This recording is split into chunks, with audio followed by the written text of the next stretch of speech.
Chapter 19. Madame Haupt Haybaum ran a sign, swinging from a second-story window over a saloon on the avenue. At a side door was another sign, with a hand pointing up a dingy flight of stairs. Jurgis went up them, 3 at a time. Madame Haupt was frying pork and onions, and had her door half open to let out the smoke. When he tried to knock upon it, it swung open the rest of the way, and he had a glimpse of her, with a black bottle turned up to her lips.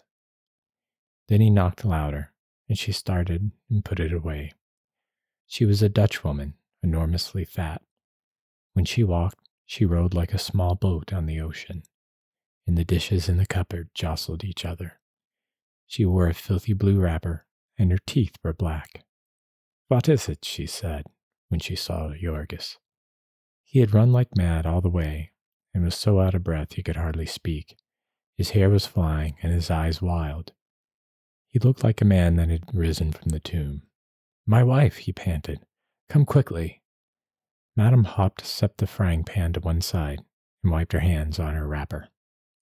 "You want me to come for a case?" she inquired. "Yes," gasped Jurgis. "I have just come back from a case," she said. "I've had no time to eat my dinner. Still, if it is so bad." "Yes, it is," cried he. "Well then, perhaps, what you pay?" How much do you want?" Jurgis stammered. $25. His face fell. "I can't pay that," he said. The woman was watching him narrowly. "How much do you pay?" she demanded. "Must I pay now, right away?" "Yes, all my customers do." I haven't much money," Jurgis began, in an agony of dread. "I've been in trouble and my money is gone, but I'll pay you every cent, just as soon as I can. I can work." "What is your work?" "I have no place now. I must get one, but how much have you got now?" He could hardly bring himself to reply. When he said $1.25, the woman laughed in his face. "I would not put on my hat for $1.25, she said. "It's all I've got," he pleaded, his voice breaking. "I must get someone. My wife will die. I can't help it. Madame Haupt had put back her pork and onions on the stove. She turned to him and answered, out of the steam and noise, "Get me $10 cash, and so you can pay me the rest next month." "I can't do it. I haven't got it," Jurgis protested. "I tell you, I've only $1.25. The woman turned to her work. "I don't believe you," she said. "That is all to try to cheat me. What is the reason a big man like you has got only $1.25? "I've just been in jail," Jurgis cried. He was ready to get down upon his knees to the woman. "And I had no money before, and my family is almost starved." "Where is your friends that ought to help you?" "They are all poor," he answered. "They gave me this. I've done everything I can." "Haven't you got nothing you can sell?" "I have nothing, I tell you. I have nothing," he cried frantically.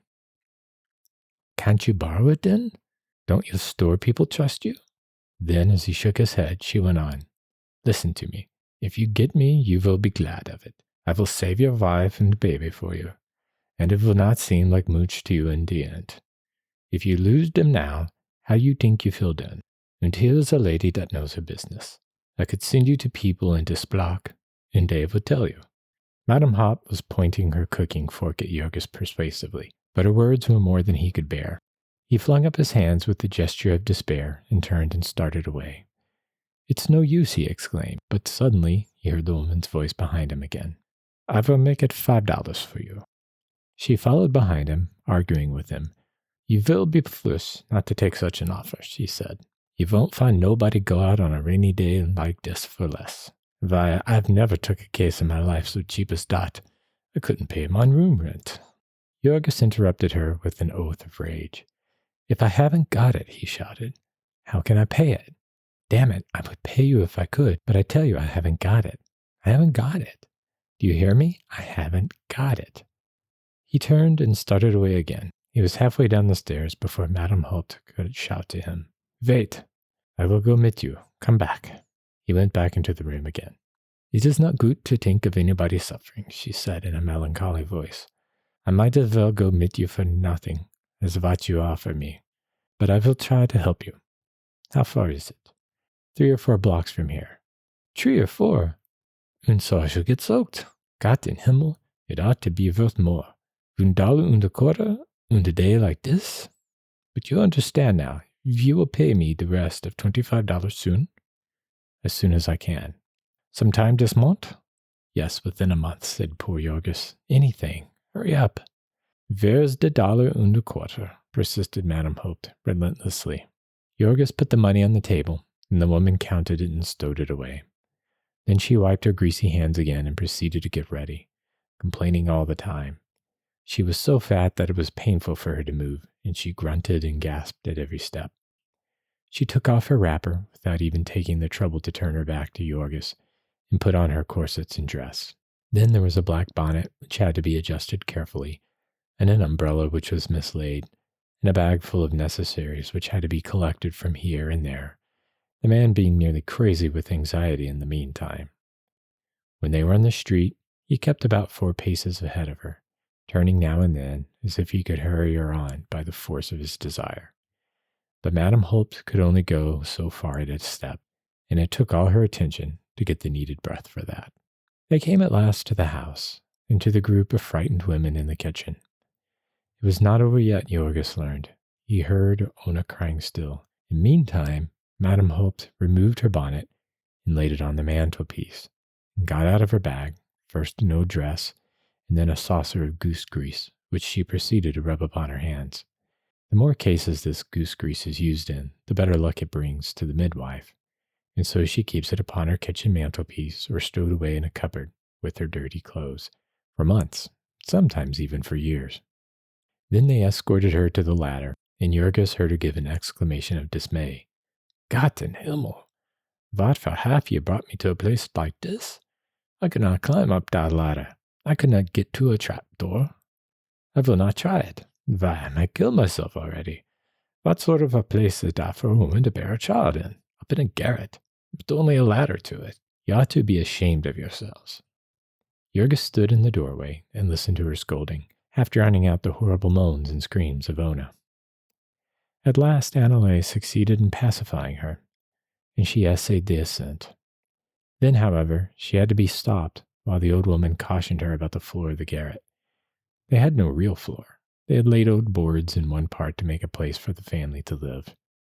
It was all right and safe there, but the other part of the garret had only the joists of the floor and the lath and plaster of the ceiling below, and if one stepped on this, there would be a catastrophe. As it was half dark up above, perhaps one of the others had best go up first with a candle. Then there were more outcries and threatening, until at last Jorgis had a vision of a pair of elephantine legs disappearing through a trapdoor, and felt the house shake as Madame Hope started to walk. Then suddenly Annalay came to him and took him by the arm. Now, she said, you go away. Do as I tell you. You have done all you can, and you are only in the way. Go away and stay away. But where shall I go? Jorgis asked helplessly. I don't know where, she answered. Go on the street if there is no other place. Only go, and stay all night.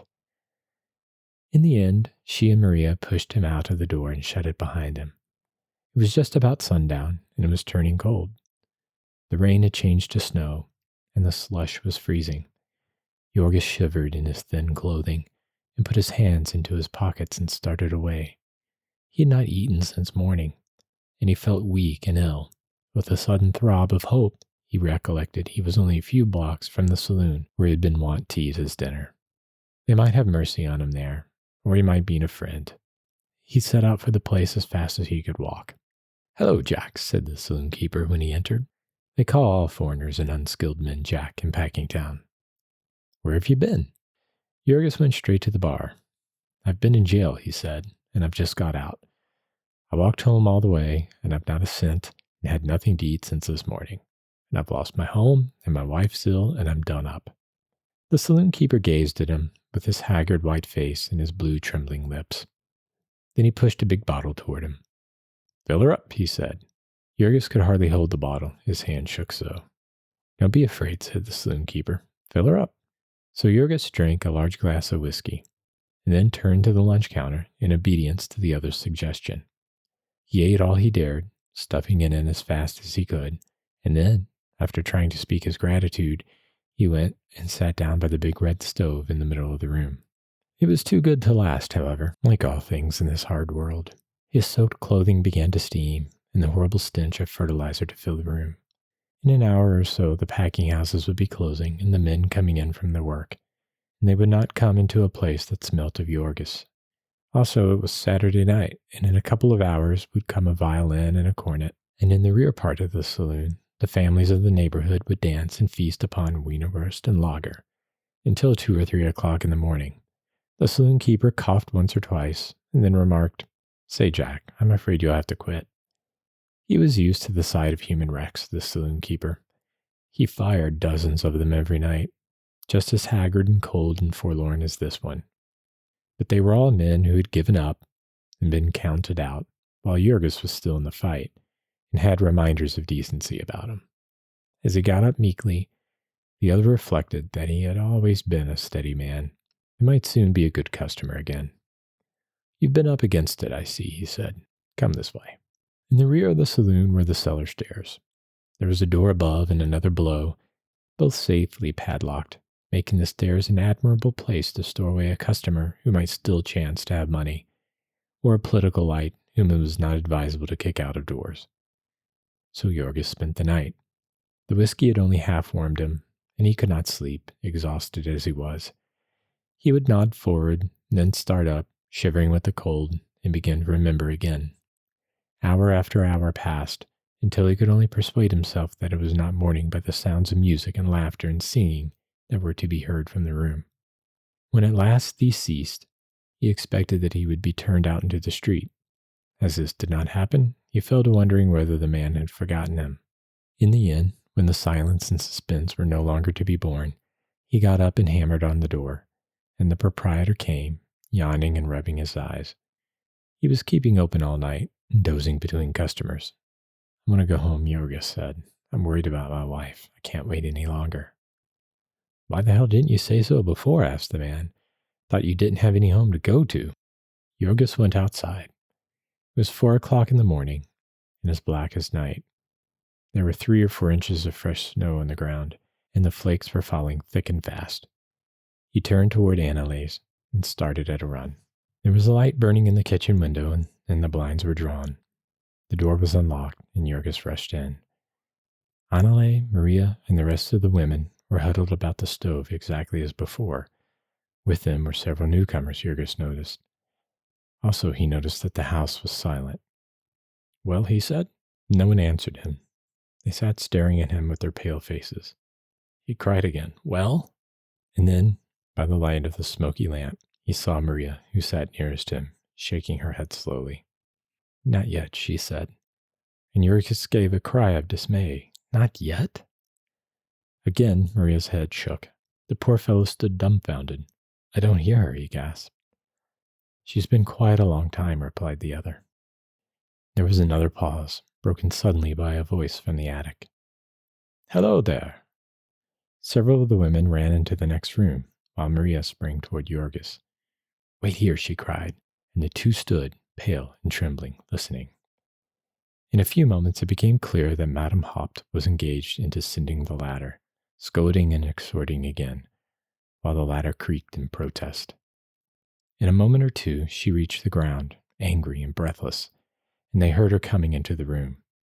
Jorgis gave one glance at her, and then turned white and reeled. She had her jacket off, like one of the workers on the killing beds. Her hands and arms were smeared with blood, and blood was splashed upon her clothing and her face. She stood breathing hard and gazing about her. No one made a sound. "I have done my best," she began suddenly. "I can do nothing more. There is no use to try." Again there was silence. "It ain't my fault," she said. "You ought to have had a doctor. You not waited so long. It was too late already when I come." Once more there was death-like stillness. Maria was clutching Jorgis with all the power of her one well arm. Then suddenly Madame Haupt turned to Annalee. "You have not got something to drink, eh?" she queried. "Some brandy?" Annalee shook her head. "Herrgott!" exclaimed Madame Haupt. "Such people! Perhaps you will give me something to eat then. I have had nothing since yesterday morning, and I have worked myself near to death here. If I could have known it was like this, I would never have come for such money as you give me. At this moment, she chanced to look around and saw Jorgis. She shook her finger at him. You understand me, she said. You pays me that money just the same. It is not my fault that you send for me so late I can't help your wife. It is not my fault if their baby comes mit one arm first so that I can't save it. I've tried all night. And in that place where it is not fit for dogs to be born, and with nothing to eat, only what I brings in my own pockets. Here, Madame Hop paused for a moment to get her breath, and Maria, seeing the beads of sweat upon Jorgis's forehead and feeling the quivering of his frame, broke out in a low voice. How's Zona? How is she? Echoed Madame Hop. How do you think she can be when you leave her to kill herself so? I told him that when they send for the priest. She is young, and she might have got over it, and been well and strong, if she had been treated right. She fight hard, that girl. She is not yet quite dead. And Jorgis gave a frantic scream. Dead? She will die, of course, said the other angrily. The baby is dead now. The garret was lighted by a candle stuck upon a board. It had almost burned itself out, and was sputtering and smoking as Jorgis rushed up the ladder. He could make out dimly in one corner a pallet of rags and old blankets spread upon the floor. At the foot of it was a crucifix, and near it a priest muttering a prayer. In a far corner crouched Elzbieta, moaning and wailing. Upon the pallet lay Ona. She was covered with a blanket, but he could see her shoulders and one arm lying bare. She was so shrunken, he would scarcely have known her. She was all but a skeleton, and as white as a piece of chalk. Her eyelids were closed, and she lay still as death. He staggered toward her and fell upon his knees with a cry of anguish. Ona! Ona! She did not stir. He caught her hand in his and began to clasp it frantically, calling, Look at me, answer me. It is Jorgis come back. Don't you hear me? There was the faintest quivering of the eyelids, and he called again in frenzy, Ona! Ona! Then suddenly her eyes opened one instant. One instant she looked at him. There was a flash of recognition between them. He saw her afar off, as through a dim vista, standing forlorn. He stretched out his arms to her. He caught her in wild despair. A fearful yearning surged up in him, hunger for her that was agony, desire that was a new being born within him, tearing his heartstrings, torturing him. But it was all in vain. She faded from him. She slipped back and was gone. And a wail of anguish burst from him. Great sobs shook all his frame, and hot tears ran down his cheeks and fell upon her. He clutched her hands. He shook her. He caught her in his arms and pressed her to him, but she lay cold and still. She was gone. She was gone. The word rang through him like the sound of a bell, echoing the far depths of him, making forgotten chords to vibrate, old shadowy fears to stir, fears of the dark, fears of the void, fears of annihilation. She was dead. She was dead. He would never see her again, never hear her again. An icy horror of loneliness seized him. He saw himself standing apart and watching all the world fade away from him. A world of shadows, of fickle dreams. He was like a little child in his fright and grief. He called and got no answer, and his cries of despair echoed through the house, making the women downstairs draw nearer to each other in fear. He was inconsolable, beside himself. The priest came and laid his hand upon his shoulder and whispered to him, but he heard not a sound. He was gone away himself, stumbling through the shadows and groping after the soul that had fled. So he lay. The gray dawn came up and crept into the attic. The priest left. The women left, and he was alone with the still white figure, quieter now, but moaning and shuddering, wrestling with the grisly fiend. Now and then he would raise himself and stare at the white mask before him, then hide his eyes because he could not bear it. Dead, dead. And she was only a girl. She was barely 18. Her life had hardly begun, and here she lay murdered, mangled, tortured to death. It was morning when he rose up and came down into the kitchen, haggard and ashen gray, reeling and dazed. More of the neighbors had come in, and they stared at him in silence as he sank down upon a chair by the table and buried his face in his arms. A few minutes later, the front door opened. A blast of cold and snow rushed in, and behind it, little Katrina, breathless from running and blue with the cold. "I'm home again," she exclaimed. "I could hardly." And then, seeing Jurgis, she stopped with an exclamation.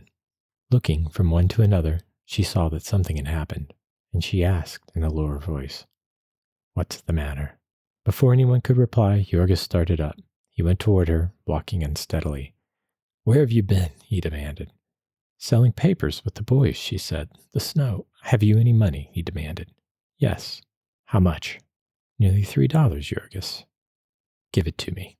Katrina, frightened by his manner, glanced at the others. "Give it to me," he commanded again, and she put her hand into her pocket and pulled out a lump of coins tied in a bit of rag. Jurgis took it without a word and went out of the door and down the street. 3 doors away was a saloon.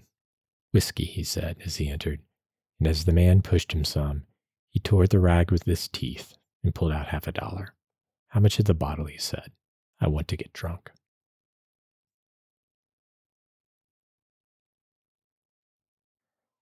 Chapter 20. But a big man cannot stay drunk very long on $3. That was Sunday morning, and Monday night Jurgis came home, sober and sick, realizing he had spent every cent the family owned, and had not bought a single instant's forgetfulness with it. Ona was not yet buried, but the police had been notified, and on the morrow they would put the body in a pine coffin and take it to the potter's field.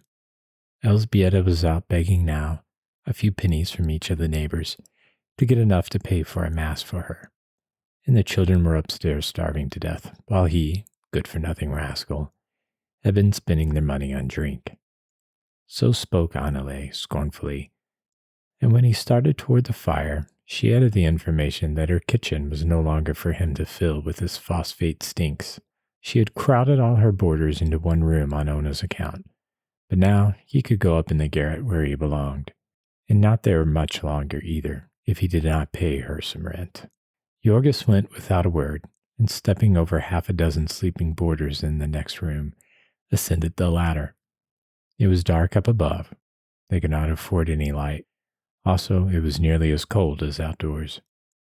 In a corner, as far away from the corpse as possible, sat Maria, holding little Antonis in her one good arm and trying to soothe him to sleep. In another corner crouched poor little Josipas, wailing because he had had nothing to eat all day. Maria said not a word to Jurgis. He crept in like a whipped cur, and went and sat down by the body. Perhaps he ought to have meditated upon the hunger of the children, and upon his own baseness. But he thought only of Ona. He gave himself up again to the luxury of grief. He shed no tears, being ashamed to make a sound. He sat motionless and shuddering with his anguish.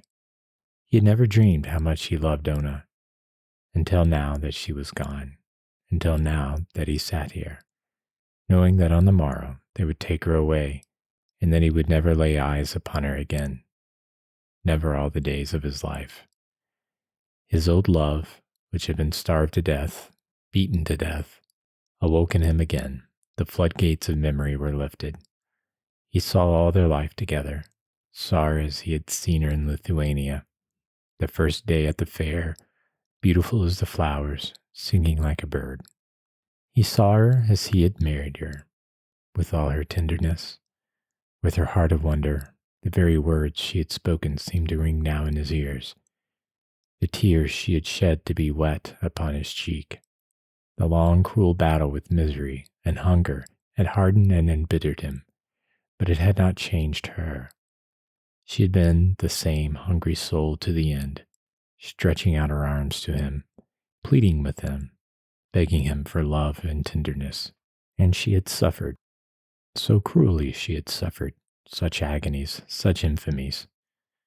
Oh God, the memory of them was not to be borne. What a monster of wickedness, of heartlessness he had been. Every angry word that he had ever spoken came back to him and cut him like a knife. Every selfish act that he had done. With what torments he paid for them now. And such devotion and awe as welled up in his soul, now that it could never be spoken, now that it was too late, too late. His bosom was choking with it, bursting with it. He crouched here in the darkness beside her, stretching out his arms to her, and she was gone forever. She was dead. He could have screamed aloud with the horror and despair of it. A sweat of agony bearded his forehead. Yet he dared not make a sound. He scarcely dared to breathe because of his shame and loathing of himself. Late at night came Elzbieta, having gotten the money for a mass and paid for it in advance, lest she should be tempted too sorely at home. She brought also a bit of stale rye bread that someone had given her, and with that they quieted their children and got them to sleep. Then she came over to Jorgis and sat down beside him. She said not a word of reproach. She and Maria had chosen that course before. She would only plead with him, here by the corpse of his dead wife. Already Elzbieta had choked down her tears, grief being crowded out of her soul by fear. She had to bury one of her children. But then she had done it 3 times before, and each time risen up and gone back to take up the battle for the rest. Elzbieta was one of the primitive creatures, like the angleworm, which goes on living though cut in half, like a hen which, deprived of her chickens one by one, will mother the last that is left her. She did this because it was her nature. She asked no questions about the justice of it, nor the worthwhileness of life in which destruction and death ran riot. In this old common-sense view she labored to impress upon Jorgis, pleading with him with tears in her eyes.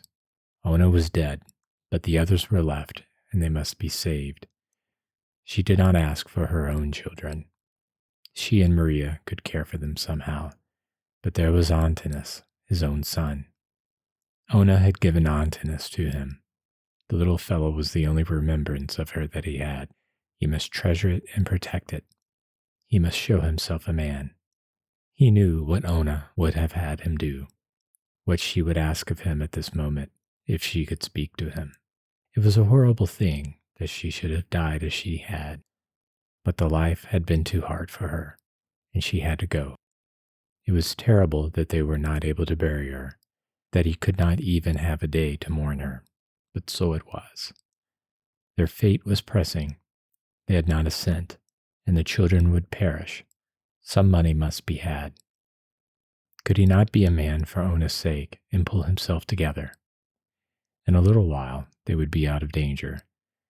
Now that they had given up the house, they could live more cheaply, and with all the children working, they could get along. If only he would not go to pieces.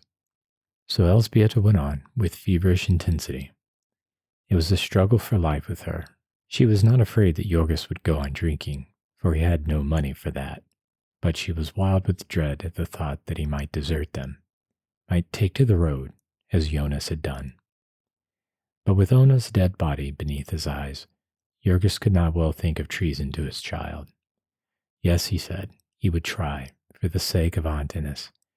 He would give the little fellow his chance, would get to work at once, yes, tomorrow, without even waiting for Ona to be buried. They might trust him. He would keep his word, come what might.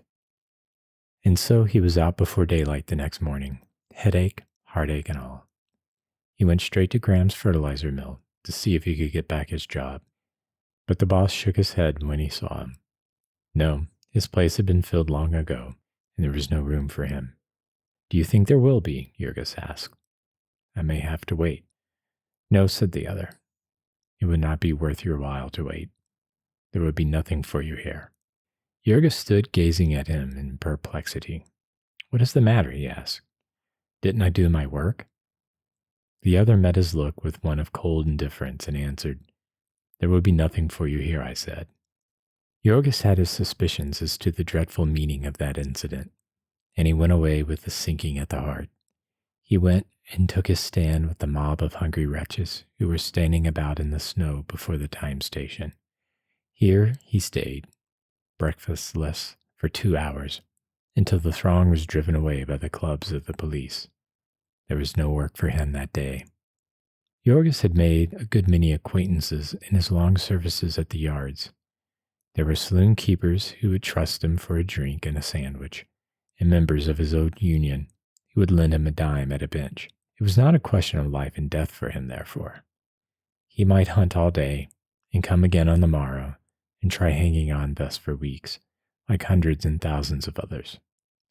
Meantime, Teta Elzbieta would go and beg, over in the Hyde Park district, and the children would bring home enough to pacify Annalay and keep them all alive.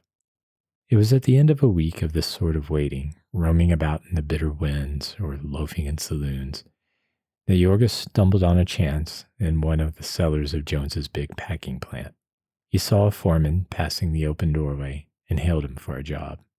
"Push a truck?" inquired the man, and Jorgis answered, "Yes, sir," before the words were well out of his mouth.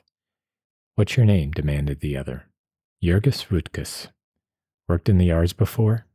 "Yes." "Whereabouts?" "Two places, Brown's Killing Beds and Durham's Fertilizer Mill." "Why did you leave there?" "The first time I had an accident, and the last time I was sent up for a month." "I see. Well, I'll give you a trial. Come early tomorrow and ask for Mr. Thomas." So Jorgis rushed home with the wild tidings that he had a job, that the terrible siege was over. The remnants of the family had quite a celebration that night, and in the morning, Jorgis was at the place half an hour before the time of opening. The foreman came in shortly afterward, and when he saw Jorgis, he frowned. "Oh," he said, "I promised you a job, didn't I?" "Yes, sir," said Jorgis. "Well, I'm sorry, but I made a mistake. I can't use you." Jorgis stared, dumbfounded. "What's the matter?" he gasped. "Nothing," said the man. "Only I can't use you." There was the same cold, hostile stare that he had had from the boss of the fertilizer mill. He knew that there was no use in saying a word, and he turned and went away. Out in the saloons, the men could tell him all about the meaning of it. They gazed at him with pitying eyes. Poor devil, he was blacklisted. What had he done, they asked? Knocked down his boss? Good heavens, then he might have known.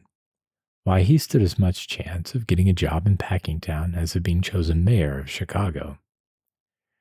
Why had he wasted his time hunting? They had him on a secret list in every office, big and little, in the place. They had his name by this time in St. Louis, in New York, in Omaha and Boston, in Kansas City and St. Joseph. He was condemned and sentenced without trial and without appeal. He could never work for the Packers again. He could not even clean cattle pens or drive a truck in any place where they controlled. He might try it if he chose, as hundreds had tried it and found out for themselves. He would never be told anything about it. He would never get any more satisfaction than he had gotten just now. But he would always find, when the time came, that he was not needed. It would not do for him to give any other name either. They had company spotters just for that purpose, and he wouldn't keep a job in Packingtown 3 days. It was worth a fortune to the Packers to keep their blacklist effective as a warning to the men and a means of keeping down union agitation and political discontent. Jorgis went home, carrying these new tidings to the family council. It was a most cruel thing. Here in this district was his home, such as it was, the place he was used to and the friends he knew, and now every possibility of employment in it was closed to him. There was nothing in Packingtown but packing houses, and so it was the same thing as evicting him from his home. He and the two women spent all day and half the night discussing it. It would be convenient downtown to the children's place of work. But then Maria was on the road to recovery and had hopes of getting a job in the yards. And though she did not see her old-time lover once a month because of the misery of their state, yet she could not make up her mind to go away and give him up forever. Then, too, Elzbieta had heard something about a chance to scrub floors in Durham's offices and was waiting every day for word. In the end, it was decided that Jorgis should go downtown to strike out for himself, and they would decide after he got a job. As there was no one from whom he could borrow there, and he dared not beg for fear of being arrested, it was arranged that every day he should meet one of the children and be given 15 cents of their earnings, upon which he could keep going. Then all day he was to pace the streets with hundreds and thousands of other homeless wretches inquiring at stores, warehouses, and factories for a chance. And at night, he was to crawl into some doorway or underneath a truck and hide there until midnight, when he might get into one of the station houses and spread a newspaper upon the floor, and lie down in the midst of a throng of bums and beggars, reeking with alcohol and tobacco, and filthy with vermin and disease. So for 2 weeks more, Jurgis fought with the demon of despair. Once he got a chance to load a truck for half a day, and again he carried an old woman's valise and was given a quarter. This led him into a lodging house on several nights where he might otherwise have frozen to death. And it also gave him a chance now and then to buy a newspaper in the morning and hunt up jobs while his rivals were watching and waiting for a paper to be thrown away. This, however, was really not the advantage it seemed, for the newspaper advertisements were a cause of much loss of precious time and of many weary journeys. A full half of these were fakes, put in by the endless variety of establishments which preyed upon the helpless ignorance of the unemployed. If Jurgis lost only his time, it was because he had nothing else to lose. Whenever a smooth-tongued agent would tell him of the wonderful positions he had on hand, he could only shake his head sorrowfully and say that he had not the necessary dollar to deposit. When it was explained to him what big money he and all his family could make by coloring photographs, he could only promise to come in again when he had $2 to invest in the outfit. In the end, Jurgis got a chance through an accidental meeting with an old-time acquaintance of his union days. He met this man on his way to work in the giant factories of the Harvester Trust, and his friend told him to come along and he would speak a good word for him to his boss, whom he knew well. So Jurgis trudged 4 or 5 miles and passed through a waiting throng of unemployed at the gate under the escort of his friend. His knees nearly gave way beneath him when the foreman, after looking him over and questioning him, told him that he could find an opening for him. How much this accident meant to Jurgis he realized only by stages, for he found that the Harvester Works were the sort of place to which philanthropists and reformers pointed with pride. It had some thought for its employees. Its workshops were big and roomy. It provided a restaurant where the workmen could buy good food at cost. It had even a reading room, and decent places where its girl hands could rest. Also, the work was free from many of the elements of filth and repulsiveness that prevailed at the stockyards. Day after day, Jurgis discovered these things never expected nor dreamed of by him, until this new place came to seem a kind of heaven to him. It was an enormous establishment, covering 160 acres of ground, employing 5,000 people, and turning out over 300,000 machines every year, a good part of all the harvesting and mowing machines used in the country. Jurgis saw very little of it, of course. It was all specialized work, the same as at the stockyards. Each one of the hundreds of parts of mowing machine was made separately and sometimes handled by hundreds of men. Where Jurgis worked, there was a machine which cut and stamped a certain piece of steel, about 2 square inches in size. The pieces came tumbling out upon a tray, and all that human hands had to do was to pile them in regular rows and change the trays at intervals. This was done by a single boy, who stood with eyes and thought centered upon it, and fingers flying so fast that the sounds of the bits of steel striking upon each other was like the music of an express train, as one hears it in a sleeping car at night. This was piecework, of course, and besides, it was made certain that the boy did not idle, by setting the machine to match the highest possible speed of human hands. 30,000 of these pieces he handled every day, 9 or 10 million every year. How many in a lifetime it rested with the gods to say. Near by him, men sat bending over whirling grindstones, putting the finishing touches to the steel knives of the reaper, picking them out of a basket with the right hand, pressing first one side and then the other against the stone, and finally dropping them with the left hand into another basket. One of these men told Jurgis that he had sharpened 3,000 pieces of steel a day for 13 years. In the next room were wonderful machines that ate up long steel rods by slow stages, cutting them off, seizing the pieces, stamping heads upon them, grinding them and polishing them, threading them, and finally dropping them into a basket, all ready to bolt the harvesters together. From yet another machine came tens of thousands of steel burrs to fit upon these bolts.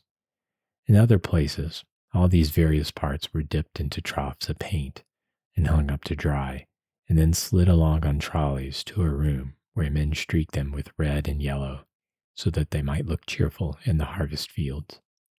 Jorgis's friend worked upstairs in the casting rooms, and his task was to make the molds of a certain part. He shoveled black sand into an iron receptacle and pounded it tight and set it aside to harden. Then it would be taken out and molten iron poured into it. This man too was paid by the mold, or rather for perfect castings, nearly half his work going for naught. You might see him, along with dozens of others, toiling like one possessed by a whole community of demons, his arms working like the driving rods of an engine, his long black hair flying wild, his eyes starting out, the sweat rolling in rivers down his face. When he had shoveled the mold full of sand and reached for the pounder to pound it with, it was after the manner of a canoeist running rapids and seizing a pole at sight of a submerged rock. All day long this man would toil thus, his whole being centered upon the purpose of making 23 instead of 22.5 cents an hour. And then his product would be reckoned up by the census taker, and jubilant captains of industry would boast of it in their banquet halls, telling how our workers are nearly twice as efficient as those of any other country. If we are the greatest nation the sun ever shone upon, it would seem to be mainly because we have been able to goad our wage earners to this pitch of frenzy, though there are a few other things that are great among us, including our drink bill, which is $1.25 billion a year, and doubling itself every decade. There was a machine which stamped out the iron plates, and then another which, with a mighty thud, mashed them to the shape of the sitting down portion of the American farmer. Then they were piled upon a truck, and it was Jorgis's task to wheel them to the room where the machines were assembled. This was child's play for him, and he got $1.75 a day for it. On Saturday, he paid Annalea the 75 cents a week he owed her for the use of her garret, and also redeemed his overcoat, which Elzbieta had put in pawn when he was in jail. This last was a great blessing. A man cannot go about in midwinter in Chicago with no overcoat and not pay for it, and Jorgis had to walk or ride 5 or 6 miles back and forth to his work. It so happened that half of this was in one direction and half in another, necessitating a change of cars. The law required that transfers be given at all intersecting points, but the railway corporation had gotten around this by arranging a pretense at separate ownership. So whenever he wished to ride, he had to pay 10 cents each way, or over 10% of his income to this power, which had gotten its franchises long ago by buying up the city council, in the face of popular clamor amounting almost to a rebellion. Tired as he felt at night, and dark and bitter cold as it was in the morning, Jorgis generally chose to walk. At the hours other workmen were traveling, the streetcar monopoly saw fit to put on so few cars that there would be men hanging to every foot of the backs of them, and often crouching upon the snow-covered roof. Of course, the doors could never be closed, and so the cars were as cold as outdoors. Jorgis, like many others, found it better to spend his fare for a drink and a free lunch, to give him strength to walk. These, however, were all slight matters to a man who had escaped from Durham's fertilizer mill. Jorgis began to pick up heart again and to make plans. He had lost his house, but then the awful load of the rent and interest was off his shoulders, and when Maria was well again, they could start over and save. In the shop where he worked was a man, a Lithuanian like himself, whom the others spoke of in admiring whispers because of the mighty feats he was performing. All day he sat at a machine turning bolts, and then in the evening he went to the public school to study English and learn to read. In addition, because he had a family of 8 children to support and his earnings were not enough, on Saturdays and Sundays he served as a watchman. He was required to press 2 buttons at opposite ends of a building every 5 minutes, and as the walk only took him 2 minutes, he had 3 minutes to study between each trip. Jorgis felt jealous of this fellow, for that was the sort of thing he himself had dreamed of 2 or 3 years ago. He might do it even yet, if he had a fair chance. He might attract attention and become a skilled man or a boss, as some had done in this place. Suppose that Maria could get a job in the big mill where they made binder twine. Then they would move into this neighborhood, and he would really have a chance. With a hope like that, there was some use in living. To find a place where you were treated like a human being. By God, he would show them how he could appreciate it. He laughed to himself as he thought how he would hang on to this job. And then one afternoon, the 9th of his work in the place, when he went to get his overcoat, he saw a group of men crowded before a placard on the door. And when he went over and asked what it was, they told him that beginning with the morrow, his department of the harvester works would be closed until further notice.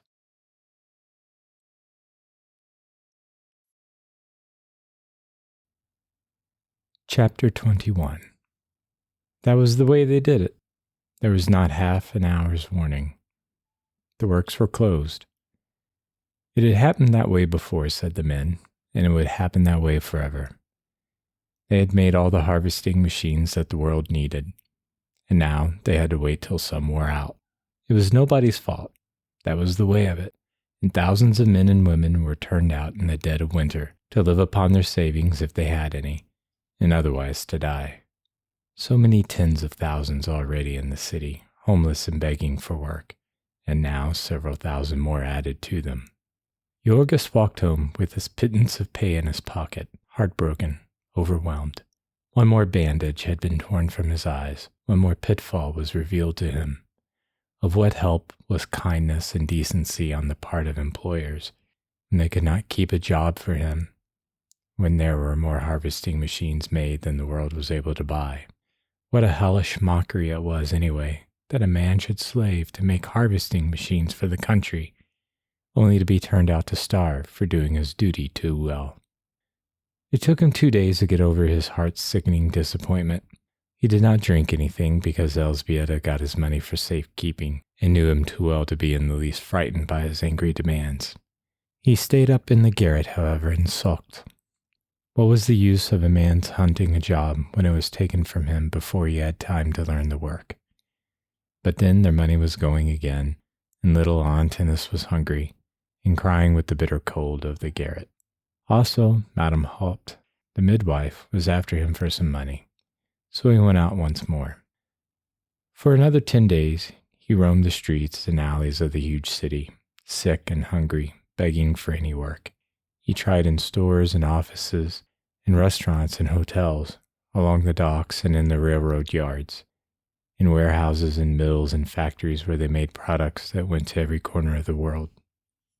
There were often 1 or 2 chances, but there were always 100 men for every chance, and his turn would not come. At night he crept into sheds and cellars and doorways, till there came a spell of belated winter weather, with a raging gale, and the thermometer 5 degrees below zero at sundown and falling all night. Then Jorgis fought like a wild beast to get into the big Harrison Street police station, and slept down in a corridor, crowded with 2 other men upon a single step. He had to fight often in these days, to fight for a place near the factory gates, and now and again with gangs on the street. He found, for instance, that the business of carrying satchels for railroad passengers was a preempted one. Whenever he essayed it, 8 or 10 men and boys would fall upon him and force him to run for his life. They always had the policemen squared, and so there was no use in expecting protection. That Jorgis did not starve to death was due solely to the pittance the children brought him, and even this was never certain. For one thing, the cold was almost more than the children could bear, and then they too were in perpetual peril from rivals who plundered and beat them. The law was against them too. Little Vilimus, who was really 11 but did not look to be 8, was stopped on the streets by a severe old lady in spectacles, who told him that he was too young to be working, and that if he did not stop selling papers, she would send a truant officer after him. And one night, a strange man caught little Katrina by the arm and tried to persuade her into a dark cellarway, an experience which filled her with such terror that she was hardly to be kept at work. At last, on a Sunday, as there was no use looking for work, Jorgis went home by stealing rides on the cars. He found that they had been waiting for him for 3 days. There was a chance of a job for him. It was quite a story. Little Yosipas, who was near crazy with hunger these days, had gone out on the street to beg for himself. Yosipas had only one leg, having been run over by a wagon when a little child, but he had got himself a broomstick, which he put under his arm for a crutch. He had fallen in with some other children and found the way to Mike Scully's dump, which lay 3 or 4 blocks away. To this place there came every day many hundreds of wagon loads of garbage and trash from the lakefront, where the rich people lived, and in the heaps the children raked for food. There were hunks of bread and potato peelings and apple cores and meat bones, all of it half frozen and quite unspoiled. Little Yosipas gorged himself and came home with a newspaper full, which he was feeding to Antinous when his mother came in. Elzbieta was horrified, for she did not believe that the food out of the dumps was fit to eat. The next day, however, when no harm came of it, and Yosipas began to cry with hunger, she gave in and said that he might go again. And that afternoon, he came home with a story of how, while he had been digging away with a stick, a lady upon the street had called him. A real fine lady, the little boy explained. A beautiful lady, and she wanted to know all about him, and whether he got the garbage for chickens, and why he walked with a broomstick, and why Ona had died, and how Yorgos had come to go to jail, and what was the matter with Maria, and everything. In the end, she had asked where he lived, and said that she was coming to see him, and bring him a new crutch to walk with. She had on a hat with a bird upon it, Yosipas added, and a long fur snake around her neck. She really came the very next morning, and climbed the ladder to the garret, and stood and stared about her, turning pale at the sight of the bloodstains on the floor where Ona had died. She was a settlement worker, she explained to Elzbieta. She lived around on Ashland Avenue. Elzbieta knew the place over a feed store. Somebody had wanted her to go there, but she had not cared to, for she thought that it must have something to do with religion, and the priest did not like her to have anything to do with strange religions. They were rich people who came to live there to find out about the poor people, but what good they expected it would do them to know, one could not imagine. So spoke Elzbieta naively, and the young lady laughed and was rather at a loss for an answer. She stood and gazed about her, and thought of a cynical remark that had been made to her, that she was standing upon the brink of the pit of hell and throwing in snowballs to lower the temperature. Elzbieta was glad to have somebody to listen, and she told all their woes, what had happened to Ona, and the jail, and the loss of their home, and Maria's accident, and how Ona had died, and how Yorgos could get no work. As she listened, the pretty young lady's eyes filled with tears, and in the midst of it she burst into weeping and hid her face on Elzbieta's shoulder, quite regardless of the fact that the woman had on a dirty old wrapper and that the garret was full of fleas. Poor Elzbieta was ashamed of herself for having told so woeful a tale, and the other had to beg and plead with her to get her to go on. The end of it was that the young lady sent them a basket of things to eat and left a letter that Yorgos was to take to a gentleman who was superintendent in one of the mills of the great steelworks in South Chicago. He will get Yorgos something to do, the young lady had said, and added, smiling through her tears, if he doesn't, he will never marry me. The steelworks were 15 miles away, and as usual, it was so contrived that one had to pay 2 fares to get there. Far and wide, the sky was flaring with the red glare that leaped from rows of towering chimneys, for it was pitch dark when Yorgos arrived. The vast works, a city in themselves, were surrounded by a stockade, and already a full 100 men were waiting at the gate where new hands were taken on. Soon after daybreak, whistles began to blow, and then suddenly thousands of men appeared, streaming from saloons and boarding houses across the way, leaping from trolley cars that passed. It seemed as if they rose out of the ground in the dim gray light. A river of them poured in through the gate, and then gradually ebbed away again, until there were only a few late ones running, and the watchmen pacing up and down, and the hungry strangers stamping and shivering. Yorgos presented his precious letter.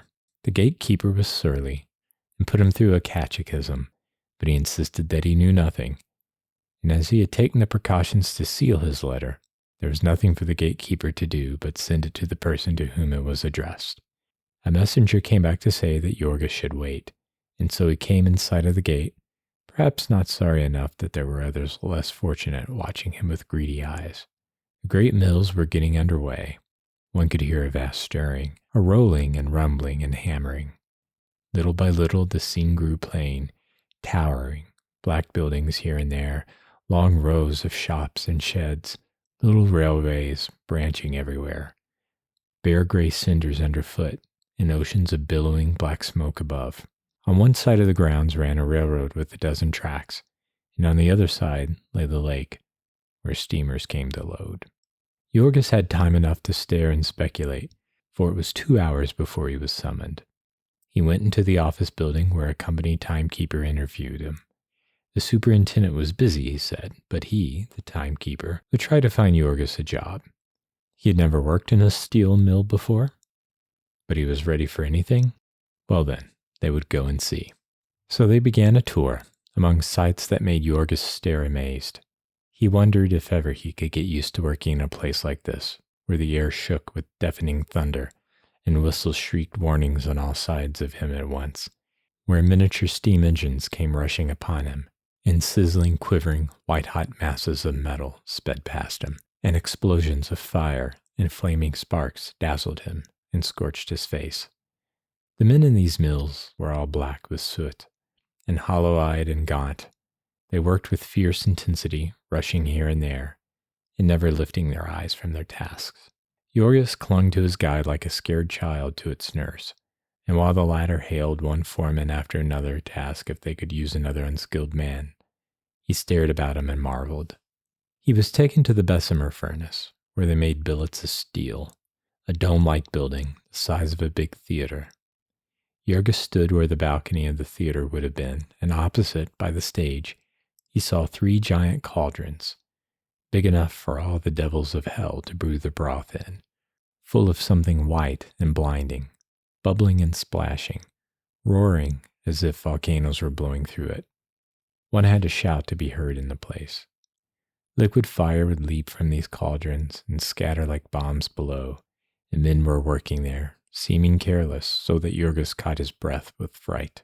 Then a whistle would toot, and across the curtain of the theater would come a little engine with a carload of something to be dumped into one of the receptacles, and then another whistle would toot down by the stage, and another train would back up, and suddenly, without an instant's warning, one of the giant kettles began to tilt and topple, flinging out a jet of hissing, roaring flame.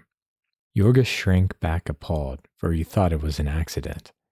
There fell a pillar of white flame, dazzling as the sun, swishing like a huge tree falling in the forest. A torrent of sparks swept all the way across the building, overwhelming everything, hiding it from sight. And then Jorgis looked through the fingers of his hands and saw pouring out of the cauldron a cascade of living, leaping fire, white with a whiteness not of earth, scorching the eyeballs. Incandescent rainbows shone above it, blue, red, and golden lights played about it.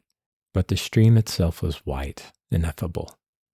Out of regions of wonder it streamed, the very river of life, and the soul leaped up at the sight of it, fled back upon it, swift and resistless, back into far-off lands where beauty and terror dwell. Then the great cauldron tilted back again, empty, and Jorgis saw to his relief that no one was hurt, and turned and followed his guide out into the sunlight. They went through the blast furnaces, through rolling mills where bars of steel were tossed about and chopped like bits of cheese. All around and above, giant machine arms were flying. Giant wheels were turning, great hammers crashing. Traveling cranes creaked and groaned overhead, reaching down iron hands and seizing iron prey. It was like standing in the center of the earth, where the machinery of time was revolving. By and by they came to the place where steel rails were made, and Jorgis heard a toot behind him, and jumped out of the way of a car with a white-hot ingot upon it, the size of a man's body. There was a sudden crash, and the car came to a halt, and the ingot toppled out upon a moving platform, where steel fingers and arms seized hold of it, punching it and prodding it into place and hurrying it into the grip of huge rollers. Then it came out upon the other side, and there were more crashings and clatterings, and over it was flopped, like a pancake on a gridiron, and seized again and rushed back at you through another squeezer. So amid deafening uproar, it clattered to and fro, growing thinner and flatter and longer. The ingot seemed almost a living thing. It did not want to run this mad course, but it was in the grip of fate. It was stumbled on, screeching and clanking and shivering in protest. By and by, it was long and thin. A great red snake escaped from purgatory. And then, as it slid through the rollers, you would have sworn that it was alive. It writhed and squirmed, and wriggles and shudders passed out through its tail, all but flinging it off by their violence. There was no rest for it until it was cold and black, and then it needed only to be cut and straightened to be ready for a railroad. It was at the end of this rail's progress that Yorgos got his chance. They had to be moved by men with crowbars, and the boss here could use another man. So he took off his coat and set to work on the spot. It took him 2 hours to get to this place every day and cost him $1.20 a week. As this was out of the question, he wrapped his bedding in a bundle and took it with him, and one of his fellow workingmen introduced him to a Polish lodging house, where he might have the privilege of sleeping upon the floor for 10 cents a night. He got his meals at free lunch counters, and every Saturday night he went home, bedding and all, and took the greater part of his money to the family. Elżbieta was sorry for this arrangement, for she feared that it would get him into the habit of living without them, and once a week was not very often for him to see his baby. But there was no other way of arranging it. There was no chance for a woman at the steelworks, and Maria was now ready for work again, and lured on from day to day by the hope of finding it at the yards. In a week, Yorgos got over his sense of helplessness and bewilderment in the rail mill. He learned to find his way about and to take all the miracles and terrors for granted, to work without hearing the rumbling and crashing. From blind fear, he went to the other extreme. He became reckless and indifferent, like all the rest of the men who took but little thought of themselves in the ardor of their work. It was wonderful, when one came to think of it, that these men should have taken an interest in the work they did. They had no share in it. They were paid by the hour, and paid no more for being interested. And they knew that if they were hurt, they would be flung aside and forgotten. And still, they would hurry to their task by dangerous shortcuts, would use methods that were quicker and more effective in spite of the fact that they were also risky. His 4th day at his work, Yorgos saw a man stumble while running in front of a car and have his foot mashed off. And before he had been there 3 weeks, he was witness of a yet more dreadful accident. There was a row of brick furnaces, shining white through every crack with the molten steel inside. Some of these were bulging dangerously, yet men worked before them, wearing blue glasses when they opened and shut the doors. One morning, as Yorgos was passing, a furnace blew out, spraying 2 men with a shower of liquid fire. As they lay screaming and rolling upon the ground in agony, Yorgos rushed to help them, and as a result, he lost a good part of the skin from the inside of one of his hands. The company doctor bandaged it up, but he got no other thanks from anyone, and was laid up for 8 working days without any pay. Most fortunately at this juncture, Elżbieta got the long-awaited chance to go at 5 o'clock in the morning and help scrub the office floors of one of the packers. Yorgos came home and covered himself with blankets to keep warm, and divided his time between sleeping and playing with little Antonis. Josipus was away raking in the dump a good part of the time, and Elżbieta and Maria were hunting for more work. Antonis was now over 1.5 years old and was a perfect talking machine. He learned so fast that every week when Yorgos came home, it seemed to him as if he had a new child. He would sit down and listen and stare at him and give vent to delighted exclamations. Polak muma, timano sirdele. The little fellow was now really the one delight that Yorgos had in the world, his one hope, his one victory. Thank God Antonis was a boy, and he was as tough as a pine knot, and with the appetite of a wolf. Nothing had hurt him, and nothing could hurt him. He had come through all the suffering and deprivation unscathed, only shriller voiced and more determined in his grip upon life. He was a terrible child to manage, was Antinous, but his father did not mind that. He would watch him and smile to himself with satisfaction. The more of a fighter he was, the better. He would need to fight before he got through. Jorgis had got the habit of buying the Sunday paper whenever he had the money. A most wonderful paper could be had for only 5 cents, a whole armful, with all the news of the world set forth in big headlines that Jorgis could spell out slowly, with the children to help him at the long words. There was battle and murder and sudden death. It was marvelous how they ever heard about so many entertaining and thrilling happenings. The stories must be all true, for surely no man could have made such things up. And besides, there were pictures of them all, as real as life. One of these papers was as good as a circus, and nearly as good as a spree. Certainly a most wonderful treat for a working man, who was tired out and stupefied, and had never had any education, and whose work was one dull, sordid grind, day after day, and year after year, with never a sight of a green field, nor an hour's entertainment, nor anything but liquor to stimulate his imagination. Among other things, these papers had pages full of comical pictures, and these were the main joy in life to little Antinous. He treasured them up, and would drag them out and make his father tell him about them. There were all sorts of animals among them, and Antinous could tell the names of all of them, lying upon the floor for hours and pointing them out with his chubby little fingers. Whenever the story was plain enough for Jorgis to make out, Antinous would have it repeated to him, and then he would remember it, prattling funny little sentences and mixing it up with other stories in an irresistible fashion. Also, his quaint pronunciation of words was such a delight, and the phrases he would pick up and remember, the most outlandish and impossible things.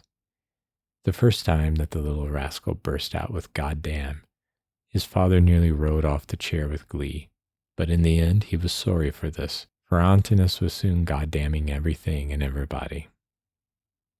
And then, when he was able to use his hands, Jorgis took his bedding again and went back to his task of shifting rails.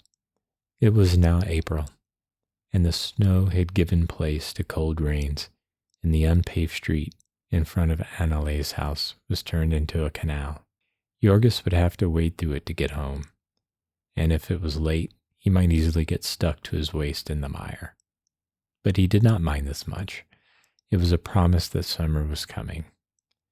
Maria had now gotten a place as beef trimmer in one of the smaller packing plants, and he told himself that he had learned his lesson now, and would meet with no more accidents, so that at last there was prospect of an end to their long agony.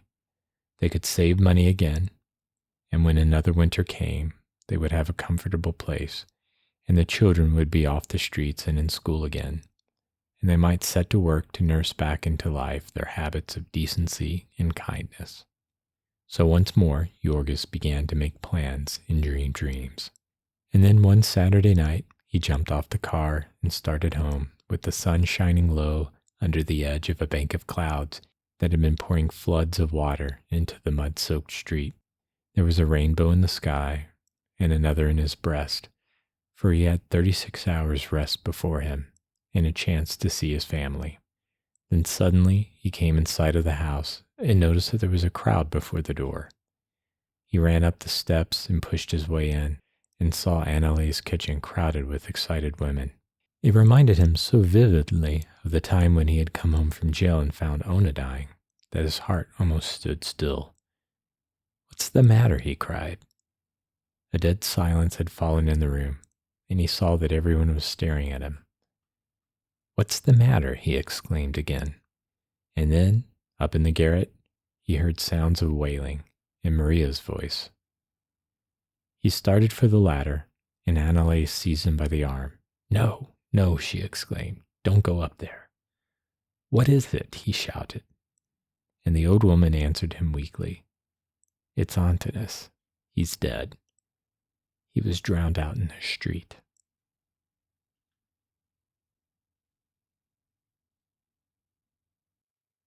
Chapter 22. Jorgis took the news in a peculiar way. He turned deadly pale, but he caught himself and for half a minute stood in the middle of the room, clenching his hands tightly and setting his teeth.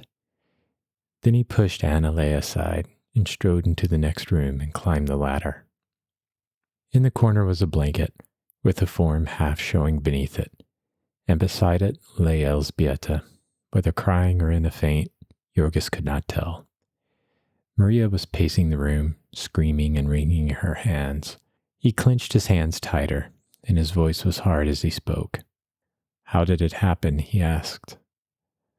Maria scarcely heard him in her agony. He repeated the question, louder and yet more harshly. "He fell off the sidewalk," she wailed. The sidewalk in front of the house was a platform made of half-rotten boards, about 5 feet above the level of the sunken street. "How did he come to be there?" he demanded. He went out to play," Maria sobbed, her voice choking her. "We couldn't make him stay in. He must have gotten caught in the mud." "Are you sure that he is dead?" he demanded. Aye, she wailed. "Yes, we had the doctor." Then Jorgis stood a few seconds wavering. He did not shed a tear. He took one glance more at the blanket with the little form beneath it, and then turned suddenly to the ladder and climbed down again. A silence fell once more in the room as he entered. He went straight to the door, passed out, and started down the street. When his wife had died, Jorgis made for the nearest saloon, but he did not do that now, though he had his week's wages in his pocket. He walked and walked, seeing nothing, splashing through mud and water. Later on, he sat down upon a step and hid his face in his hands, and for half an hour or so he did not move. Now and then he would whisper to himself, "Dead, dead." Finally, he got up and walked on again. It was about sunset, and he went on until it was dark, when he was stopped by a railroad crossing. The gates were down, and a long train of freight cars was thundering by. He stood and watched it, and all at once a wild impulse seized him. A thought that had been lurking within him, unspoken, unrecognized, leaped into sudden life. He started down the track, and when he was past the gatekeeper's shanty, he sprang forward and swung himself onto one of the cars. By and by the train stopped again, and Jorgis sprang down and ran under the car, and hid himself upon the truck. Here he sat, and when the train started again, he fought a battle with his soul. He gripped his hands and set his teeth together.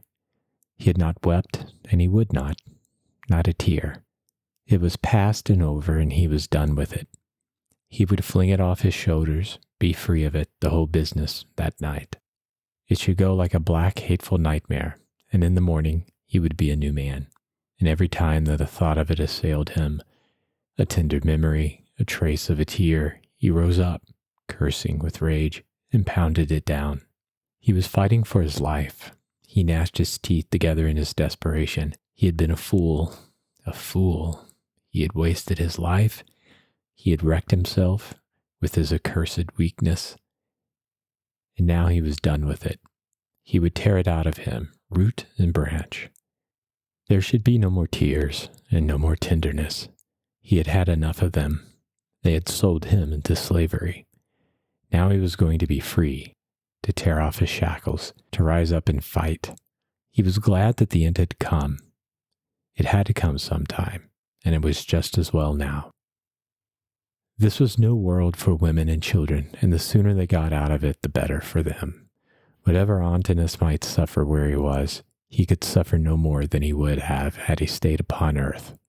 And meantime, his father had thought the last thought about him that he meant to. He was going to think of himself. He was going to fight for himself against the world that had baffled him and tortured him. So he went on, tearing up all the flowers from the garden of his soul and setting his heel upon them. The train thundered deafeningly, and a storm of dust blew in his face, but though it stopped now and then through the night, he clung where he was. He would cling there until he was driven off, for every mile that he got from Packingtown meant another load from his mind. Whenever the cars stopped, a warm breeze blew upon him, a breeze laden with the perfume of fresh fields, of honeysuckle and clover. He snuffed it, and it made his heart beat wildly. He was out in the country again. He was going to live in the country. When the dawn came, he was peering out with hungry eyes, getting glimpses of meadows and woods and rivers. At last he could stand it no longer, and when the train stopped again, he crawled out. Upon the top of the car was a brakeman, who shook his fist and swore. Jorgis waved his hand derisively and started across the country. Only think that he had been a countryman all his life, and for 3 long years he had never seen a country sight nor heard a country sound, excepting for that one walk when he left jail, when he was too much worried to notice anything, and for a few times that he had rested in the city parks in the winter time when he was out of work. He had literally never seen a tree, and now he felt like a bird lifted up and borne away upon a gale. He stopped and stared at each new sight of wonder, at a herd of cows, and a meadow full of daisies, at hedgerows set thick with June roses, at little birds singing in the trees. Then he came to a farmhouse, and after getting himself a stick for protection, he approached it. The farmer was greasing a wagon in front of the barn, and Jorgis went to him. "I would like to get some breakfast, please," he said. "Do you want to work?" said the farmer. "No," said Jorgis, "I don't." "Then you can't get anything here," snapped the other. "I meant to pay for it," said Jorgis. "Oh," said the farmer, and then added sarcastically, "We don't serve breakfast after 7 a.m. "I'm very hungry," said Jorgis gravely. "I would like to buy some food." "Ask the woman," said the farmer, nodding over his shoulder. The woman was more tractable, and for a dime, Jorgis secured 2 thick sandwiches and a piece of pie and 2 apples. He walked off eating the pie as the least convenient thing to carry. In a few minutes he came to a stream, and he climbed a fence and walked down the bank, along a woodland path. By and by he found a comfortable spot, and there he devoured his meal, slaking his thirst at the stream. Then he lay for hours, just gazing and drinking in joy, until at last he felt sleepy and lay down in the shade of a bush. When he awoke, the sun was shining hot in his face. He sat up and stretched his arms, and then gazed at the water sliding by. There was a deep pool, sheltered and silent below him, and a sudden wonderful idea rushed upon him. He might have a bath. The water was free, and he might get into it, all the way into it. It would be the first time that he had been all the way into the water since he left Lithuania. When Jorgis had first come to the stockyards, he had been as clean as any working man could well be. But later on, what with sickness and cold and hunger and discouragement and the filthiness of his work and the vermin in his home, he had given up washing in winter, and in summer only as much of him as would go into a basin. He had had a shower bath in jail, but nothing since. And now he would have a swim. The water was warm, and he splashed about like a very boy in his glee. Afterward, he sat down in the water near the bank and proceeded to scrub himself, soberly and methodically, scouring every inch of him with sand. While he was doing it, he would do it thoroughly and see how it felt to be clean. He even scrubbed his head with sand and combed what the men called crumbs out of his long black hair, holding his head under water as long as he could to see if he could not kill them all. Then, seeing that the sun was still hot, he took his clothes from the bank and proceeded to wash them, piece by piece. As the dirt and grease went floating off downstream, he grunted with satisfaction and soused the clothes again, venturing even to dream that he might get rid of the fertilizer. He hung them all up, and while they were drying, he lay down in the sun and had another long sleep. They were hot and stiff as boards on top, and a little damp on the underside when he awakened. But being hungry, he put them on and set out again. He had no knife, but with some labor he broke himself a good stout club, and armed with this, he marched down the road again. Before long, he came to a big farmhouse and turned up the lane that led to it. It was just supper time, and the farmer was washing his hands at the kitchen door. "Please, sir," said Jorgis, "can I have something to eat? I can pay." To which the farmer responded promptly, "We don't feed tramps here. Get out." Jorgis went without a word, but as he passed round the barn, he came to a freshly plowed and harrowed field in which the farmer had set out some young peach trees. And as he walked, he jerked up a row of them by the roots, more than 100 trees in all, before he reached the end of the field. That was his answer, and it showed his mood. From now on, he was fighting, and the man who hit him would get all that he gave, every time. Beyond the orchard, Jurgis struck through a patch of woods, and then a field of winter grain, and came at last to another road. Before long, he saw another farmhouse, and, as it was beginning to cloud over a little, he asked here for shelter as well as food. Seeing the farmer eyeing him dubiously, he added, "I'll be glad to sleep in the barn." "Well, I don't know," said the other. "Do you smoke?" "Sometimes," said Jurgis, "but I'll do it out of doors." When the man had assented, he inquired, "How much will it cost me? I haven't very much money." "I reckon about 20 cents for supper," replied the farmer. "I won't charge you for the barn." So Jurgis went in and sat down at the table with the farmer's wife and half a dozen children. It was a bountiful meal. There were baked beans and mashed potatoes and asparagus chopped and stewed, and a dish of strawberries, and great thick slices of bread, and a pitcher of milk. Jurgis had not had such a feast since his wedding day, and he made a mighty effort to put in his 20 cents worth. They were all of them too hungry to talk, but afterward they sat upon the steps and smoked, and the farmer questioned his guest. When Jurgis had explained that he was a working man from Chicago, and that he did not know just whither he was bound, the other said, "Why don't you stay here and work for me?" "I'm not looking for work just now," Jurgis answered. "I'll pay you good," said the other, eyeing his big form. $1 a day and board ye. Help's terrible scarce around here." "Is that winter as well as summer?" Jurgis demanded quickly. No," said the farmer. "I couldn't keep you after November. I ain't got a big enough place for that." "I see," said the other. "That's what I thought. When you get through working your horses this fall, will you turn them out into the snow?" Jurgis was beginning to think for himself nowadays. "It ain't quite the same," the farmer answered, seeing the point. "There ought to be work a strong fellow like you can find to do in the cities or some place in the winter time." "Yes," said Jurgis. "That's what they all think. And so they crowd into the cities, and when they have to beg or steal to live, then people ask them why they don't go into the country where help is scarce." The farmer meditated a while. "How about when your money's gone?" he inquired finally. "You'll have to then, won't you?" "Wait till she's gone," said Jurgis. "Then I'll see." He had a long sleep in the barn, and then a big breakfast of coffee and bread and oatmeal and stewed cherries, for which the man charged him only 15 cents. Perhaps having been influenced by his arguments. Then Jurgis bade farewell and went on his way. Such was the beginning of his life as a tramp. It was seldom he got as fair treatment as from this last farmer, and so as time went on, he learned to shun the houses and to prefer sleeping in the fields. When it rained, he would find a deserted building if he could, and if not, he would wait until after dark, and then, with a stick ready, began a stealthy approach upon a barn. Generally, he could get in before the dog got scent of him, and then he would hide in the hay and be safe until morning. If not, and the dog attacked him, he would rise up and make a retreat in battle order. Jurgis was not the mighty man he had once been, but his arms were still good, and there were a few farm dogs he needed to hit more than once. Before long, there came raspberries and then blackberries to help him save his money, and there were apples in the orchards and potatoes in the ground. He learned to note the places and fill his pockets after dark. Twice he even managed to capture a chicken, and had a feast, once in a deserted barn and the other time in a lonely spot alongside of a stream.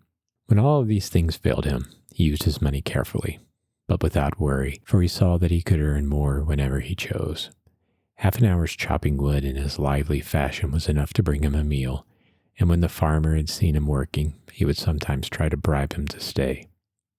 But Jurgis was not staying. He was a free man now, a buccaneer. The old wanderlust had got into his blood, the joy of the unbound life, the joy of seeking, of hoping without limit.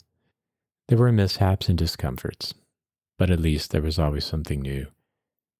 And only think what it meant to a man who for years had been pinned up in one place, seeing nothing but one dreary prospect of shanties and factories, to be suddenly set loose beneath the open sky, to behold new landscapes, new places, and new people every hour. To a man whose whole life had consisted of doing one certain thing all day, until he was so exhausted that he could only lie down and sleep until the next day, and to be now his own master, working as he pleased and when he pleased, and facing a new adventure every hour. Then, too, his health came back to him, and all his lost youthful vigor, his joy and power that he had mourned and forgotten. It came with a sudden rush, bewildering him, startling him. It was as if his dead childhood had come back to him, laughing and calling. What with plenty to eat and fresh air and exercise that was taken as it pleased him, he would waken from his sleep and start off not knowing what to do with his energy, stretching his arms, laughing, singing old songs of home that came back to him. Now and then, of course, he could not help but think of little Antinous, whom he should never see again, whose little voice he should never hear. And then he would have to battle with himself. Sometimes at night he would waken, dreaming of Ona, and stretch out his arms to her and wet the ground with his tears. But in the morning he would get up and shake himself and stride away again to battle with the world. He never asked where he was nor where he was going. The country was big enough, he knew, and there was no danger of his coming to the end of it. And of course he could always have company for the asking. Everywhere he went, there were men living just as he lived, in whom he was welcome to join. He was a stranger at the business, but they were not clannish, and they taught him all their tricks, what towns and villages it was best to keep away from, and how to read the secret signs upon the fences, and when to beg, and when to steal, and just how to do both. They laughed at his ideas of paying for anything with money or with work, for they got all they wanted without either. Now and then, Jurgis camped out with a gang of them in some woodland haunt and foraged with them in the neighborhood at night.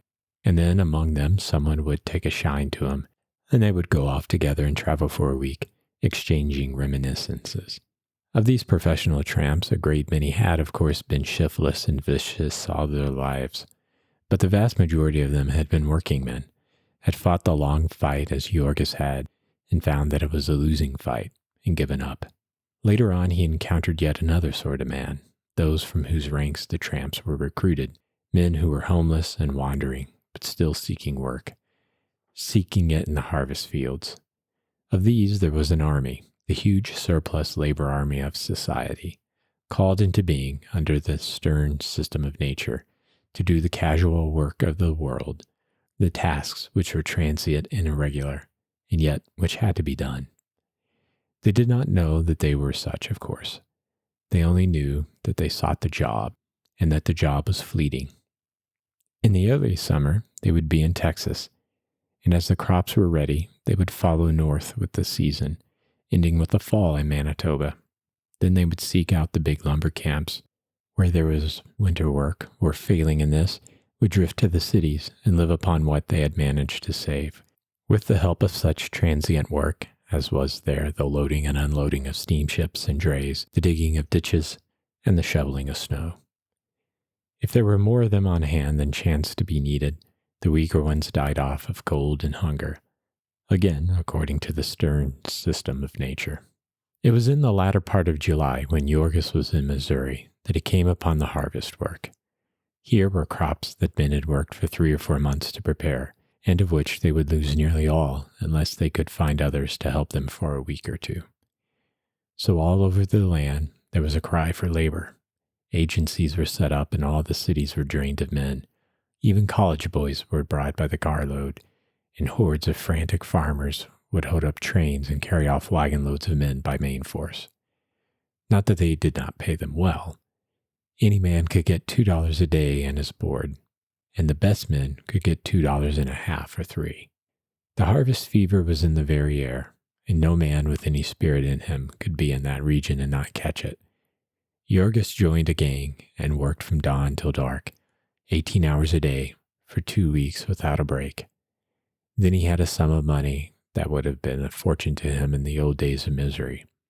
But what could he do with it now?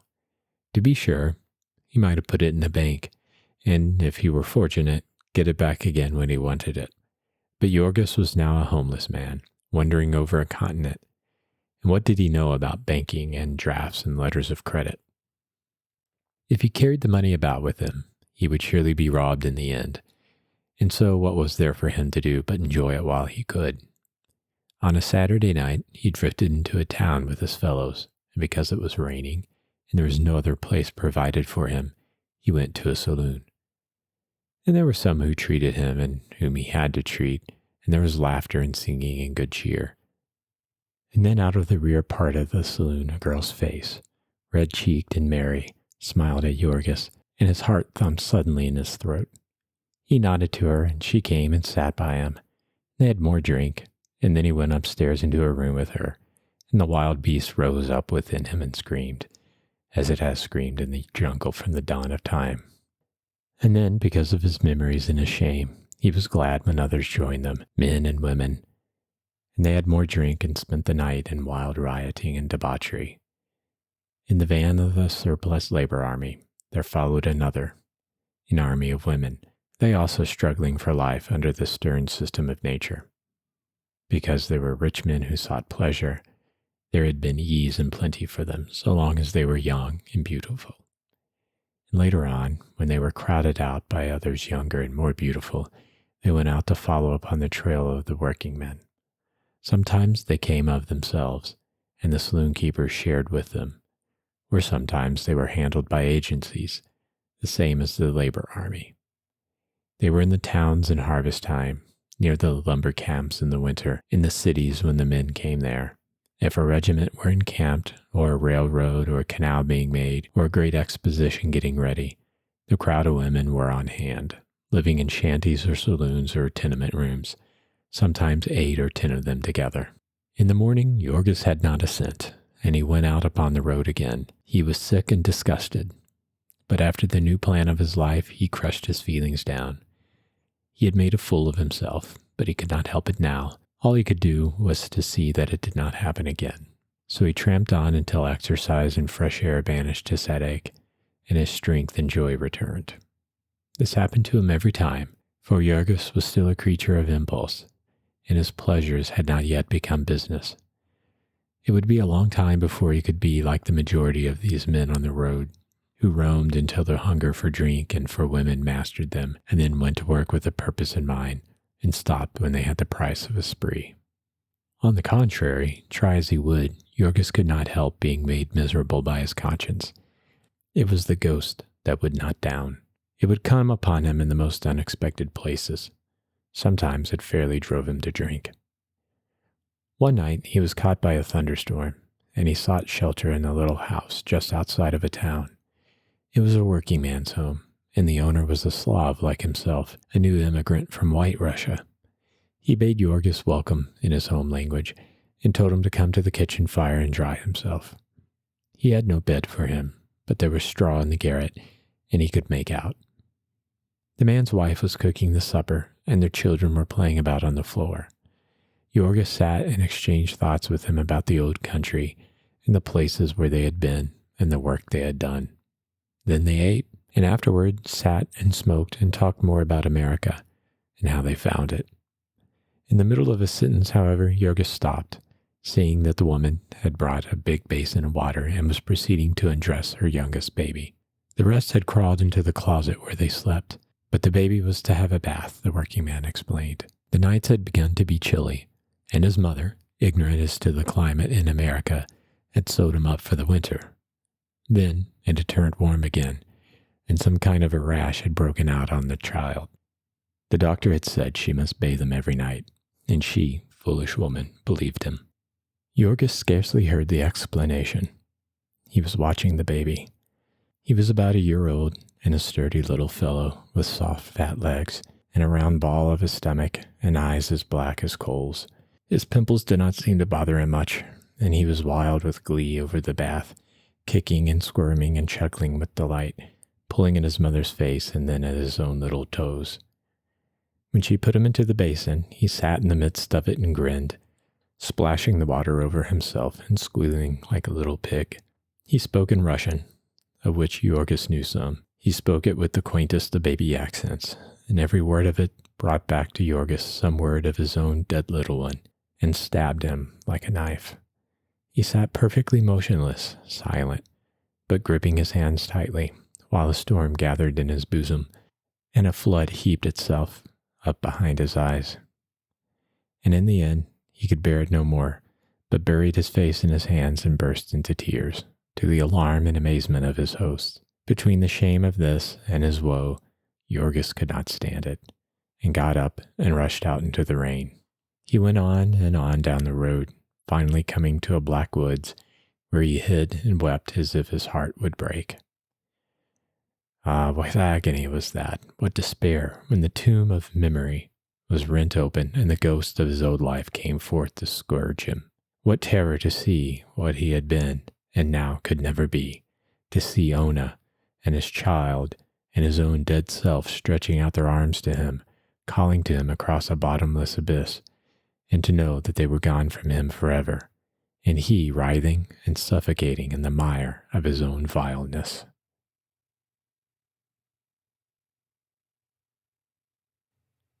Chapter 23. Early in the fall, Jorgis set out for Chicago again. All the joy went out of tramping as soon as a man could not keep warm in the hay.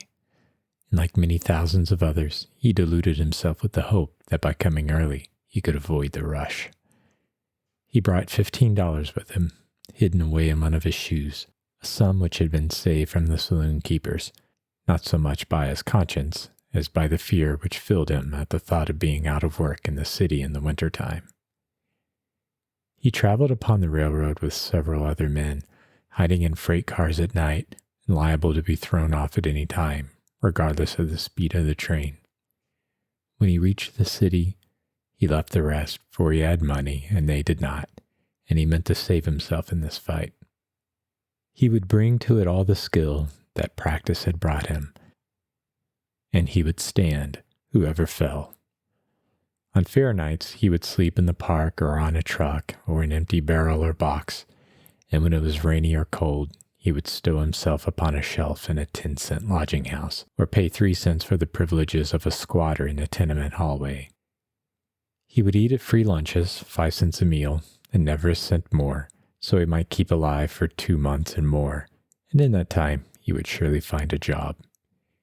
He would have to bid farewell to his summer of cleanliness, of course, for he would come out of the first night's lodging with his clothes alive with vermin.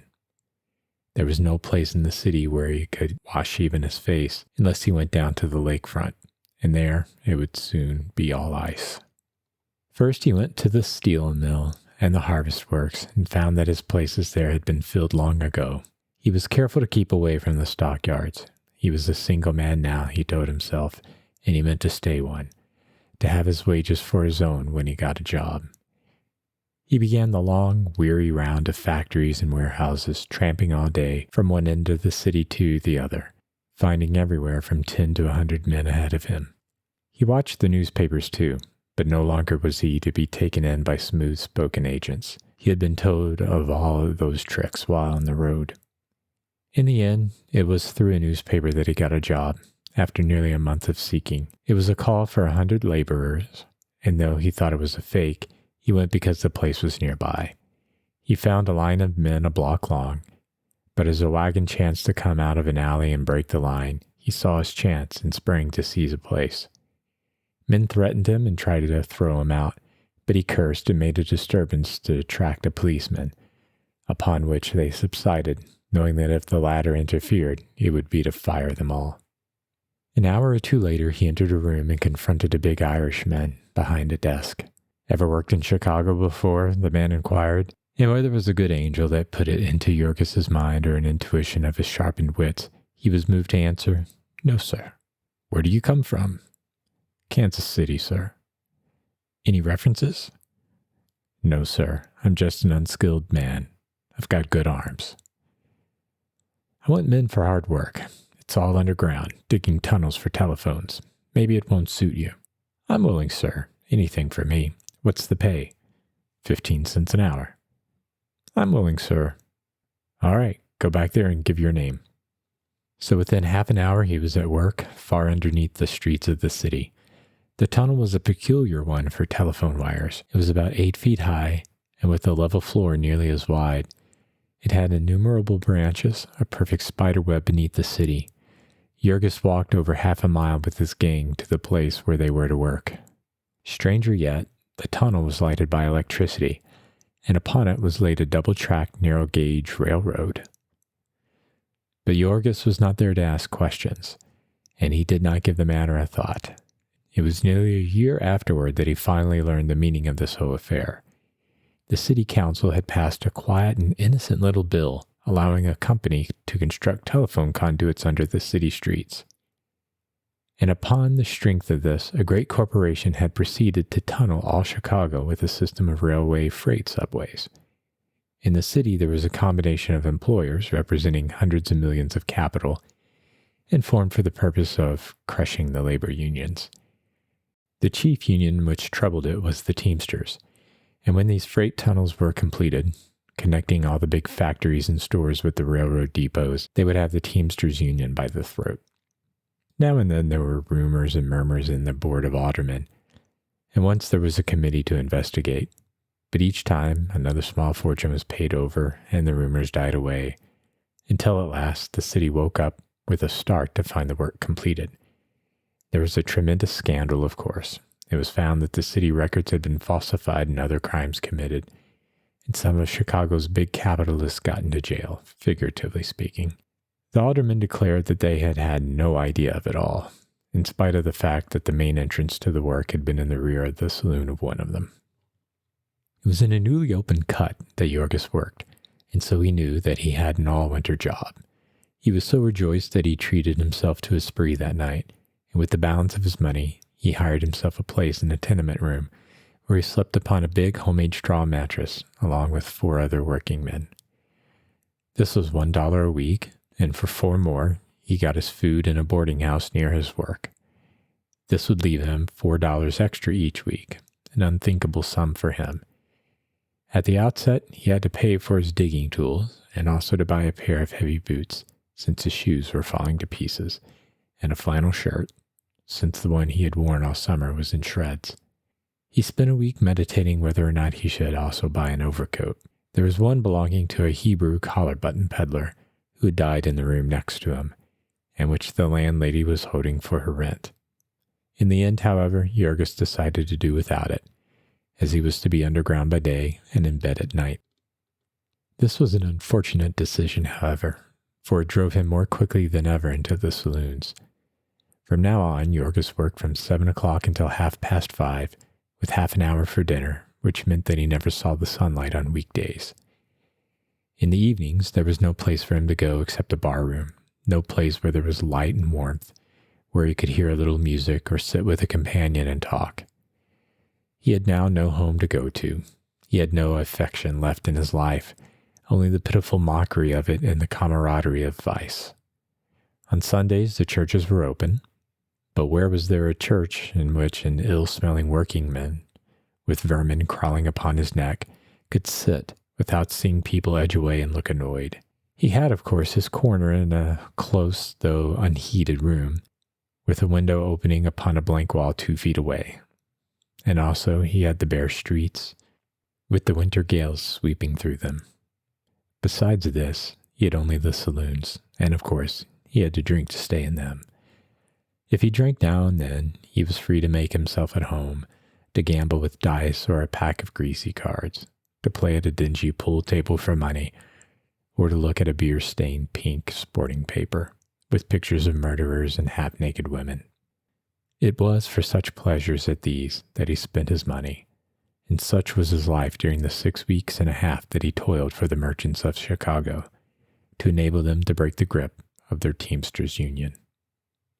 In a work thus carried out, not much thought was given to the welfare of the laborers. On an average, the tunneling cost a life a day and several manglings. It was seldom, however, that more than 12 or 2 men heard of any one accident. The work was all done by the new boring machineries, with as little blasting as possible, but there would be falling rocks and crushed supports and premature explosions, and in addition, all the dangers of railroading. So it was that one night, as Yorgos was on his way out with his gang, an engine and a loaded car dashed round one of the innumerable right-angle branches and struck him upon the shoulder, hurling him against the concrete wall and knocking him senseless. When he opened his eyes again, it was to the clanging of the bell of an ambulance. He was lying in it, covered by a blanket, and it was threading its way slowly through the holiday shopping crowds. They took him to the county hospital, where a young surgeon set his arm. Then he was washed and laid upon a bed in a ward with a score or two more of maimed and mangled men. Jorgis spent his Christmas in the hospital, and it was the pleasantest Christmas he had had in America. Every year there were scandals and investigations in this institution.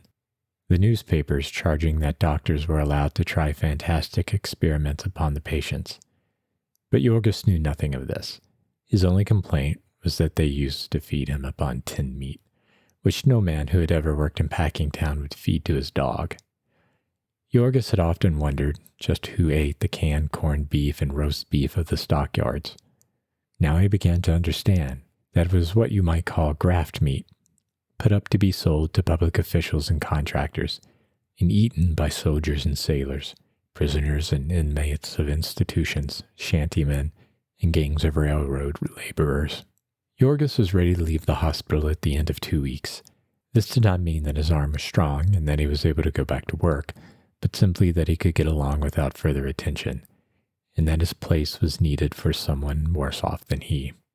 That he was utterly helpless and had no means of keeping himself alive in the meantime was something which did not concern the hospital authorities, nor anyone else in the city. As it chanced, he had been hurt on a Monday, and had just paid for his last week's board and his room rent, and spent nearly all the balance of his Saturday's pay. He had less than 75 cents in his pockets, and $1.50 due him for the day's work he had done before he was hurt. He might possibly have sued the company and got some damages for his injuries, but he did not know this, and it was not the company's business to tell him. He went and got his pay and his tools, which he left in a pawn shop for 50 cents. Then he went to his landlady, who had rented his place and had no other for him, and then to his boarding house keeper, who looked him over and questioned him. As he must certainly be helpless for a couple of months, and had boarded there only 6 weeks, she decided very quickly that it would not be worth the risk to keep him on trust.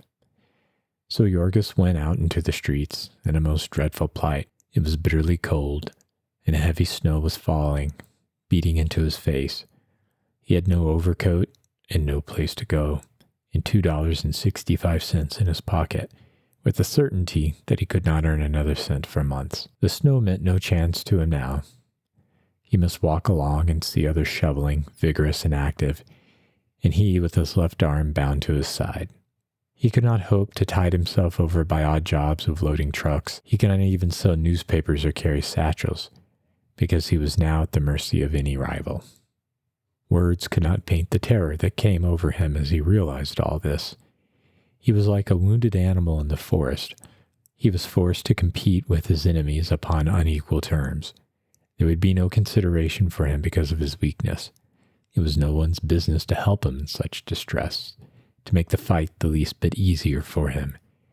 Even if he took to begging, he would be at a disadvantage, for reasons which he was to discover in good time.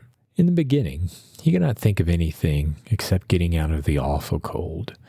He went into one of the saloons he had been wont to frequent and bought a drink, and then stood by the fire shivering and waiting to be ordered out.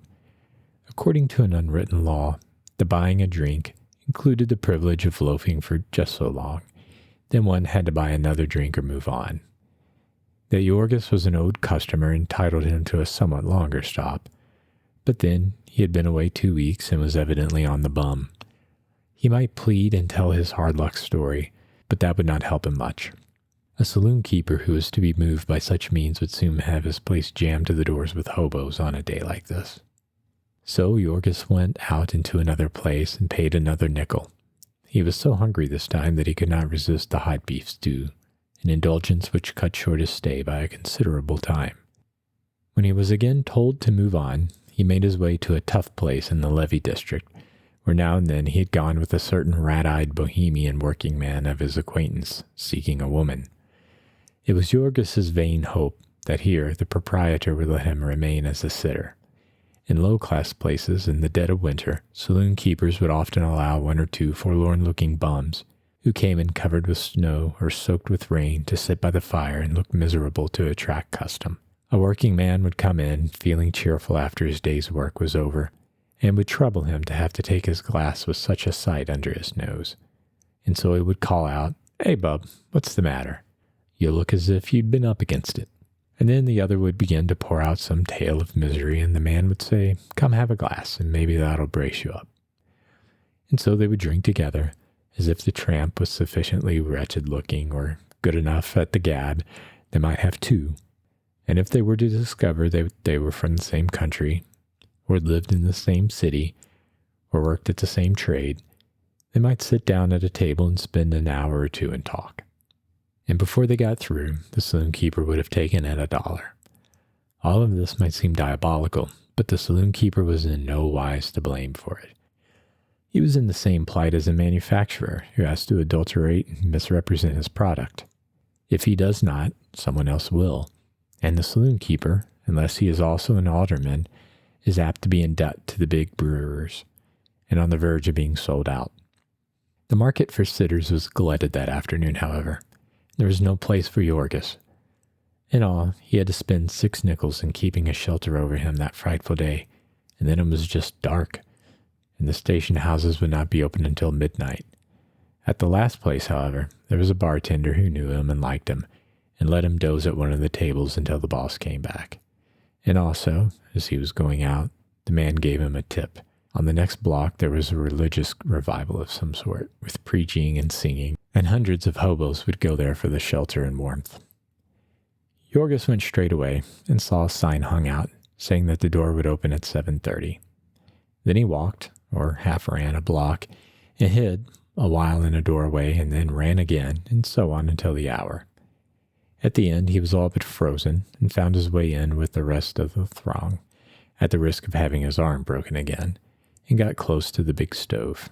By 8 o'clock, the place was so crowded that the speakers ought to have been flattered. The aisles were filled halfway up, and at the door, men were packed tight enough to walk upon.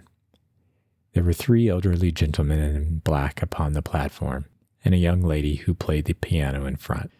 First they sang a hymn, and then one of the 3, a tall, smooth-shaven man, very thin, and wearing black spectacles, began an address. Jorgis heard smatterings of it, for the reason that terror kept him awake. He knew that he snored abominably, and to have been put out just then would have been like a sentence of death to him. The evangelist was preaching sin and redemption, the infinite grace of God, and his pardon for human frailty. He was very much in earnest, and he meant well, but Jorgis, as he listened, found his soul filled with hatred. What did he know about sin and suffering, with his smooth black coat and his neatly starched collar, his body warm and his belly full, and money in his pocket, and lecturing men who were struggling for their lives, men at the death grapple with the demon powers of hunger and cold? This, of course, was unfair, but Jorgis felt that these men were out of touch with the life they discussed, that they were unfitted to solve his problems. Nay, they themselves were part of the problem. They were part of the order established that was crushing men down and beating them. They were of the triumphant and insolent possessors. They had a hall, and a fire, and food, and clothing, and money, and so they might preach to hungry men, and the hungry men must be humble and listen. They were trying to save their souls, and who but a fool could fail to see that all that was the matter with their souls was that they had not been able to get a decent existence for their bodies? At 11, the meeting closed, and the desolate audience filed out into the snow, muttering curses upon the few traders who had got repentance and gone up on the platform. It was yet an hour before the station house would open, and Jorgis had no overcoat and was weak from a long illness. During that hour, he nearly perished. He was obliged to run hard to keep his blood moving at all, and then he came back to the station house and found a crowd blocking the street before the door. This was in the month of January 1904, when the country was on the verge of hard times, and the newspapers were reporting the shutting down of factories every day. It was estimated that 1.5 million men were thrown out of work before the spring. So all the hiding places of the city were crowded, and before that station house door, men fought and tore each other like savage beasts. When at last the place was jammed and they shut the doors, half the crowd was still outside, and Jorgis, with his helpless arm, was among them. There was no choice then but to go to a lodging house and spend another dime. It really broke his heart to do this at 12:30 after he had wasted the night at the meeting and on the street. He would be turned out of the lodging house promptly at 7. They had the shelves, which served as bunks, so contrived that they could be dropped, and any man who was slow about obeying orders could be tumbled to the floor. This was one day, and the cold spell lasted for 14 of them. At the end of 6 days, every cent of Jorgis's money was gone, and then he went out on the streets to beg for his life. He would begin as soon as the business of the city was moving. He would sally forth from a saloon, and, after making sure there was no policeman in sight, he would approach every likely-looking person who passed him, telling his woeful story and pleading for a nickel or a dime. Then, when he got one, he would dart round the corner and return to his base to get warm, and his victim, seeing him do this, would go away, vowing that he would never give a cent to a beggar again. The victim never paused to ask where else Jorgis could have gone under the circumstances, where he, the victim, would have gone. At the saloon, Jorgis could not only get more food, and better food than he could buy in any restaurant for the same money, but a drink in the bargain to warm him up. And he could find a comfortable seat by a fire, and could chat with a companion until he was as warm as toast. At the saloon, too, he felt at home. Part of the saloon keeper's business was to offer a home and refreshments to beggars in exchange for the proceeds of their foragings. And was there anyone else in the whole city who would do this? Would the victim have done it himself? Poor Jorgis might have been expected to make a successful beggar. He was just out of the hospital and desperately sick-looking, and with a helpless arm. Also, he had no overcoat and shivered pitifully. But alas, it was again the case of the honest merchant, who finds that the genuine and unadulterated article is driven to the wall by the artistic counterfeit. Jorgis, as a beggar, was simply a blundering amateur in competition with organized and scientific professionalism. He was just out of the hospital, but the story was worn threadbare. And how could he prove it? He had his arm in a sling, and it was a device a regular beggar's little boy would have scorned. He was pale and shivering, but they were made up with cosmetics, and had studied the art of chattering their teeth. As to his being without an overcoat, among them you would meet men you could swear had on nothing but a ragged linen duster and a pair of cotton trousers. So cleverly had they concealed the several suits of all-wool underwear beneath. Many of these professional mendicants had comfortable homes and families and thousands of dollars in the bank. Some of them had retired upon their earnings and gone into the business of fitting out and doctoring others, or working children at the trade. There were some who had both their arms bound tightly to their sides and padded stumps in their sleeves, and a sick child hired to carry a cup for them. There were some who had no legs and pushed themselves upon a wheeled platform, some who had been favored with blindness and were led by pretty little dogs. Some less fortunate had mutilated themselves or burned themselves, or had brought horrible sores upon themselves with chemicals. You might suddenly encounter upon the street a man holding out to you a finger rotting and discolored with gangrene, or one with livid scarlet wounds half escaped from their filthy bandages.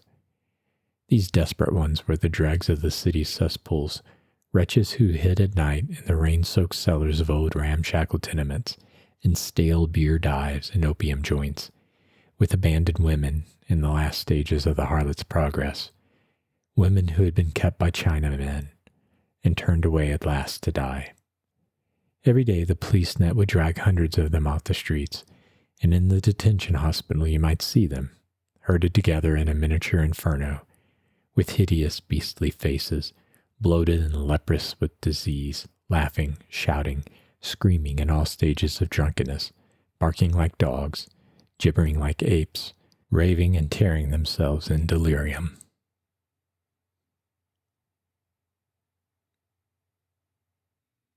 Chapter 24. In the face of all his handicaps, Jorgis was obliged to make the price of a lodging, and of a drink every hour or two, under penalty of freezing to death. Day after day he roamed about in the Arctic cold, his soul filled full of bitterness and despair. He saw the world of civilization then more plainly than ever he had seen it before, a world in which nothing counted but brutal might, an order devised by those who possessed it for the subjugation of those who did not. He was one of the latter, and all outdoors, all life, was to him one colossal prison, which he paced like a pent-up tiger, trying one bar after another and finding them all beyond his power. He had lost in the fierce battle of greed, and so was doomed to be exterminated, and all society was busy to see that he did not escape the sentence.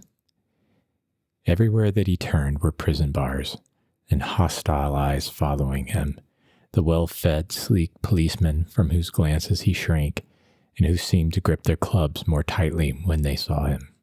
The saloon keepers who never ceased to watch him while he was in their places, who were jealous of every moment he lingered after he had paid his money. The hurrying throngs upon the streets, who were deaf to his entreaties, oblivious of his very existence, and savage and contemptuous when he forced himself upon them. They had their own affairs, and there was no place for him among them. There was no place for him anywhere. Every direction he turned his gaze. This fact was forced upon him. Everything was built to express it to him. The residences, with their heavy walls and bolted doors, and basement windows barred with iron, the great warehouses filled with the products of the whole world, and guarded by iron shutters and heavy gates, the banks, with their unthinkable billions of wealth, all buried in safes and vaults of steel. And then one day there befell Jorgis the one adventure of his life. It was late at night, and he had failed to get the price of a lodging. Snow was falling, and he had been out so long that he was covered with it, and was chilled to the bone. He was working among the theater crowds, flitting here and there, taking large chances with the police, in his desperation half hoping to be arrested. When he saw a blue coat start toward him, however, his heart failed him, and he dashed down a side street and fled a couple of blocks. When he stopped again, he saw a man coming toward him, and placed himself in his path. "Please, sir," he began, in the usual formula, "will you give me the price of a lodging? I've had a broken arm, and I can't work, and I've not a cent in my pocket. I'm an honest working man, sir, and I never begged before. It's not my fault, sir." Jorgis usually went on until he was interrupted, but this man did not interrupt, and so at last he came to a breathless stop. The other had halted, and Jorgis suddenly noticed that he stood a little unsteadily. "What's that you say?" he queried suddenly in a thick voice. Jorgis began again, speaking more slowly and distinctly. Before he was half through, the other put out his hand and rested it upon his shoulder. "Poor old chap," he said. "Been up against it, hey?" Then he lurched toward Jorgis, and the hand upon his shoulder became an arm about his neck. "Up against it myself, old sport," he said. "She's a hard old world." They were close to a lamppost, and Jorgis got a glimpse of the other. He was a young fellow, not much over 18, with a handsome, boyish face. He wore a silk hat and a rich, soft overcoat with a fur collar, and he smiled at Jorgis with benignant sympathy. "I'm hard up too, my good friend," he said. "I've got cruel parents, or I'd set you up. What's the matter with you?" "I've been in the hospital." "Hospital?" exclaimed the young fellow, still smiling sweetly. "That's too bad. Same as my Aunt Polly. My Aunt Polly's in the hospital too. Oh, Auntie's been having twins." "What's the matter with you?" "I've got a broken arm," Jorgis began. "So," said the other sympathetically, "that ain't so bad. You get over that. I wish somebody'd break my arm, old chappie. Damn if I don't. Then they treat me better." "Hold me up, old sport. What do you want me to do?" "I'm hungry, sir," said Jorgis. "Hungry? Why don't you have some supper?" "I've got no money, sir." "No money? Oh, let's be chums, old boy. Just like me. No money either. Almost busted. Why don't you go home then, same's me?" "I haven't any home," said Jorgis. "No home? Stranger in the city, eh? Good God, that's bad. Better come home with me. Yes, by Harry, that's the trick. You'll come home and have some supper with me." "Awful lonesome. Nobody home. Governor gone abroad. Bobby's on honeymoon. Polly having twins. Every damn soul gone away. Enough to drive a fellow to drink, I say. Only old Ham standing by, passing plates. Damn if I can't eat like that, no sir. The club for me every time, my boy, I say. But then they won't let me sleep there. Governor's orders, by Harry. Home every night, sir." "Ever hear anything like that?" "Every morning do?" I asked him. "No, sir, every night. or no allowance at all. That's my governor. Nice as nails, by Harry. Told old Ham to watch me too, servants spying on me. What'd you think that, my friend? A nice, quiet, good-hearted young feller like me and his daddy can't go to Europe. And leave him in peace. Ain't that a shame, sir? And I gotta go home every evening and miss all the fun, by Harry. That's what's the matter now. That's why I'm here. Had you come away and leave Kitty? Left her crying, too. What'd you think of that, old sport? Let me go, kittens, says I. Come early and often. I goes where duty calls me. Farewell. Farewell, my own true love. Farewell, farewell, my own true love. This last was a song, and the young gentleman's voice rose mournful and wailing, while he swung upon Jurgis's neck. The latter was glancing about nervously, lest someone should approach. They were still alone, however. But I came all right, continued the youngster aggressively. I can have my own way when I want it, by Harry. Freddie Jones is a hard man to handle when he gets going. No, sir, says I. By thunder, and I don't need anybody going home with me either. What'd you take me for, hey? Think I'm drunk, don't you, hey? I know you, but I'm no more drunk than you are, kittens, says I to her. And then says she, that's true, Freddie dear. She's a smart one, is Kitty. But I'm staying in the flat, and you're going out in the world. Cold night. Put it in a poem, lovely Kitty, says I. No joking, Freddie, my boy, says she. Let me call a cab now, like a good dear. But I can call my own cabs, don't you fool yourself, and I know what I'm a-doing, now you bet. Say, my friend, what you say? Will you come home and see me, and have some supper? Come along like a good feller. Don't be haughty. You're up against it, same as me, and you can understand a feller. Your heart's in the right place, by Harry. Come along, old chappie, and we'll light up the house, and we'll have some fizz, and we'll raise hell, we will. Whoopla. So long as I'm inside the house, I can do as I please. The governor's own very orders, by God. Hip, hip. They had started down the street, arm in arm, the young man pushing Jurgis along, half-dazed. Jurgis was trying to think what to do. He knew he could not pass any crowded place with his new acquaintance without attracting attention and being stopped. It was only because of the falling snow that people who passed here did not notice anything wrong. Suddenly, therefore, Jurgis stopped. Is it very far? He inquired. Not very, said the other. Tired, are you, though? Well, we'll ride. What you say? Good. Call a cab. And then, gripping Jurgis tight with one hand, the young fellow began searching his pockets with the other. You call, old sport, and I'll pay, he suggested. How's that, eh? And then he pulled out from somewhere a big roll of bills. It was more money than Jurgis had ever seen in his life before, and he stared at it with startled eyes. Looks like a lot, eh? Said Master Freddie, fumbling with it. Fool you, though, old chappie. They're all little ones. I'll be busted in 1 week more, sure thing. Word of honor. And not a cent more till the first governor's orders. Not a cent, by Harry. Enough to set a feller crazy, it is. I sent him a cable this afternoon. That's one reason more why I'm going home. Hanging on the verge of starvation, I says, for the honor of the family. Send me some bread. Hunger will compel me to join you, Freddie. That's what I wired him, by Harry, and I mean it. I'll run away from school, by God, if you don't send me some. After this fashion, the young gentleman continued to prattle on, and meantime, Jurgis was trembling with excitement. He might grab that wad of bills and be out of sight in the darkness before the other could collect his wits. Should he do it? What better had he to hope for if he waited longer? But Jurgis had never committed a crime in his life, and now he hesitated half a second too long. Freddie got one bill loose, and then stuffed the rest back into his trousers pocket.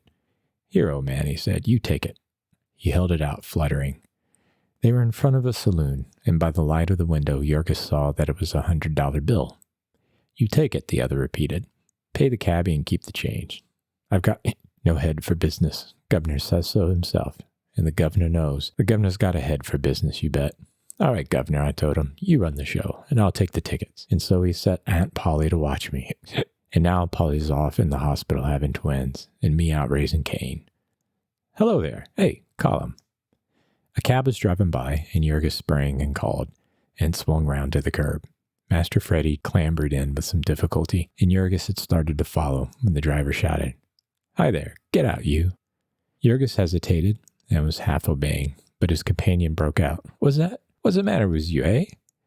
And the cabbie subsided, and Jurgis climbed in. Then Freddie gave a number on the Lakeshore Drive, and the carriage started away. The youngster leaned back and snuggled up to Jurgis, murmuring contentedly. In half a minute, he was sound asleep. Jurgis sat shivering, speculating as to whether he might not still be able to get hold of the roll of bills. He was afraid to try to go through his companion's pockets, however, and besides, the cabbie might be on the watch. He had the 100 safe, and he would have to be content with that. At the end of half an hour or so, the cab stopped. They were out on the waterfront, and from the east, a freezing gale was blowing off the icebound lake. "Here we are," called the cabbie, and Jurgis awakened his companion. Master Freddie sat up with a start. "Hello," he said. "Where are we? What's this? Who are... Hey! Oh, yes, you sure enough. Must forgot you. Oh, chappie. Home, are we? Let's see. Brr, it's cold. Yes, come along, we're home. It's ever so humble." Before them there loomed an enormous granite pile, set far back from the street and occupying a whole block. By the light of the driveway lamps, Jurgis could see that it had towers and huge gables, like a medieval castle. He thought that the young fellow must have made a mistake. It was inconceivable to him that any person could have a home like a hotel or the city hall. But he followed in silence, and they went up the long flight of steps, arm in arm. "There's a button here, old sport," said Master Freddie. "Hold my arm while I find her. Steady now. Oh, yes, here she is. Saved." A bell rang, and in a few seconds the door was opened. A man in blue livery stood holding it and gazing before him, silent as a statue. They stood for a moment, blinking in the light. Then Jurgis felt his companion pulling, and he stepped in, and the blue automaton closed the door. Jurgis's heart was beating wildly.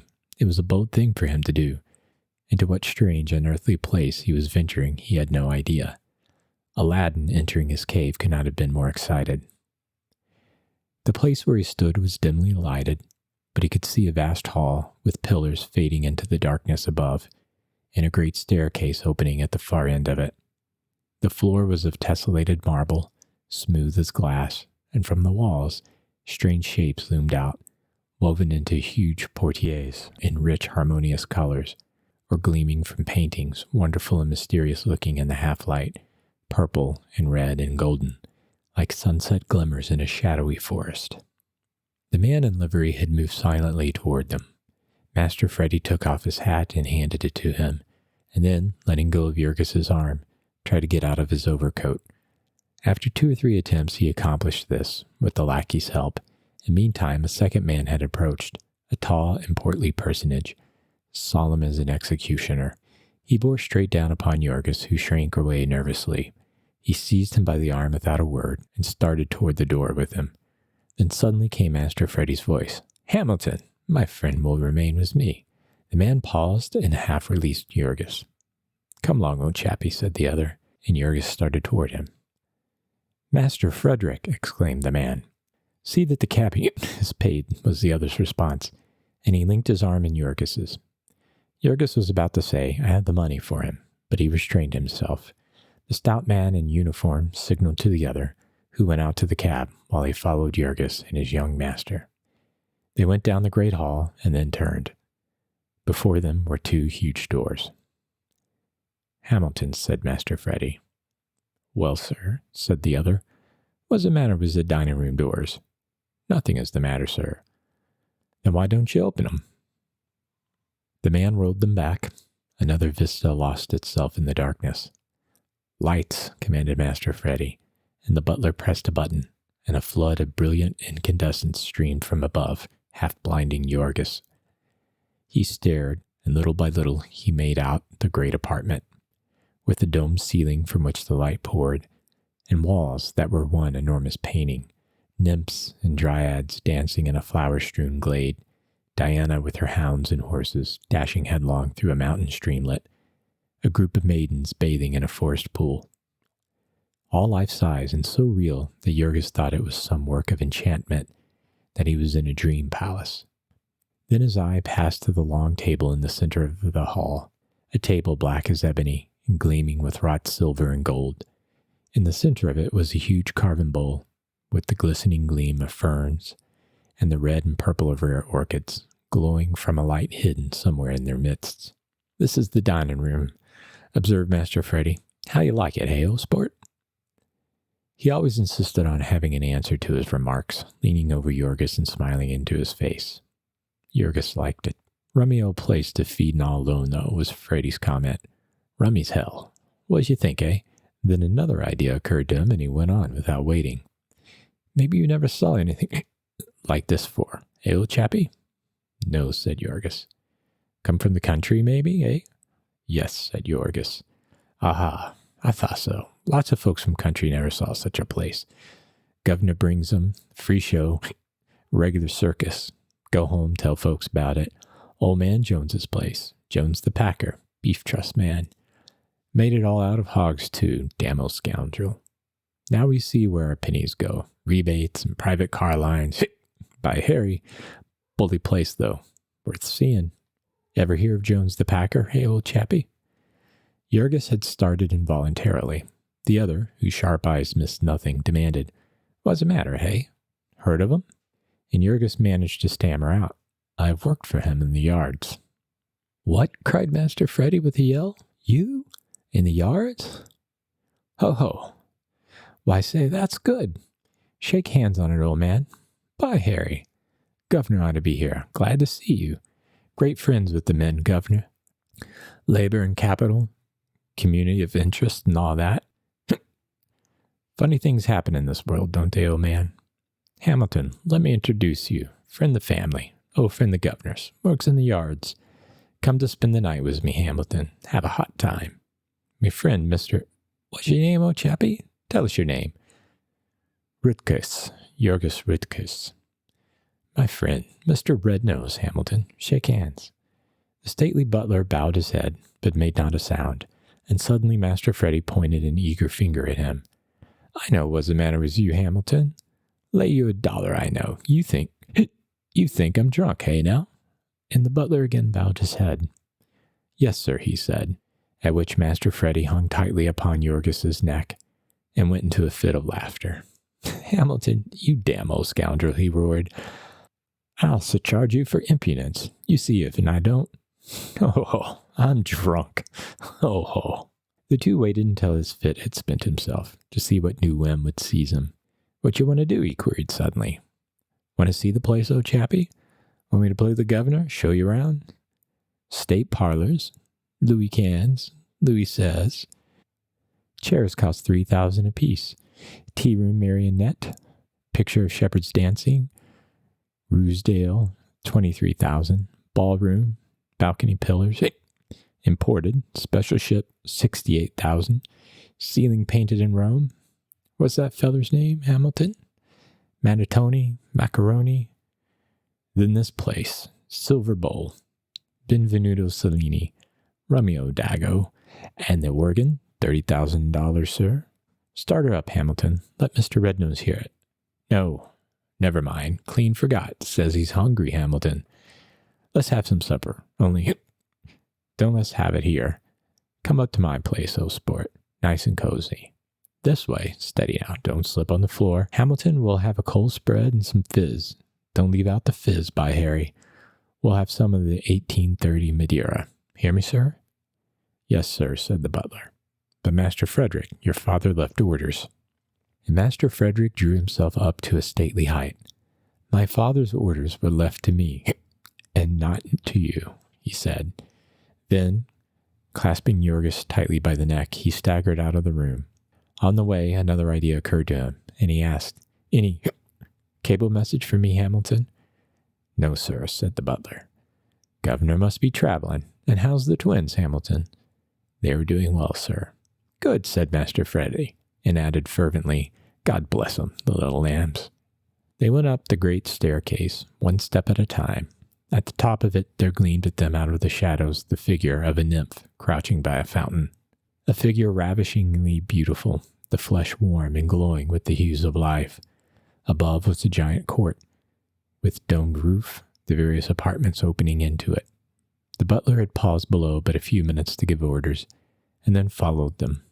Now he pressed a button, and the hall blazed with light. He opened a door before them, and then pressed another button as they staggered into the apartment. It was fitted up as a study. In the center was a mahogany table covered with books and smoker's implements. The walls were decorated with college trophies and colors, flags, posters, photographs and knickknacks, tennis rackets, canoe paddles, golf clubs, and polo sticks. An enormous moose head, with horns 6 feet across, faced a buffalo head on the opposite wall, while bear and tiger skins covered the polished floor. There were lounging chairs and sofas, window seats covered with soft cushions of fantastic designs. There was one corner fitted in Persian fashion, with a huge canopy and a jeweled lamp beneath. Beyond, the door opened upon a bedroom, and beyond that was a swimming pool of the purest marble that had cost about $40,000. Master Freddy stood for a moment or two, gazing about him. Then out of the next room a dog emerged, a monstrous bulldog, the most hideous object that Yorgis had ever laid eyes upon. He yawned, opening a mouth like a dragon's, and he came toward the young man, wagging his tail. "Hello, Dewey," cried his master. "Been having a snooze, old boy? Well, well. Hello there, what's the matter?" The dog was snarling at Yorgis. "Why, Dewey, this my friend, Mr. Rednose. Old friend the governor's. Mr. Rednose, Admiral Dewey, shake hands. Ain't he a daisy, though? Blue ribbon at the New York show. 8,500 at a clip. How's that, eh?" The speaker sank into one of the big armchairs, and Admiral Dewey crouched beneath it. He did not snarl again, but he never took his eyes off Yorgis. He was perfectly sober, was the Admiral. The butler had closed the door, and he stood by it, watching Yorgis every second. Now there came footsteps outside, and, as he opened the door, a man in livery entered, carrying a folding table, and behind him, 2 men with covered trays. They stood like statues, while the first spread the table and set out the contents of the trays upon it. There were cold pâtés and thin slices of meat, tiny bread and butter sandwiches with the crust cut off, a bowl of sliced peaches and cream in January, little fancy cakes, pink and green and yellow and white, and half a dozen ice-cold bottles of wine. "That's the stuff for you," cried Master Freddy exultantly as he spied them. "Come along, old chappie, move up." And he seated himself at the table. The waiter pulled a cork, and he took the bottle and poured 3 glasses of its contents in succession down his throat. Then he gave a long-drawn sigh and cried again to Yorgis to seat himself. The butler held the chair at the opposite side of the table, and Yorgis thought it was to keep him out of it, but finally he understood that it was the other's intention to put it under him, and so he sat down, cautiously and mistrustingly. Master Freddy perceived that the attendants embarrassed him, and he remarked with a nod to them, "You may go." They went, all save the butler. "You may go too, Hamilton," he said. "Master Frederick," the madman began. "Go," cried the youngster angrily. "Damn you, don't you hear me?" The man went out and closed the door. Yorgis, who was as sharp as he, observed that he took the key out of the lock in order that he might peer through the keyhole. Master Frederick turned to the table again. "Now," he said, "go for it." Yorgis gazed at him doubtingly. "Eat," cried the other. "Pile in, old chappie." "Don't you want anything?" Yorgis asked. "Ain't hungry," was the reply. "Only thirsty. Kitty and me had some candy. You go on." So Yorgis began, without further parley. He ate as with 2 shovels, his fork in one hand and his knife in the other. When he once got started, his wolf hunger got the better of him, and he did not stop for breath until he'd cleared every plate. "Gee whiz," said the other, who had been watching him in wonder. Then he held Yorgis the bottle. "Let's see you drink now," he said, and Yorgis took the bottle and turned it up to his mouth, and a wonderfully unearthly liquid ecstasy poured down his throat, tickling every nerve of him, thrilling him with joy. He drank the very last drop of it, and then he gave vent to a long-drawn ah. "Good stuff, eh?" said Freddy sympathetically. He had leaned back in the big chair, putting his arm behind his head and gazing at Yorgis. And Yorgis gazed back at him. He was clad in spotless evening dress, was Freddy, and looked very handsome. He was a beautiful boy, with light golden hair and the head of an Antinous. He smiled at Yorgis confidingly, and then started talking again, with his blissful insouciance. This time, he talked for 10 minutes at a stretch, and in the course of the speech, he told Yorgis all of his family history. His big brother Charlie was in love with a guileless maiden who played the part of Little Bright Eyes in The Caliph of Kamskatka. He had been on the verge of marrying her once, only the governor had sworn to disinherit him and had presented him with a sum that would stagger the imagination, and that had staggered the virtue of Little Bright Eyes. Now Charlie had got leave from college and had gone away in his automobile on the next best thing to a honeymoon. The governor had made threats to disinherit another of his children also, Sister Gwendolyn, who had married an Italian marquis with a string of titles and a dueling record. They lived in his chateau, or rather had, until he had taken to firing the breakfast dishes at her. Then she had cabled for help, and the old gentleman had gone over to find out what were his grace's terms. So they had left Freddie all alone, and he with less than $2,000 in his pocket. Freddie was up in arms and meant serious business, as they would find in the end. There was no other way of bringing them to terms. He would have his kittens wire that she was about to marry him, and see what happened then. So the cheerful youngster rattled on until he was tired out. He smiled his sweetest smile at Jorgis, and then he closed his eyes sleepily. Then he opened them again, and smiled once more, and finally closed them and forgot to open them. For several minutes, Jorgis sat perfectly motionless, watching him, and reveling in the strange sensation of the champagne. Once he stirred, and the dog growled. After that, he sat almost holding his breath, until after a while the door of the room opened softly, and the butler came in. He walked toward Jorgis upon tiptoe, scowling at him, and Jorgis rose up and retreated, scowling back. So until he was against the wall, and then the butler came close and pointed toward the door. "Get out of here," he whispered. Jorgis hesitated, giving a glance at Freddie, who was snoring softly. "If you do, you son of a," hissed the butler, "I'll mash in your face for you before you get out of here." And Jorgis wavered but an instant more. He saw Admiral Dewey coming up behind the man and growling softly to back up his threats. Then he surrendered and started toward the door. They went out without a sound and down the great echoing staircase and through the dark hall.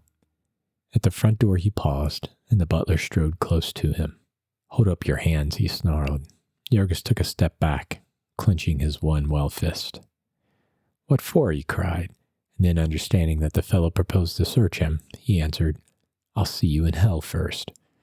"Do you want to go to jail?" demanded the butler menacingly. "I'll have the police."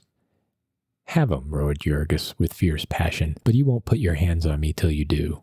I haven't touched anything in your damned house, and I'll not have you touch me." So the butler, who was terrified lest his young master should waken, stepped suddenly to the door and opened it. "Get out of here," he said, and then as Jorgis passed through the opening, he gave him a ferocious kick that sent him down the great stone steps at a run and landed him sprawling in the snow at the bottom.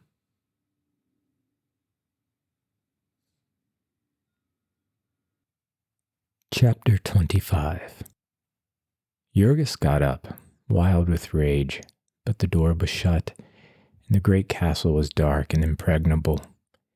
Then the icy teeth of the blast bit into him, and he turned and went away at a run.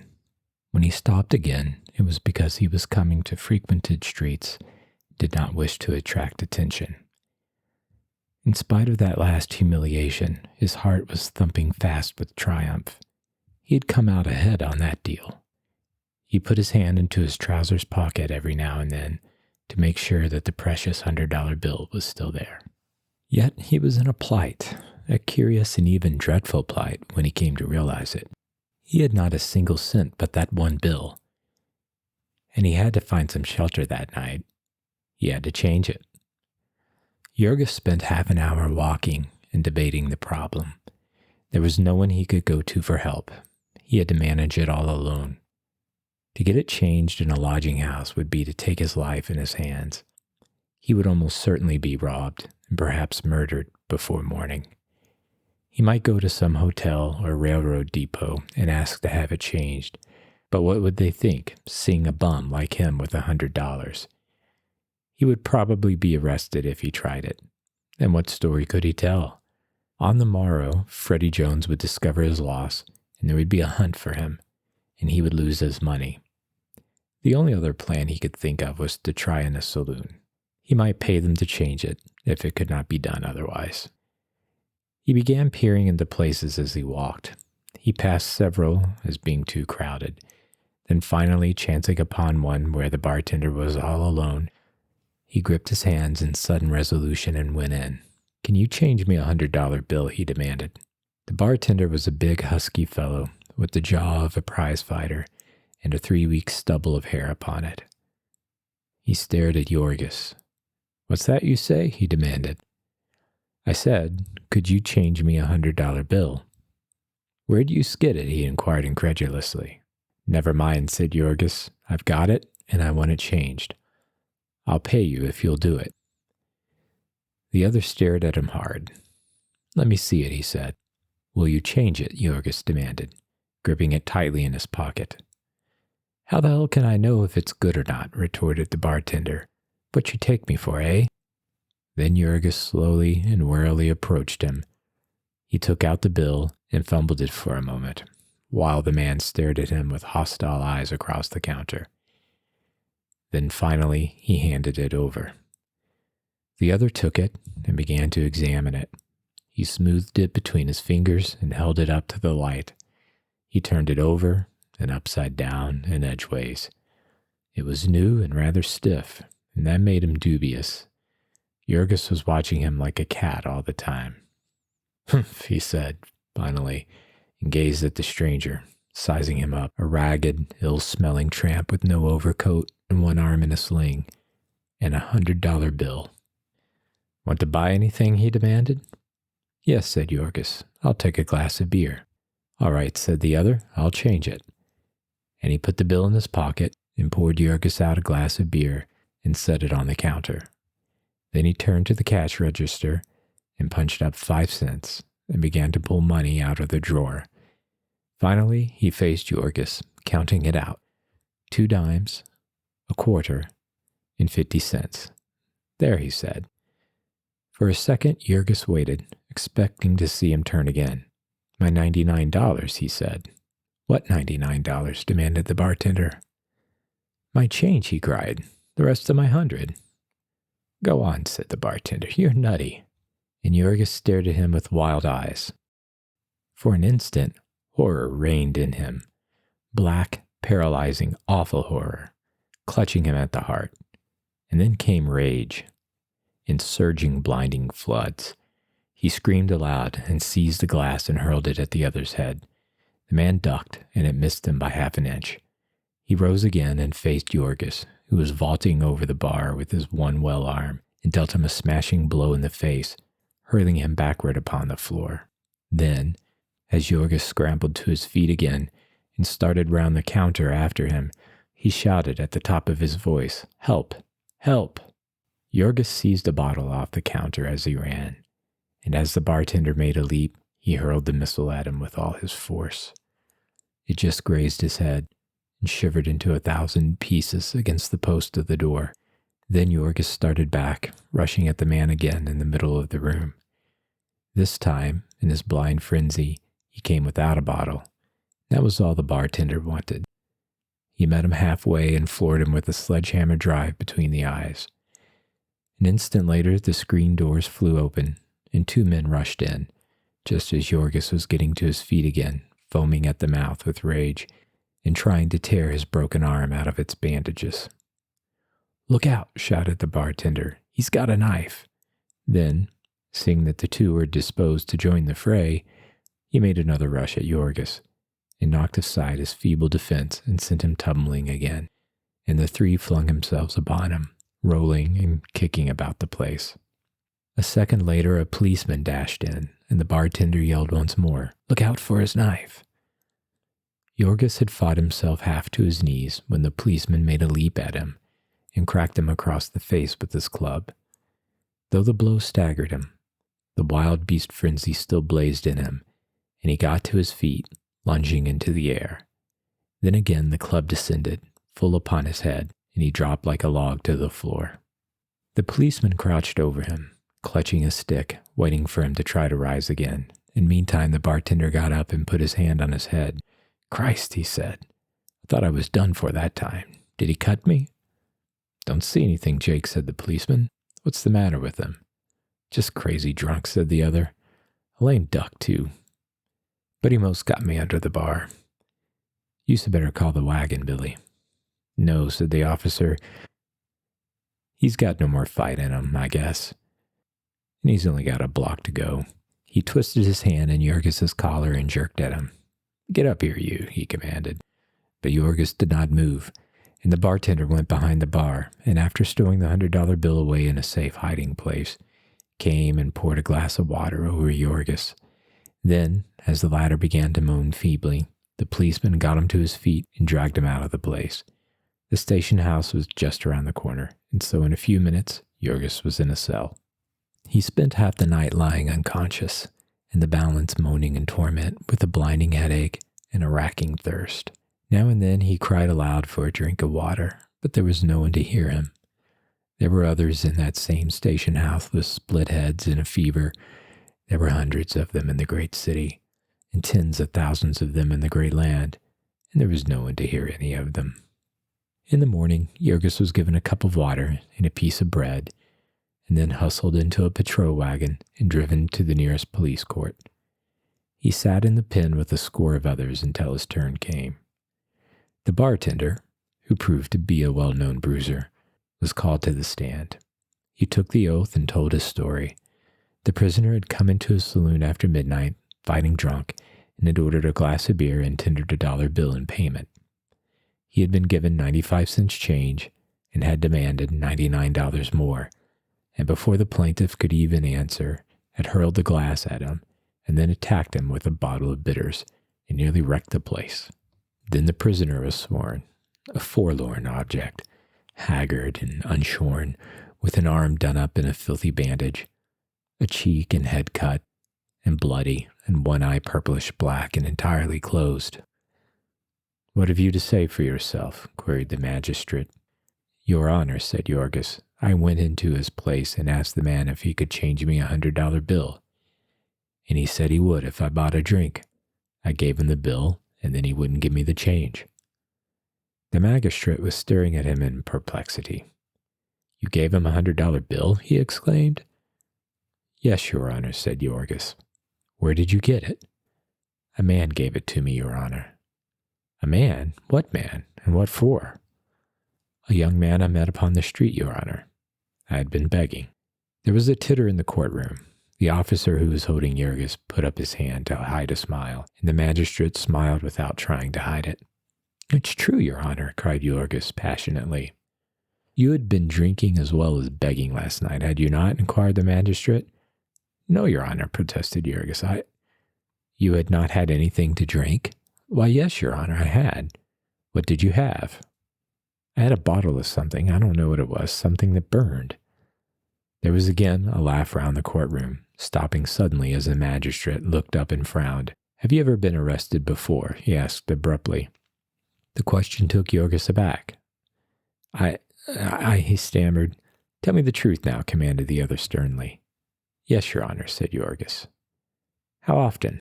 "Only once, Your Honor." "What for?" "For knocking down my boss, Your Honor. I was working the stockyards, and he—" "I see," said His Honor. "I guess that will do. You ought to stop drinking if you can't control yourself. 10 days in costs. Next case." Yorgis gave vent to a cry of dismay, cut off suddenly by the policeman, who seized him by the collar. He was jerked out of the way into a room with the convicted prisoners, where he sat and wept like a child in his impotent rage. It seemed monstrous to him that policemen and judges should esteem his word as nothing in comparison with the bartender's. Poor Yorgis could not know that the owner of the saloon paid $5 each week to the policeman alone for Sunday privileges and general favors, nor that the pugilist bartender was one of the most trusted henchmen of the Democratic leader of the district, and had helped only a few months before to hustle out a record-breaking vote as a testimonial to the magistrate, who had been made the target of odious, kid-gloved reformers.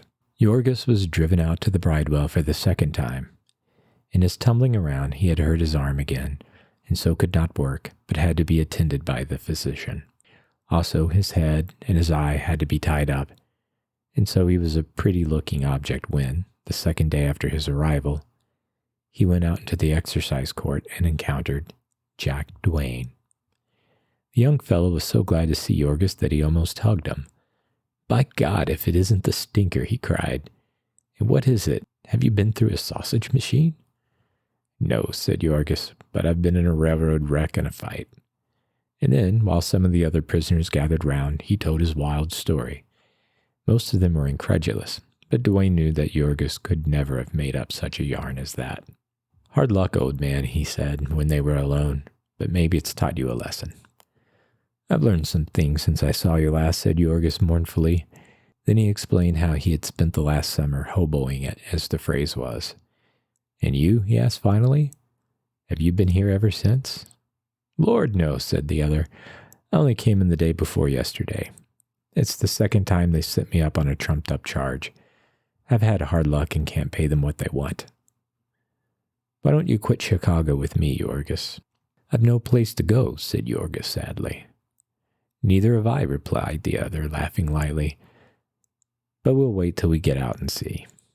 In the Bridewell, Yorgis met few who had been there the last time, but he met scores of others, old and young, of exactly the same sort.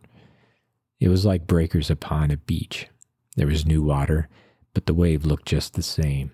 He strolled about and talked with them, and the biggest of them told tales of their prowess, while those who were weaker or younger and inexperienced gathered round and listened in admiring silence.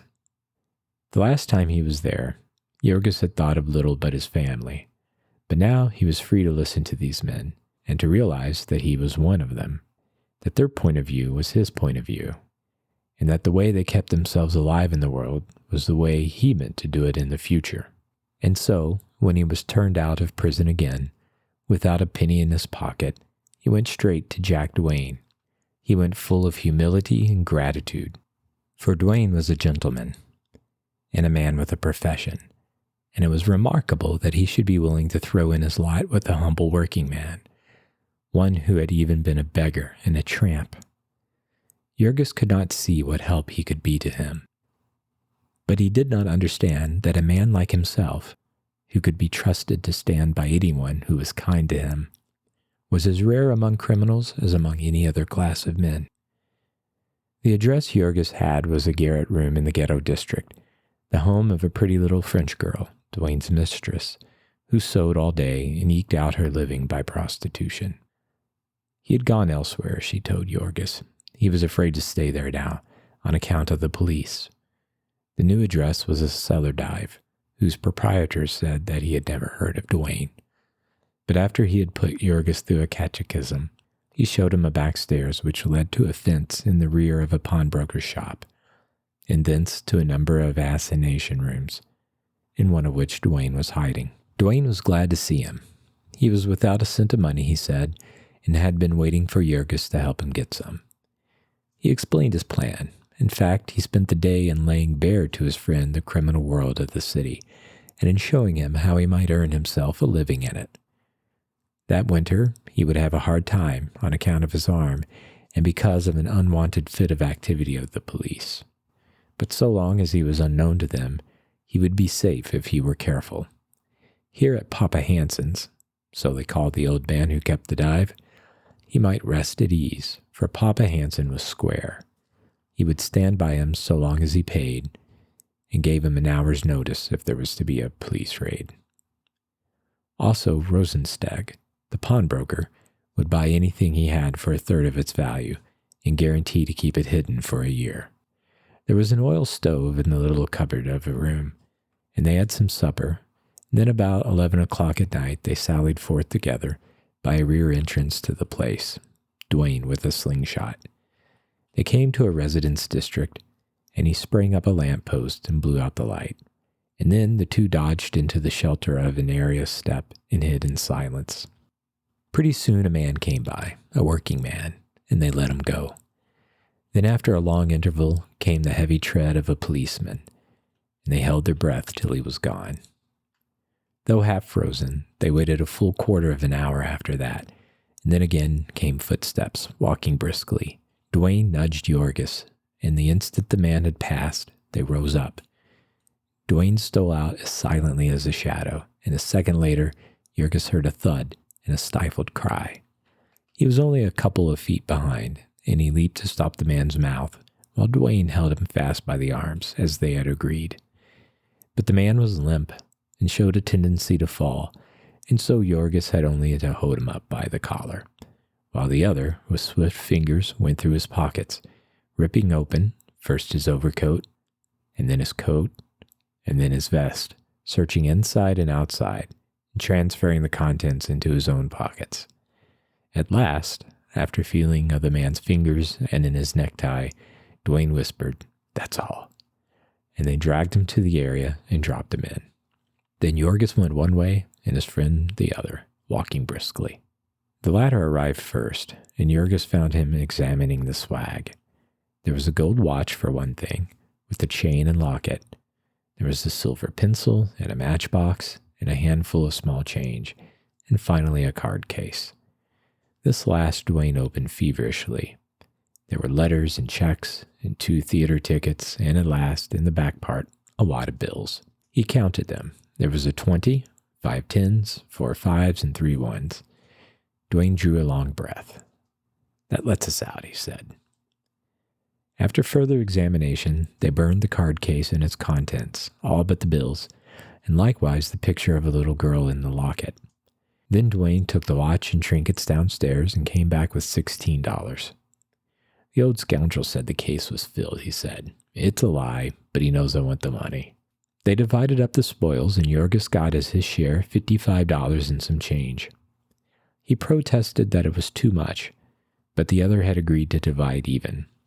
That was a good haul, he said, better than average. When they got up in the morning, Jurgis was sent out to buy a paper. One of the pleasures of committing a crime was the reading about it afterward. "I had a pal that always did it," Dwayne remarked, laughing, until one day he read that he had left $3,000 in a lower inside pocket of his party's vest. There was a half-column account of the robbery.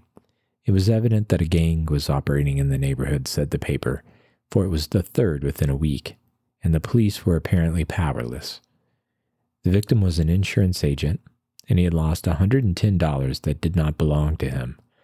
He had chanced to have his name marked on his shirt, otherwise he would not have been identified yet. His assailant had hit him too hard, and he was suffering from concussion of the brain. And also, he had been half frozen when found, and would lose 3 fingers on his right hand. The enterprising newspaper reporter had taken all this information to his family and told how they had received it. Since it was Jurgis's first experience, these details naturally caused him some worriment, but the other laughed coolly. It was the way of the game, and there was no helping it. Before long, Jurgis would think no more of it than they did in the yards of knocking out a bullock. "It's a case of us or the other fellow, and I say the other fellow every time," he observed. "Still," said Jurgis reflectively, "he never did us any harm." "He was doing it to somebody as hard as he could. You can be sure of that," said his friend.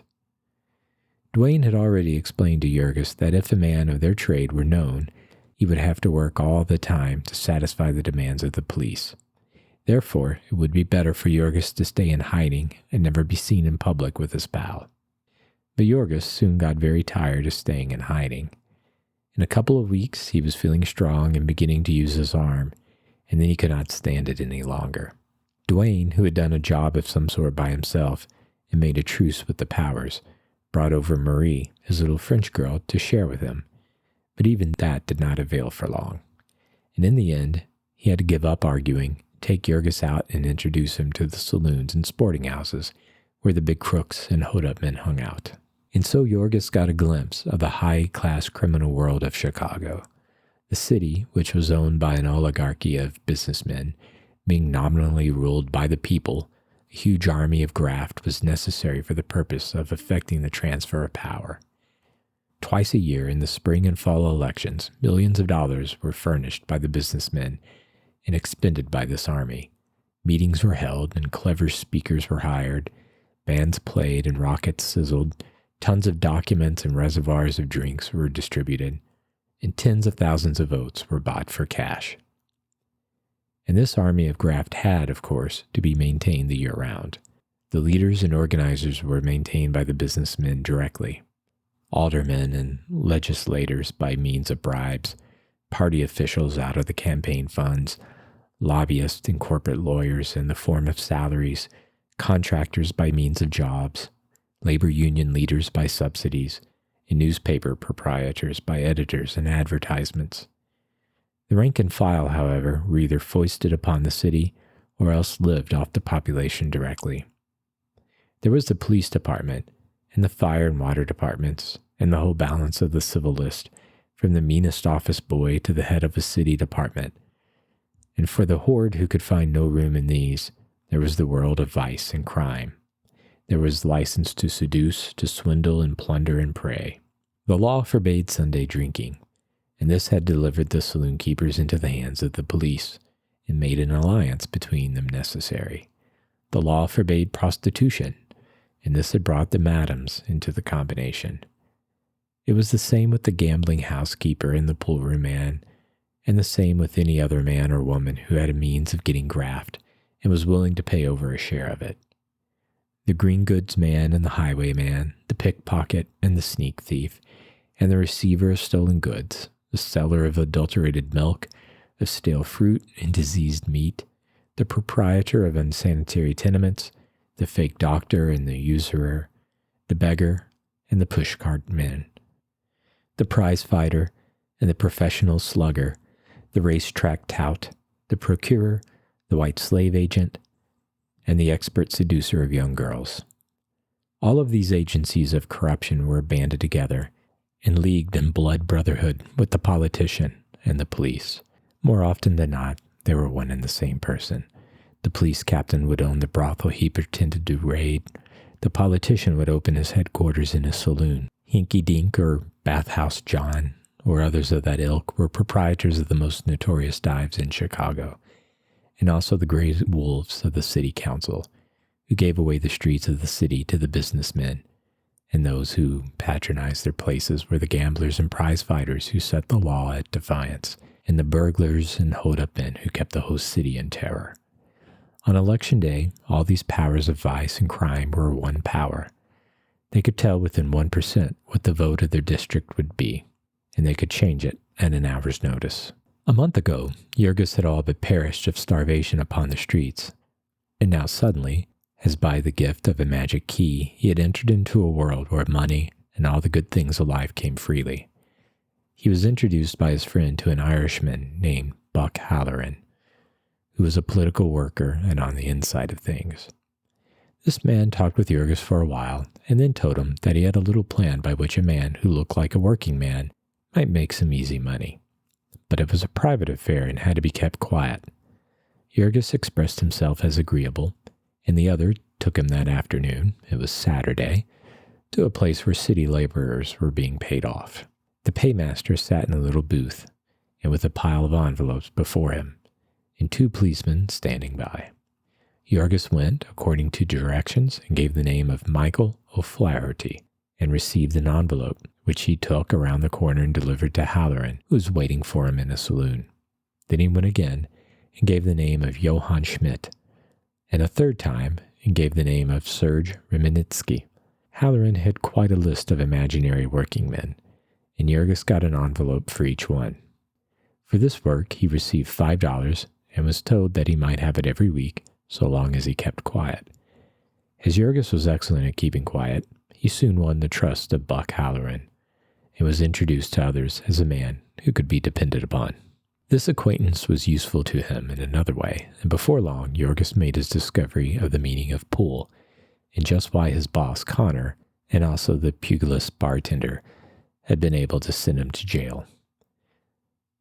One night there was given a ball, the benefit of One-Eyed Larry, a lame man who played the violin in one of the big high-class houses of prostitution on Clark Street and was a wag and a popular character on the levee. This ball was held in a big dance hall. It was one of the occasions when the city's powers of debauchery gave themselves up to madness. Jurgis attended and got half insane with drink and began quarreling over a girl. His arm was pretty strong by then, and he set to work to clean out the place and ended in a cell in the police station. The police station being crowded to the doors and stinking with bums, Jurgis did not relish staying there to sleep off his liquor and sent for Halloran, who called up the district leader and had Jurgis bailed out by telephone at 4 o'clock in the morning. When he was arraigned that same morning, the district leader had already seen the clerk of the court and explained that Jurgis Rudkus was a decent fellow who had been indiscreet. And so Jurgis was fined $10 and the fine was suspended, which meant that he did not have to pay for it and never would have to pay for it unless somebody chose to bring it up against him in the future. Among the people Jurgis lived with now, money was valued according to an entirely different standard from that of the people of Packingtown. Yet, strange as it may seem, he did a great deal less drinking than he had as a working man. He had not the same provocations of exhaustion and hopelessness. He had now something to work for, to struggle for. He soon found that if he kept his wits about him, he would come upon new opportunities, and being naturally an active man, he not only kept sober himself, but helped to steady his friend, who was a good deal fonder of both wine and women than he. One thing led to another. In the saloon where Jurgis met Buck Halloran, he was sitting late one night with Duane, when a country customer, a buyer for an out-of-town merchant, came in, a little more than half-piped. There was no one else in the place but the bartender, and as the man went out again, Jurgis and Duane followed him. He went round the corner, and in a dark place made by a combination of the elevated railroad and an unrented building, Jurgis leaped forward and shoved a revolver under his nose, while Duane, with his hat pulled over his eyes, went through the man's pockets with lightning fingers. They got his watch and his wad and were round the corner again and into the saloon before he could shout more than once. The bartender, to whom they had tipped the wink, had the cellar door open for them, and they vanished, making their way by a secret entrance to a brothel next door. From the roof of this, there was access to 3 similar places beyond. By means of these passages, the customers of any one place could be gotten out of the way, in case a falling out with the police chanced to lead to a raid. And also, it was necessary to have a way of getting a girl out of reach in case of an emergency. Thousands of them came to Chicago answering advertisements for servants and factory hands, and found themselves trapped by fake employment agencies and locked up in a body house. It was generally enough to take all their clothes away from them, but sometimes they would have to be doped and kept prisoners for weeks. And meantime, their parents might be telegraphing the police and even coming on to see why nothing was done. Occasionally, there was no way of satisfying them but to let them search the place to which the girl had been traced. For his help in this little job, the bartender received 20 out of the $130-odd that the pair secured, and naturally this put them on friendly terms with him, and a few days later he introduced them to a little sheeny named Goldberger, one of the runners of the sporting house where they had been hidden. After a few drinks, Goldberger began, with some hesitation, to narrate how he had had a quarrel over his best girl with a professional card sharp who had hit him in the jaw. The fellow was a stranger in Chicago, and if he was found some night with his head cracked, there would be no one to care very much.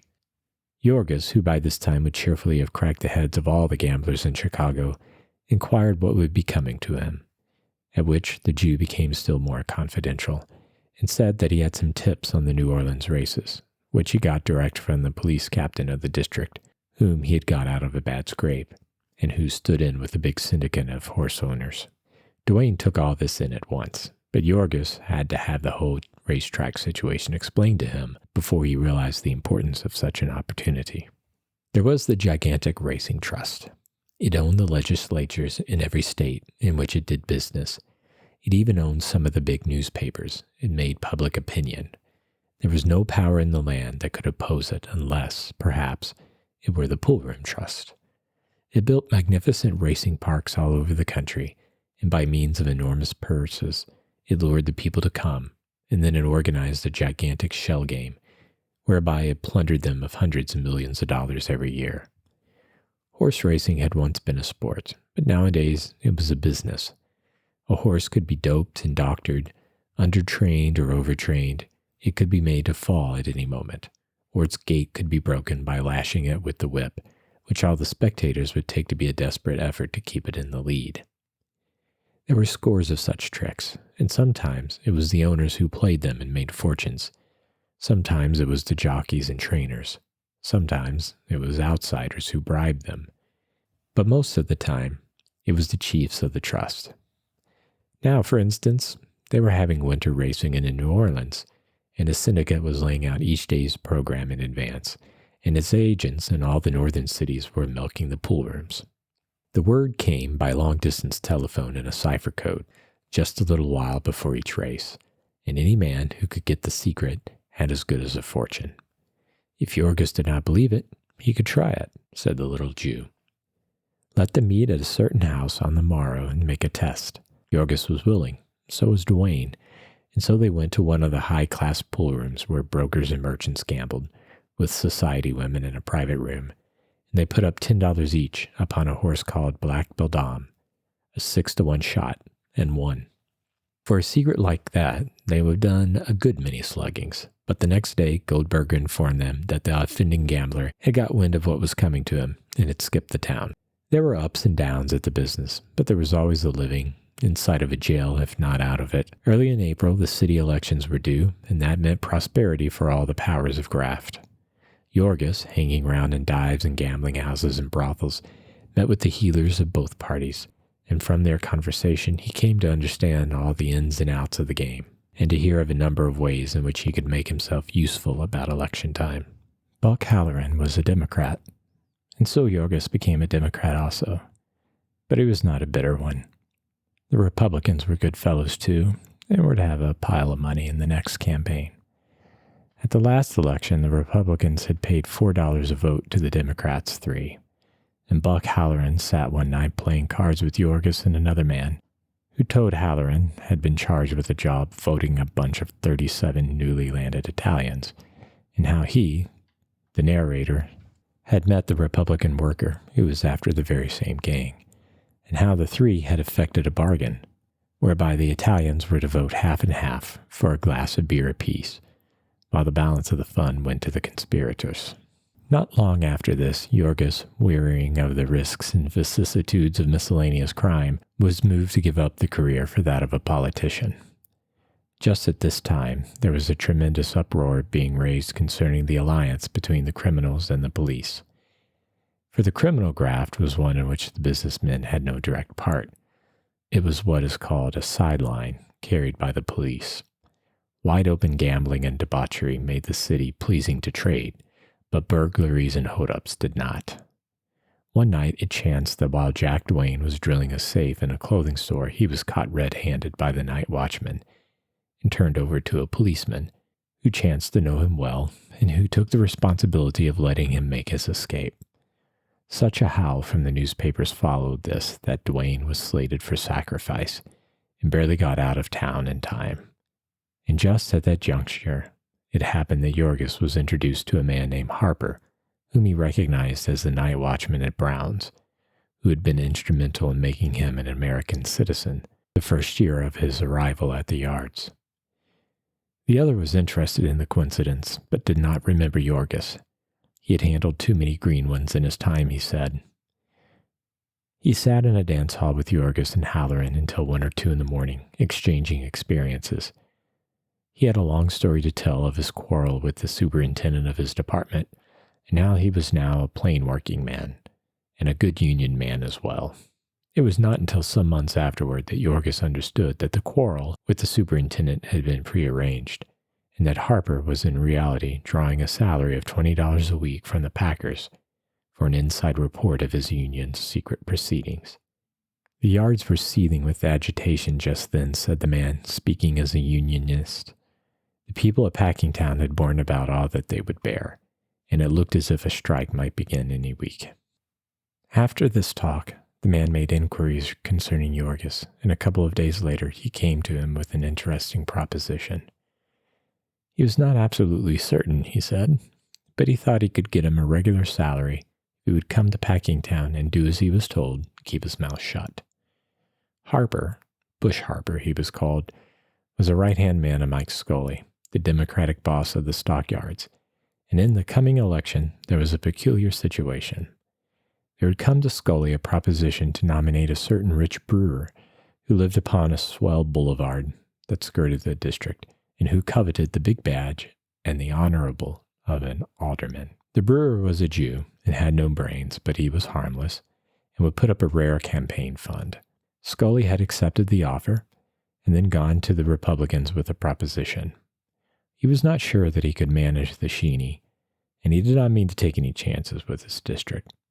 Let the Republicans nominate a certain obscure but amiable friend of Scully's, who was now setting 10 pins in the cellar of an Ashland Avenue saloon, and he, Scully, would elect him with the Sheeny's money, and the Republicans might have the glory, which was more than they would get otherwise. In return for this, the Republicans would agree to put up no candidate the following year, when Scully himself came up for re-election as the other alderman from the ward. To this the Republicans had assented at once. But the hell of it was, so Harper explained, that the Republicans were all of them fools. A man had to be a fool to be a Republican in the stockyards where Scully was king. And they didn't know how to work, and of course it would not do for the Democratic workers, the noble redskins of the War Whoop League, to support the Republican openly. The difficulty would not have been so great except for another fact. There had been a curious development in stockyards politics in the last year or two, a new party having leaped into being. They were the Socialists, and it was a devil of a mess, said Bush Harper. The one image which the word socialist brought to Yorgis was of poor little Timoshes Kuzlaika, who had called himself one, and would go out with a couple of other men and a soapbox and shout himself hoarse on a street corner Saturday nights. Timoshes had tried to explain to Yorgis what it was all about, but Yorgis, who was not of an imaginative turn, had never quite got it straight. At present, he was content with his companion's explanation that the socialists were the enemies of American institutions, could not be bought, and would not combine or make any sort of a dicker. Mike Scully was very much worried over the opportunity which his last deal gave to them. The stockyards Democrats were furious at the idea of a rich capitalist for their candidate, and while they were changing, they might possibly conclude that a socialist firebrand was preferable to a Republican bum. And so, right here was a chance for Yorgis to make himself a place in the world, explained Bush Harper. He had been a union man, and he was known in the yards as a working man.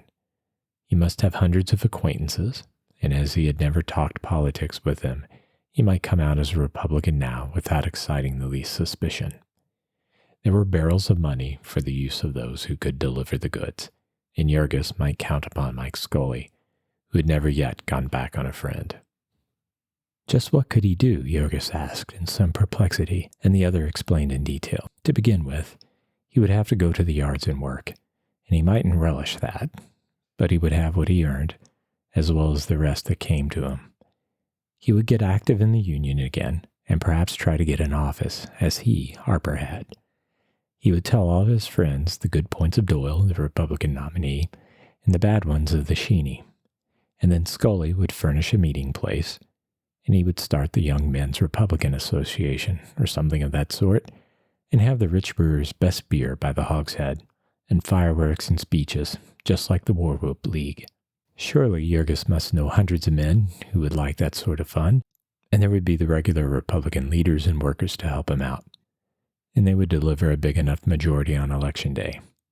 When he had heard all this explanation to the end, Yorgis demanded, "But how can I get a job in Packingtown? I'm blacklisted." At which Bush Harper laughed. "I'll attend to that all right," he said. And the other replied, "It's a go then. I'm your man."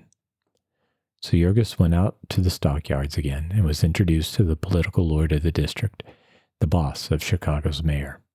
It was Scully who owned the brickyards and the dump and the ice pond, though Yorgis did not know it. It was Scully who was to blame for the unpaved street in which Yorgis's child had been drowned. It was Scully who had put into office the magistrate who had first sent Yorgis to jail. It was Scully who was principal stockholder in the company which had sold him the ramshackle tenement and then robbed him of it. But Yorgis knew none of these things, any more than he knew that Scully was but a tool and puppet of the packers. To him, Scully was a mighty power, the biggest man he had ever met. He was a little dried-up Irishman whose hand shook.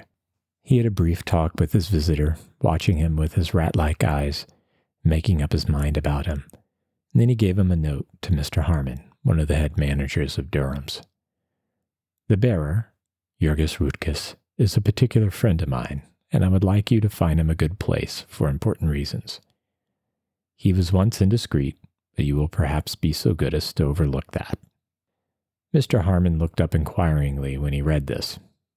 What does he mean by indiscreet? He asked. I was blacklisted, sir, said Jurgis. At which the other frowned. Blacklisted, he said. How do you mean? And Jurgis turned red with embarrassment. He had forgotten that a blacklist did not exist. I had difficulty in getting a place, he stammered. What was the matter? I got into a quarrel with a foreman, not my own boss, sir, and struck him. I see, said the other, and meditated for a few moments. What do you wish to do? He asked. Anything, sir, said Jurgis. Only I had a broken arm this winter, and so I have to be careful. How would it suit you to be a night watchman? That wouldn't do, sir. I have to be among the men at night. I see. Politics. Well, would it suit you to trim hogs? Yes, sir, said Jurgis. And Mr. Harmon called a timekeeper and said, Take this man to Pat Murphy and tell him to find room for him somehow. And so Jurgis marched into the hog-killing room, a place where, in the days gone by, he had come begging for a job. Now he walked jauntily and smiled to himself, seeing the frown that came to the boss's face as the timekeeper said, Mr. Harmon says to put this man on. It would overcrowd his department and spoil the record he was trying to make. But he said not a word except, all right. And so Jurgis became a working man once more, and straightway he sought out his old friends and joined the union and began to root for Scotty Doyle. Doyle had done him a good turn once, he explained, and was really a bully chap. Doyle was a working man himself and would represent the working men. Why did they want to vote for a millionaire Sheeny? And what the hell had Mike Scully ever done for them that they should back his candidates all the time? And meantime, Scully had given Jurgis a note to the Republican leader of the ward, and he had gone there and met the crowd he was to work with. Already, they had hired a big hall with some of the brewers' money, and every night Jurgis brought in a dozen new members of the Doyle Republican Association. Pretty soon, they had a grand opening night, and there was a brass band, which marched through the streets, and fireworks and bombs and red lights in front of the hall. And there was an enormous crowd with 2 overflow meetings, so that the pale and trembling candidate had to recite 3 times over the little speech which one of Scully's hitchmen had written, and which he had been a month learning by heart. Best of all, the famous and eloquent Senator Spareshanks, presidential candidate, rode out in an automobile to discuss the sacred privileges of American citizenship and protection and prosperity for the American working man. His inspiriting address was quoted to the extent of half a column in all the morning newspapers, which also said that it could be stated upon excellent authority that the unexpected popularity developed by Doyle, the Republican candidate for alderman, was giving a great anxiety to Mr. Scully, the chairman of the Democratic City Committee. The chairman was still more worried when the monster torchlight procession came off, with the members of the Doyle Republican Association all in red capes and hats, and free beer for every voter in the ward, the best beer ever given away in a political campaign, as the whole electorate testified. During this parade, and at innumerable cartel meetings as well, Jurgis labored tirelessly. He did not make any speeches. There were lawyers and other experts for that, but he helped to manage things, distributing notices and placing placards and bringing out the crowds. And when the show was on, he attended to the fireworks and the beer. Thus, in the course of the campaign, he handled many hundreds of dollars of the Hebrew brewers' money, administering it with naive and touching fidelity. Toward the end, however, he learned that he was regarded with hatred by the rest of the boys, because he compelled them either to make a poorer showing than he, or to do without their share of the pie. After that, Jurgis did his best to please them, and to make up for the time he had lost before he discovered the extra bungholes of the campaign barrel. He pleased Mike Scully also. On election morning, he was out at 4 o'clock getting out the vote. He had a 2-horse carriage to ride in, and he went from house to house for his friends, and escorted them in triumph to the polls. He voted half a dozen times himself, and voted some of his friends as often. He brought bunch after bunch of the newest foreigners, Lithuanians, Poles, Bohemians, Slovaks, and when he had put them through the mill, he turned them over to another man to take to the next polling place. When Jorgis first set out, the captain of the precinct gave him $100, and 3 times in the course of the day, he came for another 100, and not more than 25 out of each lot got stuck in his own pocket. The balance all went for actual votes, and on a day of Democratic landslides, they elected Scotty Doyle, the ex-10-pin setter, by nearly 1,000 plurality, and beginning at 5 o'clock in the afternoon and ending at 3 in the morning, Jorgis treated himself to a most unholy and horrible jag. Nearly everyone else in Packingtown did the same, however, for there was universal exultation over this triumph of popular government, this crushing defeat of an arrogant plutocrat by the power of the common people.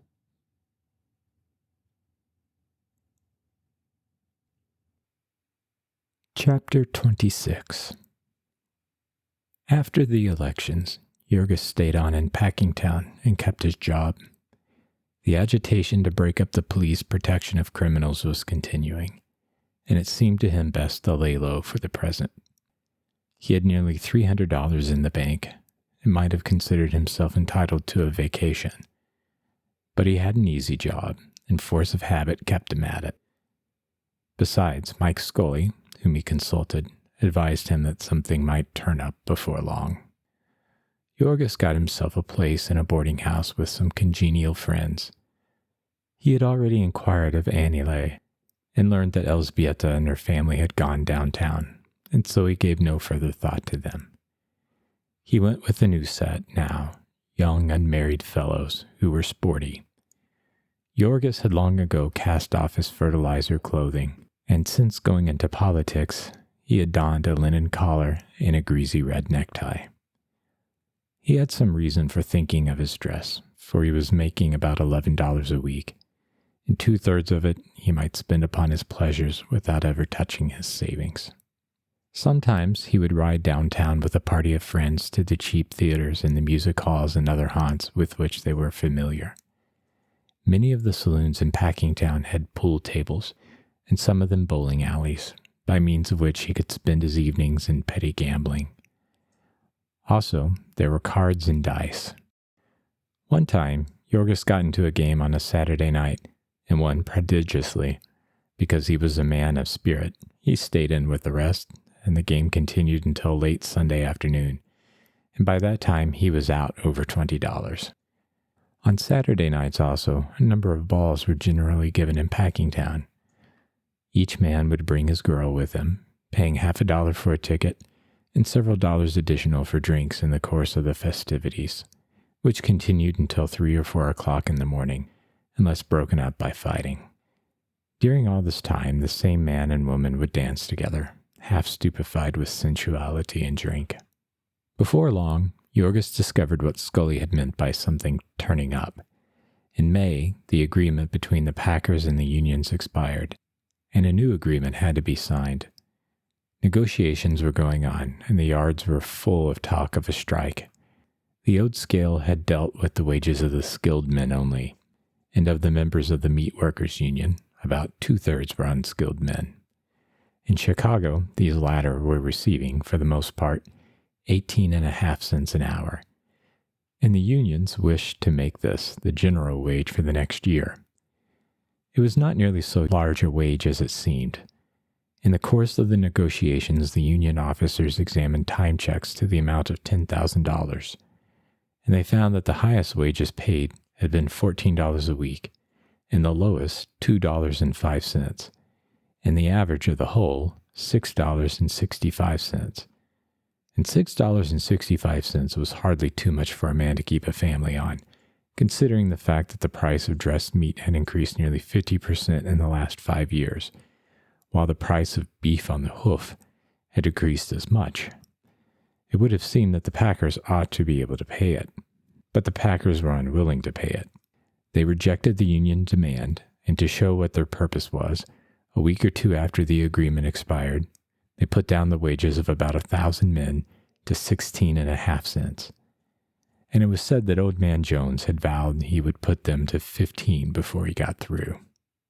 There were 1.5 million men in the country looking for work, 100,000 of them right in Chicago. And were the Packers to let the union stewards march into their places and bind them to a contract that would lose them several $1,000s a day for a year? Not much. All this was in June, and before long the question was submitted to a referendum in the unions, and the decision was for a strike. It was the same in all the packing house cities, and suddenly the newspapers and public woke up to face the gruesome spectacle of a meat famine. All sorts of pleas for a reconsideration were made, but the packers were obdurate, and all the while they were reducing wages and heading off shipments of cattle and rushing in wagon loads of mattresses and cots. So the men boiled over, and one night telegrams were sent out from the union headquarters to all the big packing centers, to St. Paul, South Omaha, Sioux City, St. Joseph, Kansas City, East St. Louis, and New York. And the next day at noon, between 50 and 60,000 men drew off their working clothes and marched out of the factories. And the great beef strike was on. Jorgis went to his dinner, and afterward he walked over to see Mike Scully, who lived in a fine house upon a street which had been decently paved and lighted for his especial benefit. Scully had gone into semi-retirement and looked nervous and worried. "What do you want?" he demanded when he saw Jorgis. "I came to see if maybe you could get me a place during the strike," the other replied. And Scully knit his brows and eyed him narrowly. In that morning's papers, Jorgis had read a fierce denunciation of the Packers by Scully, who declared that if they did not treat their people better, the city authorities would end the matter by tearing down their plants. Now, therefore, Jorgis was not a little taken aback when the other demanded suddenly, "See here, Rutgers, why don't you stick by your job?" Jorgis started. "Work as a scab?" he cried. "Why not?" demanded Scully. "What's that to you?" But, stammered Jorgis. He had somehow taken it for granted that he should go out with his union. "The Packers need good men, and need them bad," continued the other, "and they'll treat a man right that stands by them. Why don't you take your chance and fix yourself?" "But," said Jorgis, "how could it ever be of any use to you in politics?" "You couldn't be it anyhow," said Scully abruptly. "Why not?" asked Jorgis. "Hell, man," cried the other. "Don't you know you're a Republican? And do you think I'm always going to elect Republicans? My brewer has found out already how he served them, and there's the deuce to pay." Jorgis looked dumbfounded. He had never thought of that aspect of it before. "I could be a Democrat," he said. "Yes," responded the other, "but not right away. A man can't change his politics every day. And besides, I don't need you. There'd be nothing for you to do. And it's a long time to Election Day anyhow. And what are you going to do meantime?" "I thought I could count on you," began Jorgis. "Yes," responded Scully, "so you could. I never yet went back on a friend. But is it fair to leave the job I got you and come to me for another? I've had 100 fellows after me today, and what can I do? I've put 17 men on the city payroll to clean streets this 1 week. And do you think I can keep that up forever? It wouldn't do for me to tell other men what I tell you. But you've been on the inside, and you ought to have sense enough to see for yourself. What have you to gain by a strike?" "I hadn't thought," said Jorgis. "Exactly," said Scully. "But you'd better. Take my word for it, the strike will be over in a few days, and the men will be beaten. And meantime, what you can get out of it will belong to you. Do you see?" And Jorgis saw. He went back to the yards and into the workroom. The men had left a long line of hogs in various stages of preparation, and the foreman was directing the feeble efforts of a score or two of clerks and stenographers and office boys to finish up the job and get them into the chilling rooms. Jorgis went straight up to him and announced, "I have come back to work, Mr. Murphy." The boss's face lighted up. "Good man," he cried. "Come ahead." "Just a moment," said Jorgis, checking his enthusiasm. "I think I ought to get a little more wages." "Yes," replied the other, "of course. What do you want?" Jorgis had debated on the way. His nerve almost failed him now, but he clenched his hands. "I think I ought to have $3 a day," he said. "All right," said the other promptly, And before the day was out, our friend discovered that the clerks and stenographers and office boys were getting $5 a day. And then he could have kicked himself. So Yorgos became one of the new American heroes, a man whose virtues merited comparison with those of the martyrs of Lexington and Valley Forge. The resemblance was not complete, of course, for Yorgos was generously paid and comfortably clad, and was provided with a spring cot and a mattress and 3 substantial meals a day. Also, he was perfectly at ease and safe from all peril of life and limb, save only in the case that a desire for beer should lead him to venture outside of the stockyards gates. And even in the exercise of this privilege, he was not left unprotected. A good part of the inadequate police force of Chicago was suddenly diverted from its work of hunting criminals and rushed out to serve him. The police, and the strikers also, were determined that there should be no violence, but there was another party interested which was minded to the contrary, and that was the press. On the first day of his life as a strikebreaker, Yorgos quit work early, and in a spirit of bravado, he challenged 3 of his acquaintances to go outside and get a drink. They accepted and went through the big Halsted Street gate, where several policemen were watching, and also some Union pickets, scanning sharply those who passed in and out. Yorgos and his companions went south on Halsted Street, past the hotel, and then suddenly 6 men started across the street toward them and proceeded to argue with them concerning the error of their ways. As the arguments were not taken in the proper spirit, they went on to threats, and suddenly one of them jerked off the hat of one of the 4 and flung it over the fence. The man started after it, and then, as a cry of "scab" was raised and 12 people came running out of saloons and doorways, a second man's heart failed him, and he followed. Yorgos and the 4th stayed long enough to give themselves the satisfaction of a quick exchange of blows, and then they too took to their heels and fled back to the hotel and into the yards again. Meantime, of course, policemen were coming on a run, and as a crowd gathered, other police got excited and sent in a riot call. Yorgos knew nothing of this, but went back to Packers Avenue, and in front of the Central Time Station, he saw one of his companions, breathless and wild with excitement, narrating to an ever-growing throng how the 4 had been attacked and surrounded by a howling mob, and had been nearly torn to pieces. While he stood listening, smiling cynically, several dapper young men stood by with notebooks in their hands. And it was not more than 2 hours later that Yorgos saw newsboys running about with armfuls of newspapers, printed in red and black letters 6 inches high. Violence in the yards.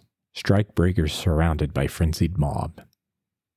If he had been able to buy all of the newspapers of the United States the next morning, he might have discovered that his beer hunting exploit was being perused by some 20 million of people, and had served as a text for editorials in half of the staid and solemn businessmen's newspapers in the land. Yorgos was to see more of this as time passed. For the present, his work being over, he was free to ride into the city by a railroad direct from the yards, or else to spend the night in a room where cots had been laid in rows. He chose the latter, but to his regret, for all night long gangs of strikebreakers kept arriving, as very few of the better class of working men could be got for such work.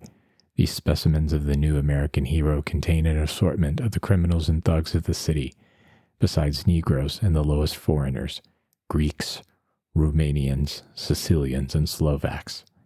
They had been attracted more by the prospect of disorder than by the big wages, and they made the night hideous with singing and carousing, and only went to sleep when the time came for them to get up to work.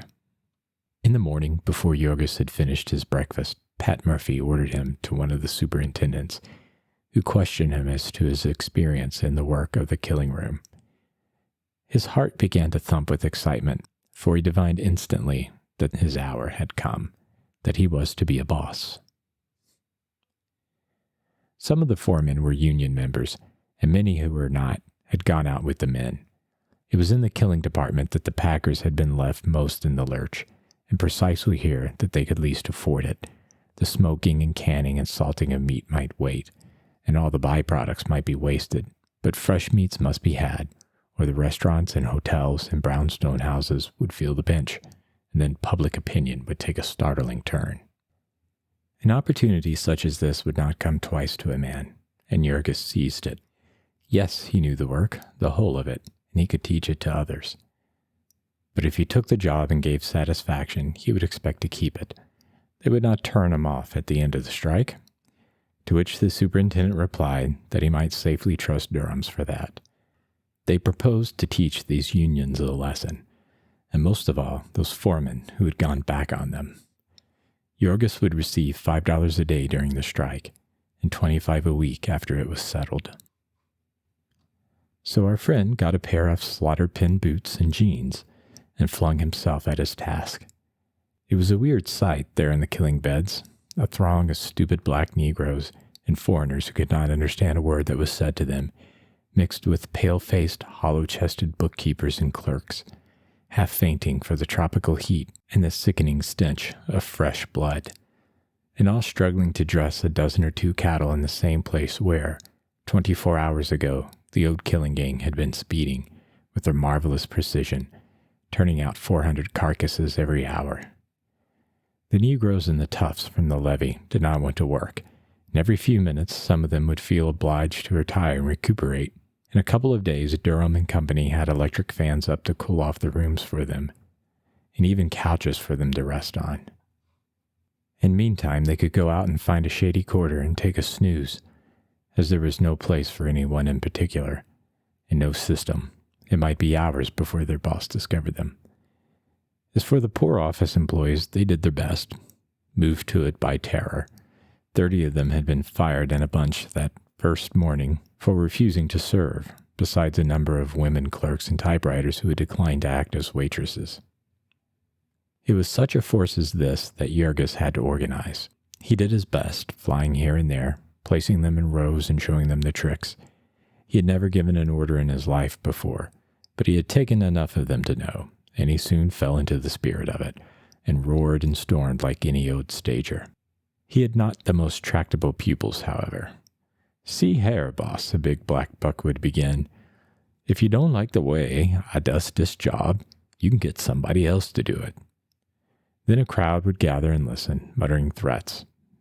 After the first meal, nearly all the steel knives had been missing, and now every Negro had one, ground to a fine point, hidden in his boots.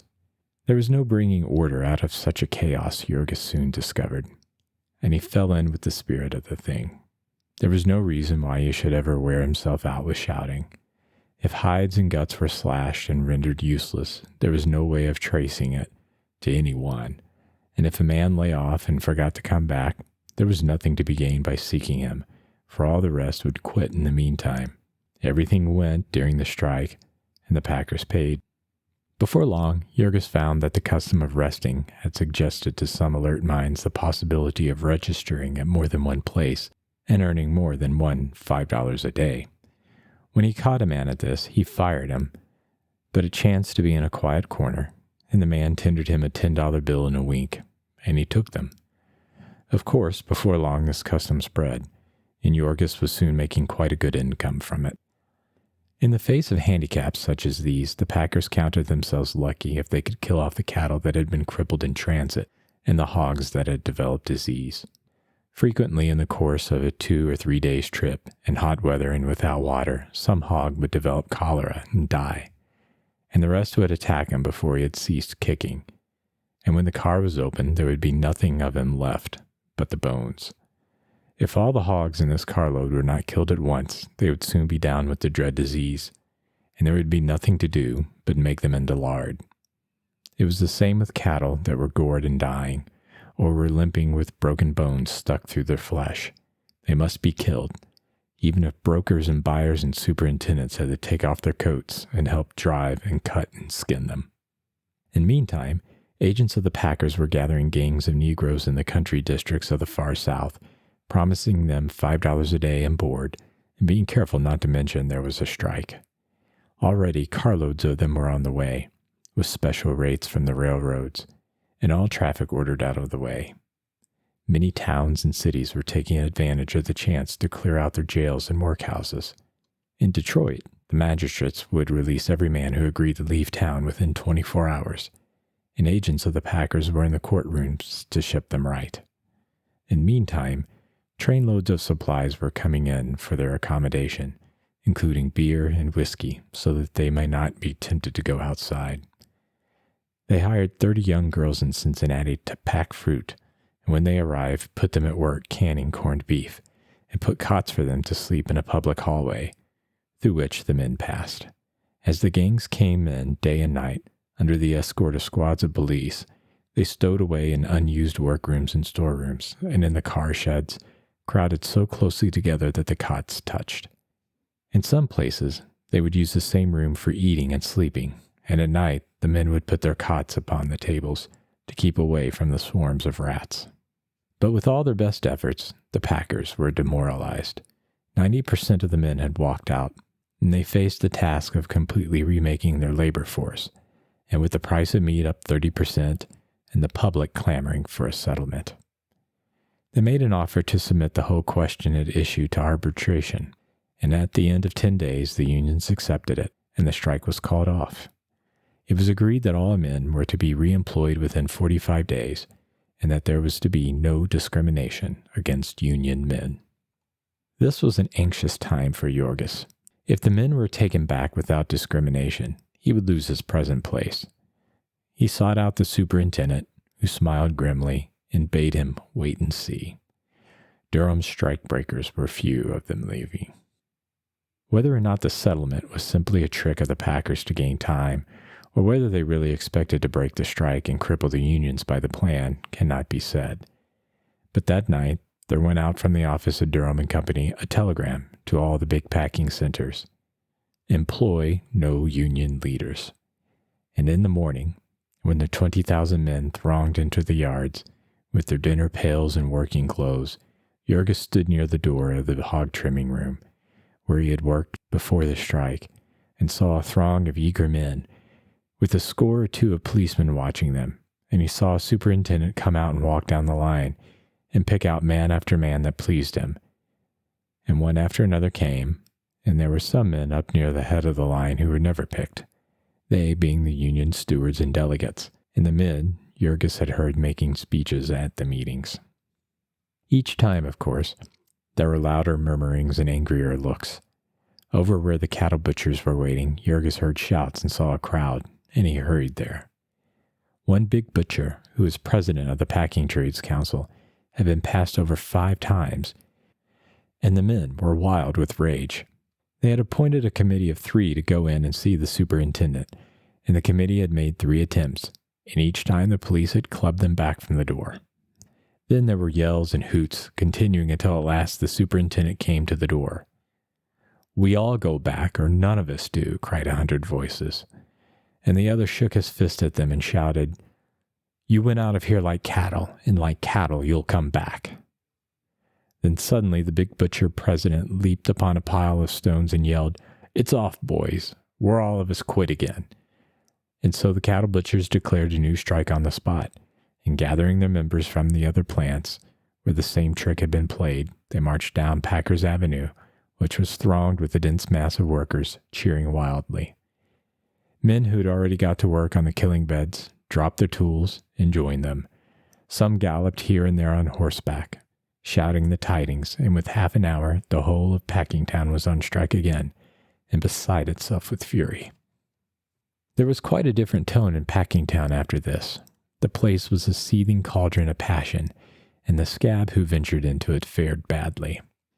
There were 1 or 2 of these incidents each day, the newspapers detailing them, and always blaming them upon the unions. Yet 10 years before, when there were no unions in Packingtown, there was a strike, and national troops had to be called, and there were pitched battles fought at night by the light of blazing freight trains. Packingtown was always the center of violence. In Whiskey Point, where there were 100 saloons and 1 glue factory, there was always fighting, and always more of it in hot weather.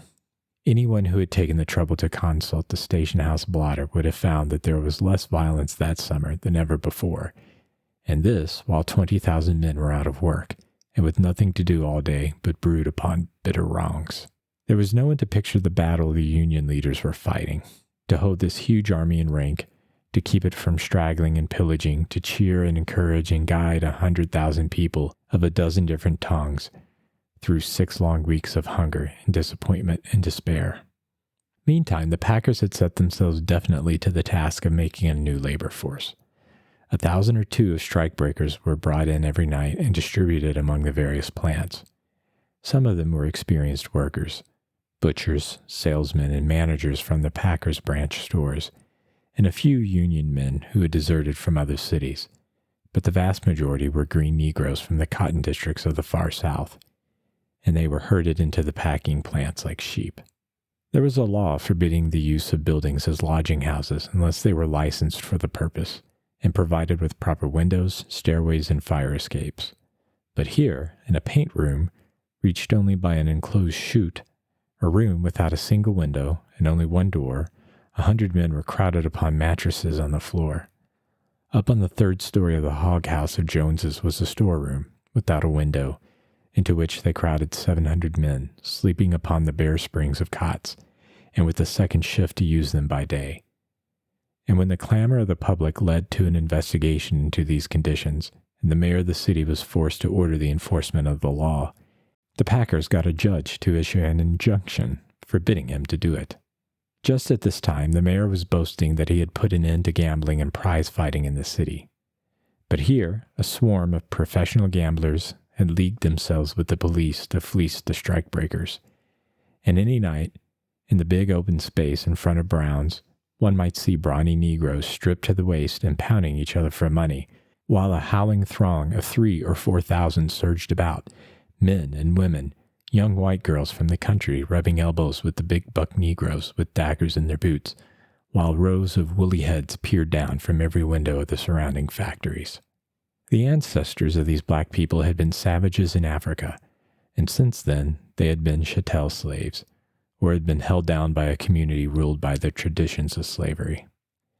Now, for the first time, they were free to gratify every passion, free to wreck themselves. They were wanted to break a strike, and when it was broken, they would be shipped away, and their present masters would never see them again. And so whiskey and women were brought in by the carload and sold to them, and hell was let loose in the yards. Every night there were stabbings and shootings, and it was said that the packers had blank permits, which enabled them to ship dead bodies from the city without troubling the authorities. They lodged men and women on the same floor, and with the night there began a saturnalia of debauchery, scenes such as never before had been witnessed in America. And as the women were the dregs from the brothels of Chicago, and the men were for the most part ignorant country Negroes, the nameless diseases of vice were soon rife. And this where food was being handled, which was sent out to every corner of the civilized world. The Union stockyards were never a pleasant place, but now they were not only a collection of slaughterhouses, but also the camping place of an army of 15,000 or 20,000 human beasts. All day long, the blazing midsummer sun beat down upon that square mile of abominations, upon tens of thousands of cattle crowded into pens whose wooden floors stank and steamed contagion, upon bare, blistering, cinder-strewn railroad tracks, in huge blocks of dingy meat factories whose labyrinthine passages defied a breath of fresh air to penetrate them. And there were not merely rivers of hot blood and carloads of moist flesh, and rendering vats and soap cauldrons, glue factories and fertilizer tanks that smelt like the craters of hell. There were also tons of garbage festering in the sun, and the greasy laundry of the workers hung out to dry, in dining rooms littered with food and black with flies, in toilet rooms that were open sewers. And then at night, when this throng poured out into the streets to play, fighting, gambling, drinking and carousing, cursing and screaming, laughing and singing, playing banjos and dancing. They were worked in the yards all the 7 days of the week, and they had their prize fights and crap games on Sunday nights as well. But then around the corner, one might see a bonfire blazing, and an old gray-headed negress, lean and witch-like, her hair flying wild and her eyes blazing, yelling and chanting of the fires of perdition and the blood of the Lamb, while men and women lay down upon the ground and moaned and screamed in convulsions of terror and remorse. Such were the stockyards during the strike, while the unions watched in sullen despair, and the country clamored like a greedy child for its food, and the packers went grimly on their way. Each day they added new workers and could be more stern with the old ones, could put them on piecework and dismiss them if they did not keep up the pace. Jorgis was now one of their agents in this process, and he could feel the change day by day, like the slow starting up of a huge machine. He had gotten used to being a master of men, and because of the stifling heat and the stench, and the fact that he was a scab and knew it and despised himself. He was drinking and developing a villainous temper, and he stormed and cursed and raged at his men and drove them until they were ready to drop with exhaustion. Then one day, late in August, a superintendent ran into the place and shouted to Jorgis and his gang to drop their work and come. They followed him outside to where, in the midst of a dense throng, they saw several two-horse trucks waiting and 3 patrol wagon loads of police. Jorgis and his men sprang upon one of the trucks, and the driver yelled to the crowd, and they went thundering away at a gallop. Some steers had just escaped from the yards, and the strikers had got hold of them, and there would be the chance of a scrap. They went out at the Ashland Avenue gate and over in the direction of the dump. There was a yell as soon as they were sighted, men and women rushing out of houses and saloons as they galloped by. There were 8 or 10 policemen on the truck, however, and there was no disturbance until they came to a place where the street was blocked with a dense throng. Those on the flying truck yelled a warning, and the crowd scattered pell-mell, disclosing one of the steers lying in its blood. There were a good many cattle butchers about just then, with nothing much to do and hungry children at home, and so someone had knocked out the steer, and as a first-class man could kill and dress one in a couple of minutes, there were a good many steaks and roasts already missing. This called for punishment, of course, and the police proceeded to administer it by leaping from the truck and cracking at every head they saw. There were yells of rage and pain, and the terrified people fled into houses and stores, or scattered helter-skelter down the street. Jorgis and his gang joined in the sport, every man singling out his victim and striving to bring him to bay and punch him. If he fled into a house, his pursuer would smash in the flimsy door and follow him up the stairs, hitting everyone who came within reach, and finally dragging his squealing quarry from under a bed or a pile of old clothes in a closet. Jorgis and 2 policemen chased the men into a bar room. One of them took shelter behind a bar, where a policeman cornered him and proceeded to whack him over the back and shoulders until he lay down and gave a chance at his head. The others leaped a fence in the rear, balking the second policeman, who was fat. And as he came back, furious and cursing, a big Polish woman, the owner of the saloon, rushed in screaming and received a poke in the stomach that doubled her up on the floor. Meantime, Jorgis, who was of a practical temper, was helping himself at the bar, and the first policeman, who had laid out his man, joined him, handing out several more bottles and filling his pockets besides, and then, as he started to leave, cleaning off all the balance with a sweep of his club. The din of the glass crashing to the floor brought the fat Polish woman to her feet again, but another policeman came up behind her and put his knee into her back and his hands over her eyes, and then called to his companion, who went back and broke open the cash drawer and filled his pockets with the contents. Then the 3 went outside, and the man who was holding the woman gave her a shove and dashed out himself. The gang having already got the carcass onto the truck, the party set out at a trot, followed by screams and curses and a shower of bricks and stones from unseen enemies. These bricks and stones would figure in the accounts of the riot, which would be sent out to a few thousand newspapers within an hour or 2. But the episode of the cash drawer would never be mentioned again, save only in the heartbreaking legends of Packingtown. It was late in the afternoon when they got back, and they dressed out the remainder of the steer and a couple of others that had been killed, and then knocked off for the day. Jorgis went downtown to supper with 3 friends who had been on the other trucks, and they exchanged reminiscences on the way. Afterward, they drifted into a roulette parlor, and Jorgis, who was never lucky at gambling, dropped about $15. To console himself, he had to drink a good deal, and he went back to Packingtown about 2 o'clock in the morning, very much the worse for his excursion, and, it must be confessed, entirely deserving the calamity that was in store for him. As he was going to the place where he slept, he met a painted-cheek woman in a greasy kimono, and she put her arm about his waist to study him. They turned into a dark room they were passing, But scarcely had they taken 2 steps before suddenly a door swung open and a man entered, carrying a lantern.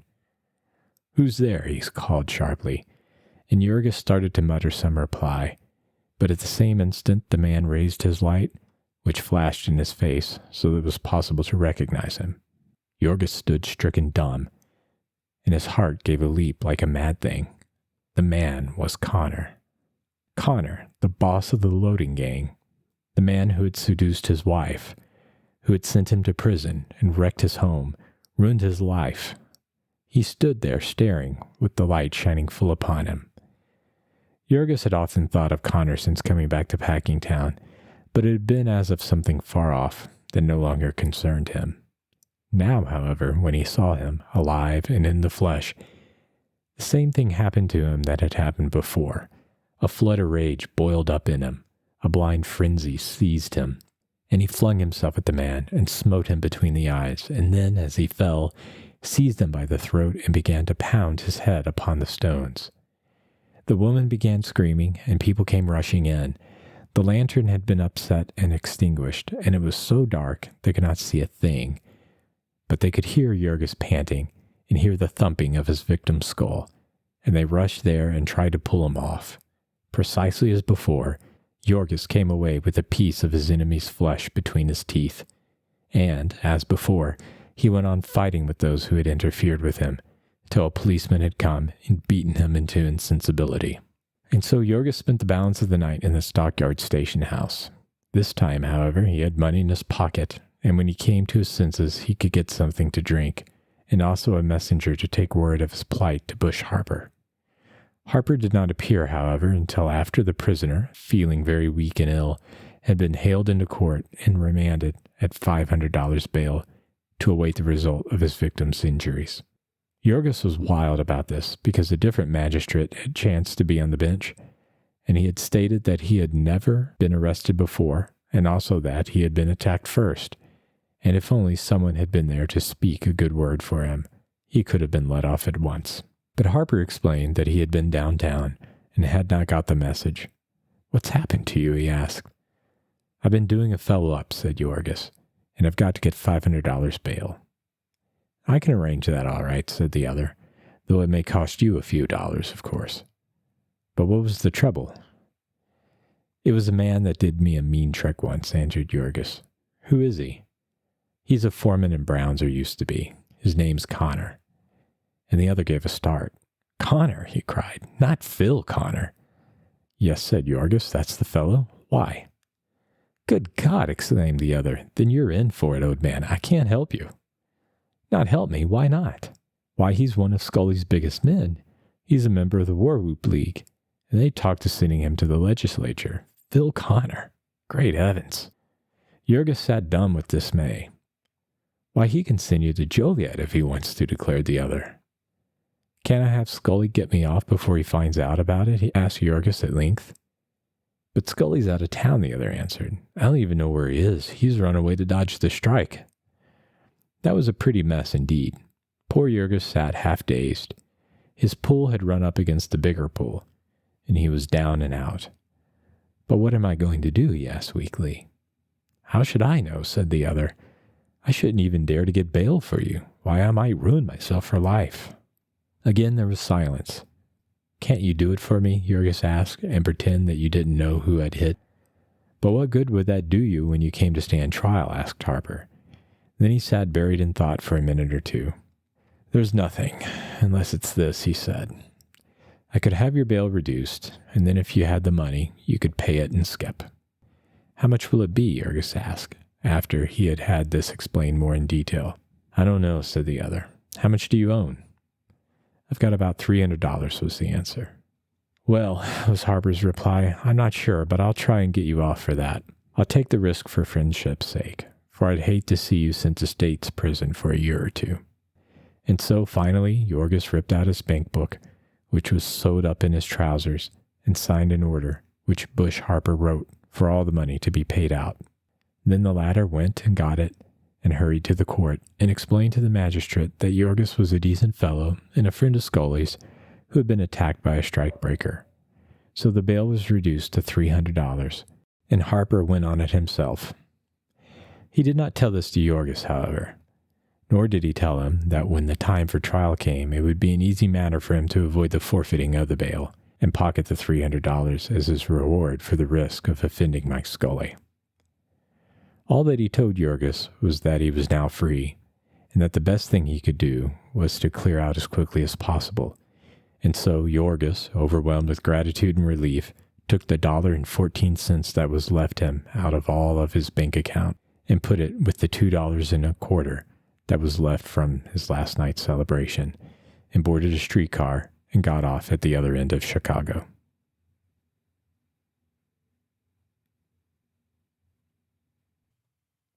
Chapter 27.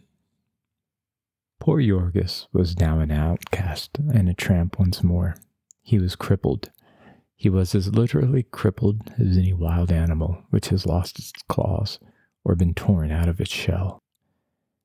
He had been shorn at one cut of all those mysterious weapons whereby he had been able to make a living easily and to escape the consequences of his actions. He could no longer command a job when he wanted it. He could no longer steal with impunity. He must take his chances with the common herd. Nay, worse, he dared not mingle with the herd.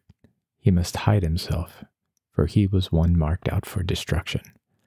His old companions would betray him for the sake of the influence they would gain thereby, and he would be made to suffer, not merely for the offense he had committed, but for others which would be laid at his door, just as had been done for some poor devil on the occasion of that assault upon the country customer by him and Duane. And also he labored under another handicap now. He had acquired new standards of living, which were not easily to be altered. When he had been out of work before, he had been content if he could sleep in a doorway or under a truck out of the rain, and if he could get 15 cents a day for saloon lunches. But now, he desired all sorts of other things, and suffered because he had to do without them. He must have a drink now and then, a drink for its own sake, and apart from the food that came with it.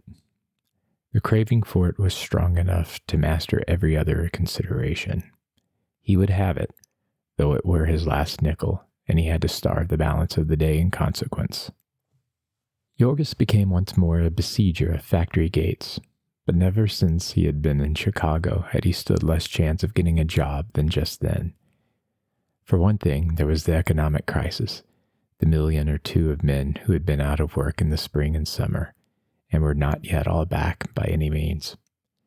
And then there was the strike, with 70,000 men and women all over the country idle for a couple of months, 20,000 in Chicago, and many of them now seeking work throughout the city. It did not remedy matters that a few days later the strike was given up, and about half the strikers went back to work. For everyone taken on, there was a scab who gave up and fled.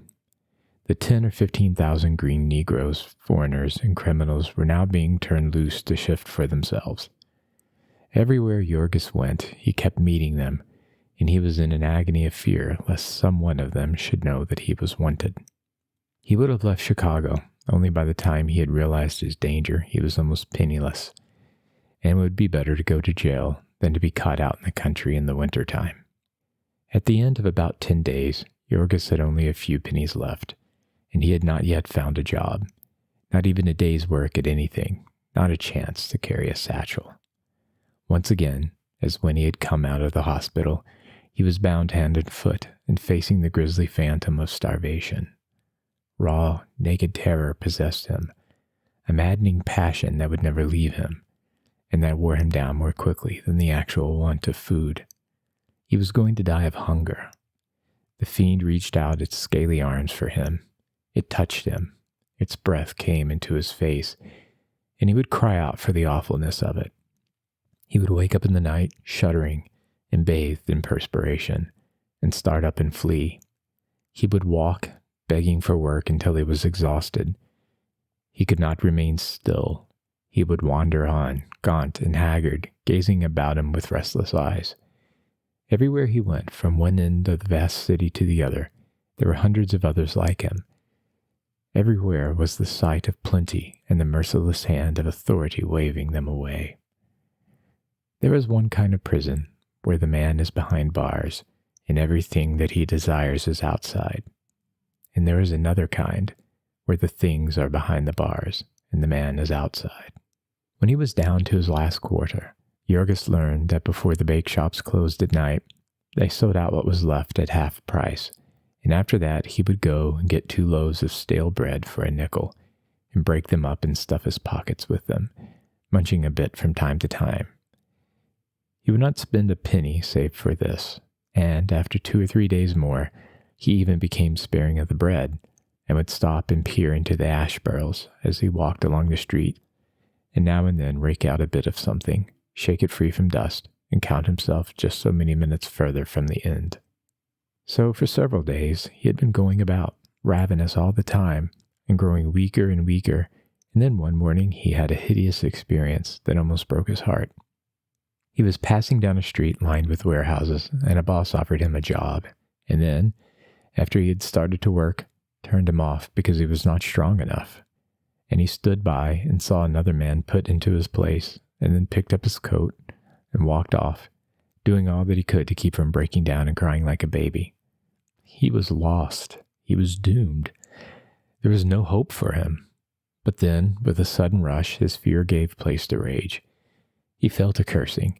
He would come back there after dark, and he would show that scoundrel whether he was good for anything or not. He was still muttering this when suddenly at the corner he came upon a greengrocery with a tray full of cabbages in front of it. Jorgis, after one swift glance about him, stooped and seized the biggest of them and darted round the corner with it. There was a hue and cry, and a score of men and boys started in chase of him. But he came to an alley, and then to another branching off from it, and leading him into another street, where he fell into a walk, and slipped his cabbage under his coat, and went off unsuspected in the crowd. When he had gotten a safe distance away, he sat down and devoured half the cabbage raw, stowing the balance away in his pockets till the next day. Just about this time, one of the Chicago newspapers, which made much of the common people, opened a free soup kitchen for the benefit of the unemployed. Some people said that they did this for the sake of the advertising it gave them, and some others said that their motive was a fear lest all their readers should be starved off. But whatever the reason, the soup was thick and hot, and there was a bowl for every man all night long. When Jorgis heard of this from a fellow hobo, he vowed that he would have 6 bowls before morning. But as it proved, he was lucky to get one, for there was a line of men 2 blocks long before the stand, and there was just as long a line when the place was finally closed up. This depot was within the danger line for Jorgis, in the Levy district, where he was known, but he went there all the same, for he was desperate and beginning to think of even the Bridewell as a place of refuge. So far the weather had been fair, and he had slept out every night in a vacant lot. But now there fell suddenly a shadow of the advancing winter, a chill wind from the north, and a driving storm of rain. That day, Jorgis bought 2 drinks for the sake of the shelter, and at night he spent his last 2 pennies in a stale beer dive.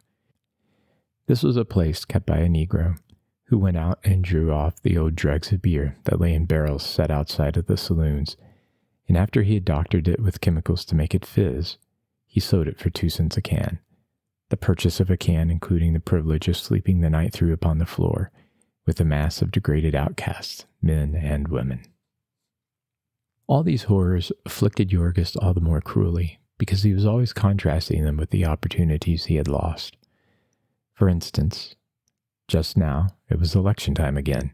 Within 5 or 6 weeks, the voters of the country would select a president, and he heard the wretches with whom he associated discussing it, and saw the cities of the city decorated with placards and banners, and what words could describe the pangs of grief and despair that shot through him? For instance, there was a night during this code spell. He had begged all day for his very life, and found not a soul to heed him, until toward evening he saw an old lady getting off a streetcar, and helped her down with her umbrellas and bundles, and then told her his hard luck story. And after answering all her suspicious questions satisfactorily, was taken to a restaurant and saw a quarter paid down for a meal. And so he had soup and bread and boiled beef and potatoes and beans and pie and coffee, and came out with his skin stuffed tight as a football. And then, Through the rain and the darkness, far down the street, he saw red lights flaring and heard the thumping of a bass drum. And his heart gave a leap, and he made for the place on the run, knowing without the asking that it had been a political meeting. The campaign had so far been characterized by what the newspapers termed apathy. For some reason, the people refused to get excited over the struggle, and it was almost impossible to get them to come to meetings or to make any noise when they did come. Those who had been held in Chicago so far had proven most dismal failures, and tonight, the speaker being no less a personage than a candidate for the vice presidency of the nation, the political managers had been trembling with anxiety. But a merciful providence had sent this storm of cold rain, and now all it was necessary to do was to set off a few fireworks and thump a while on a drum, and all the homeless wretches from a mile around would pour in and fill the hall. And then, on the morrow, the newspapers would have a chance to report the tremendous ovation, and to add that it had been no silk-stocking audience either, proving clearly that the high tariff sentiments of the distinguished candidates were pleasing to the wage earners of the nation. So Jorgis found himself in the large hall, elaborately decorated with flags and bunting, and after the chairman had made his little speech and the orator of the evening rose up, amid an uproar from the band, only fancy the emotions of Jorgis upon making the discovery that the personage was none other than the famous and eloquent Senator Spareshanks, who had addressed the Doyle Republican Association at the stockyards and helped to elect Mike Scully's 10-pin setter to the Chicago Board of Aldermen. In truth, the sight of the senator almost brought the tears into Jorgis's eyes. What agony it was to him to look back upon those golden hours when he, too, had a place beneath the shadow of the plum tree, when he, too, had been of the elect, through whom the country is governed, when he had had a bung in the campaign barrel for his own. And this was another election in which the Republicans had all the money, and but for that one hideous accident, he might have had a share of it, instead of being where he was. The eloquent senator was explaining the system of protection, an ingenious device whereby the working man permitted the manufacturer to charge him higher prices in order that he might receive higher wages, thus taking his money out of his pocket with one hand and putting a part of it back with the other. To the senator, this unique arrangement had somehow become identified with the higher verities of the universe. It was because of it that Columbia was the gem of the ocean, and all her future triumphs, her power and good repute among the nations, depended upon the zeal and fidelity with which each citizen held up the hands of those people who were toiling to maintain it. The name of this heroic company was the Grand Old Party. And here the band began to play, and Jorgis sat up with a violent start. Singular as it may seem, Jorgis was making a desperate effort to understand what the senator was saying, to comprehend the extent of American prosperity, the enormous expansion of American commerce, and the Republic's future in the Pacific and South America, and wherever else the oppressed were groaning. The reason for it was that he wanted to keep awake. He knew that if he allowed himself to fall asleep, he would begin to snore loudly, and so he must listen. He must be interested. But he had eaten such a big dinner, and he was so exhausted, and the hall was so warm, and his seat was so comfortable. The senator's gaunt form began to grow dim and hazy, to tower before him and dance about, with figures of exports and imports. Once his neighbor gave him a savage poke in the ribs, and he sat up with a start and tried to look innocent. But then he was at it again, and men began to stare at him with annoyance and to call out in vexation. Finally, one of them called a policeman, who came and grabbed Jorgis by the collar and jerked him to his feet, bewildered and terrified. Some of the audience turned to see the commotion, and Senator Spareshanks faltered in his speech, but a voice shouted cheerily, "We're just firing a bomb. Go ahead, old sport." And so the crowd roared, and the senator smiled genially and went on. And in a few seconds, poor Jorgis found himself landed out in the rain, with a kick and a string of curses. He got into the shelter of a doorway and took stock of himself. He was not hurt, and he was not arrested, more than he had any right to expect. He swore at himself and his luck for a while, and then turned his thoughts to practical matters. He had no money, and no place to sleep. He must begin begging again. He went out, hunching his shoulders together and shivering at the touch of the icy rain. Coming down the street toward him was a lady, well dressed and protected by an umbrella, and he turned and walked beside her. "Please, ma'am," he began, "could you lend me the price of a night's lodging? I'm a poor working man." Then suddenly he stopped short. By the light of a street lamp, he had caught sight of the lady's face.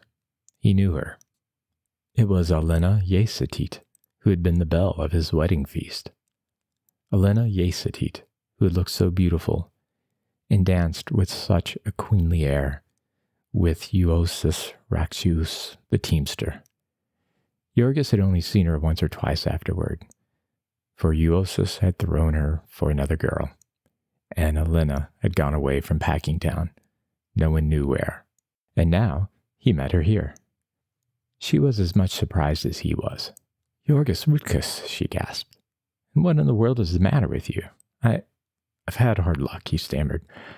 "I'm out of work, and I've no home and no money. And you, Elena, are you married?" "No," she answered. "I'm not married, but I've got a good place." They stood staring at each other for a few moments longer. Finally, Elena spoke again. "Yorgis," she said, "I'd help you if I could. Upon my word I would. But it happens that I've come out without my purse, and I honestly haven't a penny with me. I can do something better for you, though. I can tell you how to help. I can tell you where Maria is." Yorgis gave a start. "Maria?" he exclaimed. "Yes," said Elena. "She'll help you. She's got a place and she's doing well. She'll be glad to see you." It was not much more than a year since Yorgis had left Packingtown, feeling like one escaped from jail, and it had been from Maria and Elzbieta that he was escaping. But now, at the mere mention of them, his whole being cried out with joy. He wanted to see them. He wanted to go home. They would help him. They would be kind to him. In a flash, he had thought over the situation. He had a good excuse for running away, his grief at the death of his son, and also he had a good excuse for not returning, the fact that they had left Packingtown. "All right," he said, "I'll go." So she gave him a number on Clark Street, adding, "There's no need to give you my address, because Maria knows it." And Yorgis set out, without further ado. He found a large brownstone house of aristocratic appearance and rang the basement bell. A young colored girl came to the door, opening it about an inch and gazing at him suspiciously. "What do you want?" she demanded. "Does Maria Berchinskas live here?" he inquired. "I don't know," said the girl. "What do you want with her?" "I want to see her," said he. "She's a relative of mine." The girl hesitated a moment, then she opened the door and said, "Come in." Yorgis came in and stood in the hall, and she continued, "I'll go see. What's your name?" "Tell her it's Yorgis," he answered, and the girl went upstairs. She came back at the end of a minute or two and replied, "There ain't no such person here." Yorgis's heart went down into his boots. "I was told this was where she lived," he cried. But the girl only shook her head. "The lady says there ain't no such person here," she said. And he stood for a moment, hesitating, helpless with dismay. Then he turned to go to the door. At the same instant, however, there came a knock upon it, and the girl went to open it. Yorgis heard the shuffling of feet, and then heard her give a cry, and the next moment she sprang back and past him, her eyes shining white with terror, and bound up the stairway, screaming at the top of her lungs, "Police! Police! We're pinched!" Yorgis stood for a second, bewildered. Then, seeing blue-coated forms rushing upon him, he sprang after the negress. Her cries had been the signal for a wild uproar above. The house was full of people, and as he entered the hallway, he saw them rushing hither and thither, crying and screaming with alarm. There were men and women, the latter clad for the most part in wrappers, the former in all stages of dishabille. At one side, Yorgis caught a glimpse of a big apartment with plush-covered chairs and tables covered with trays and glasses. There were playing cards scattered all over the floor, and one of the tables had been upset, and bottles of wine were rolling about, their contents running out upon the carpet. There was a young girl who had fainted, and 2 men who were supporting her, and there were a dozen others crowding toward the front door. Suddenly, however, there came a series of resounding blows upon it, causing the crowd to give back. At the same instant, a stout woman with painted cheeks and diamonds in her ears came running down the stairs, panting breathlessly, To the rear, quick. She led the way to a back staircase, Jorgis following. In the kitchen, she pressed a spring, and a cupboard gave way and opened, disclosing a dark passageway. Go in, she cried to the crowd, which now amounted to 20 or 30, and they began to pass through. Scarcely had the last one disappeared, however, before there were cries from in front, and then the panic-stricken throng poured out again, exclaiming, They're there, too. We're trapped. Upstairs, said the woman, and there was another rush of the mob. Women and men cursing and screaming and fighting to be first. 1 flight, 2, 3, and then there was a ladder to the roof, with the crowd packed at the foot of it, and one man at the top straining and struggling to lift the trap door. It was not to be stirred, however, and when the woman shouted up to unhook it, he answered, It's already unhooked. There's somebody sitting on it. And a moment later came a voice from downstairs. You might as well quit, you people. We mean business this time. So the crowd subsided, and a few moments later several policemen came up, staring here and there and leering at their victims. Of the latter, the men were, for the most part, frightened and sheepish looking. The women took it as a joke, as if they were used to it. Though if they had been pale, one could not have told, for the paint on the cheeks. One black-eyed young girl perched herself upon the top of the balustrade and began to kick with her slippered foot at the helmets of the policemen, till one of them caught her by the ankle and pulled her down.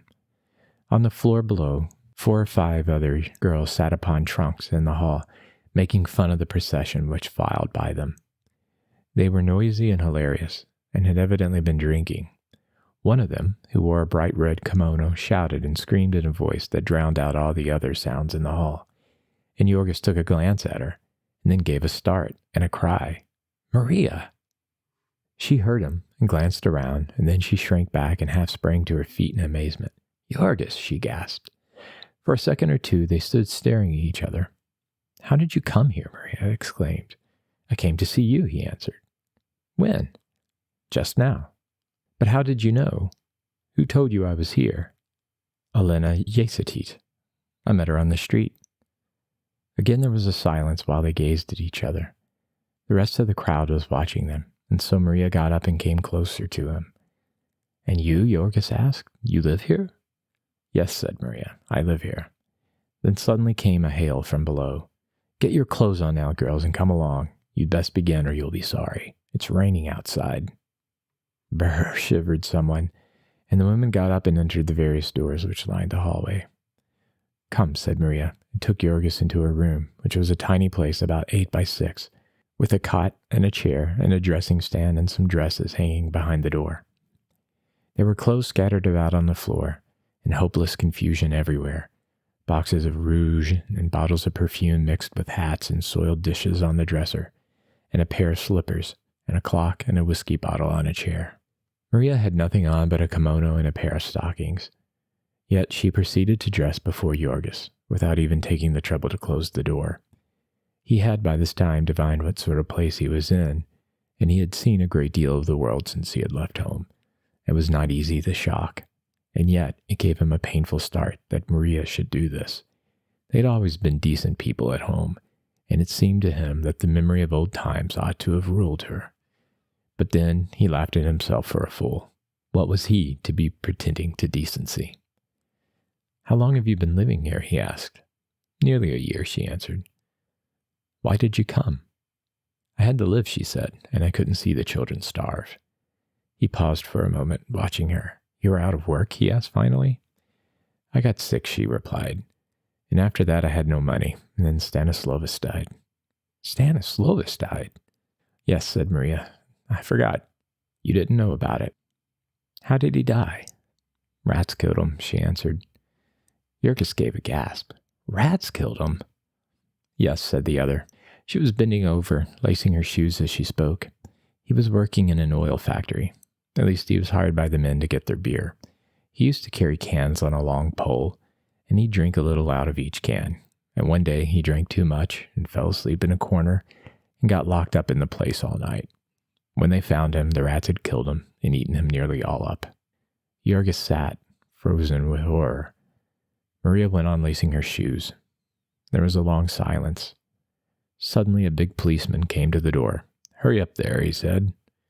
"As quick as I can," said Maria, and she stood up and began putting on her corsets with feverish haste. "Are the rest of the people alive?" asked Jurgis finally. "Yes," she said. "Where are they?" "They live not far from here. They're all right now." "They are working?" he inquired. "Elzbieta is," said Maria, "when she can. I take care of them most of the time. I'm making plenty of money now." Jurgis was silent for a moment. "Do they know you live here? How you live?" he asked. "Elzbieta knows," answered Maria. "I couldn't lie to her.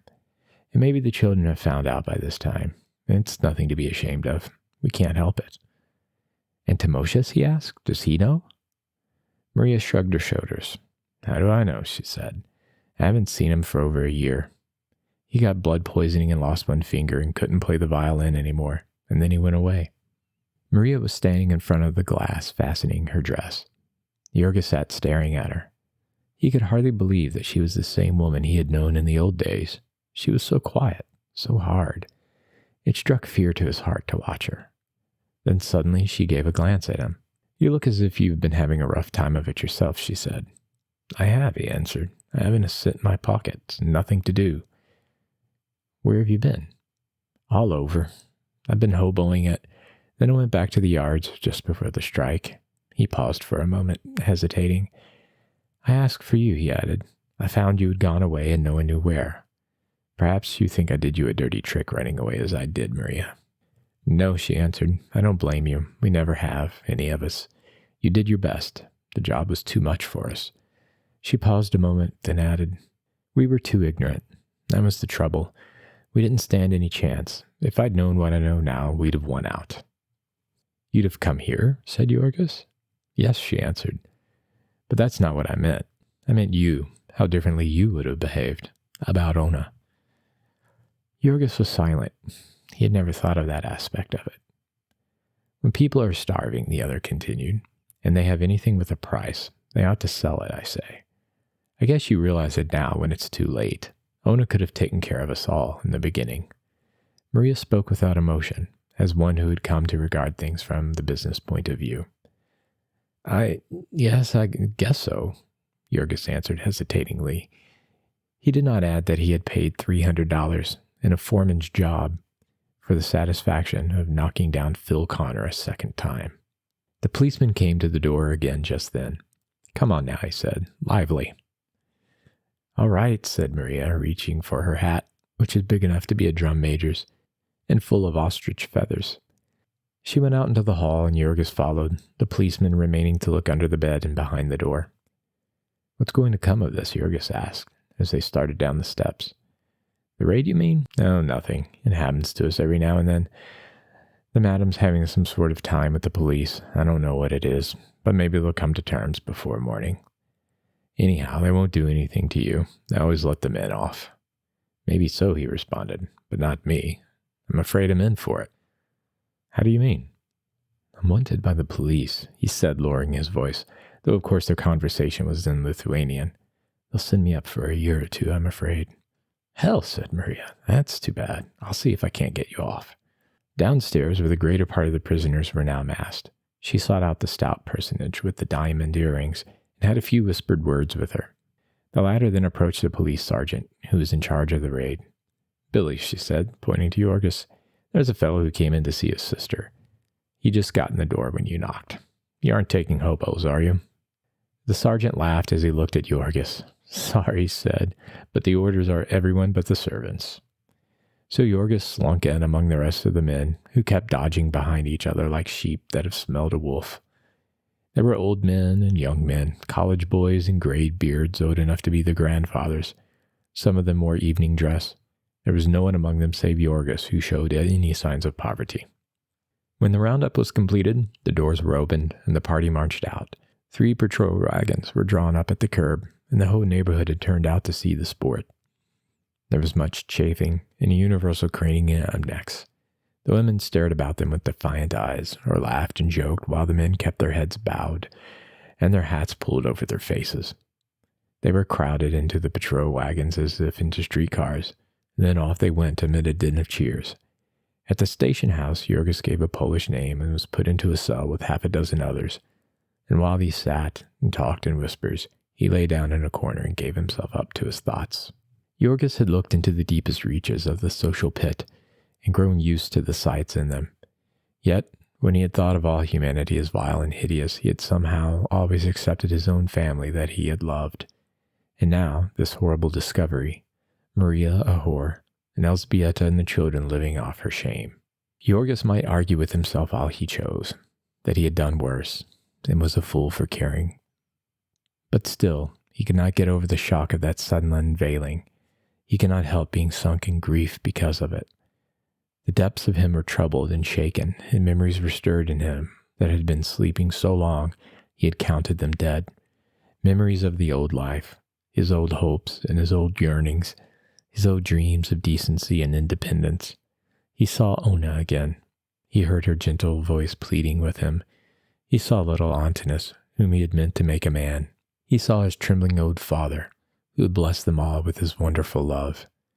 He lived again through that day of horror, when he had discovered Ona's shame. God, how he had suffered. What a madman he had been. How dreadful it had all seemed to him. And now today, he had sat and listened, and half agreed when Maria told him he had been a fool. Yes, told him that he ought to have sold his wife's honor and lived by it. And then there was Stanislaus and his awful fate, that brief story which Maria had narrated so calmly, with such dull indifference. The poor little fellow with his frostbitten fingers and his terror of the snow, his wailing voice rang in Jurgis's ears as he lay there in the darkness until the sweat started on his forehead. Now and then he would quiver with a sudden spasm of horror at the picture of little Stanislaus shut up in the deserted building and fighting for his life with the rats. All these emotions had become strangers to the soul of Jurgis. It was so long since they had troubled him that he had ceased to think they might ever trouble him again. Helpless, trapped as he was, what good did they do him? Why should he ever have allowed them to torment him? It had been the task of his recent life to fight them down, to crush them out of him. Never in his life would he have suffered from them again, save that they had caught him unawares and overwhelmed him before he could protect himself. He heard the old voices of his soul. He saw its old ghosts beckoning to him, stretching out their arms to him. But they were far off and shadowy, and the gulf between them was black and bottomless. They would fade away into the mists of the past once more. Their voices would die, and never again would he hear them. And so the last faint spark of manhood in his soul would flicker out.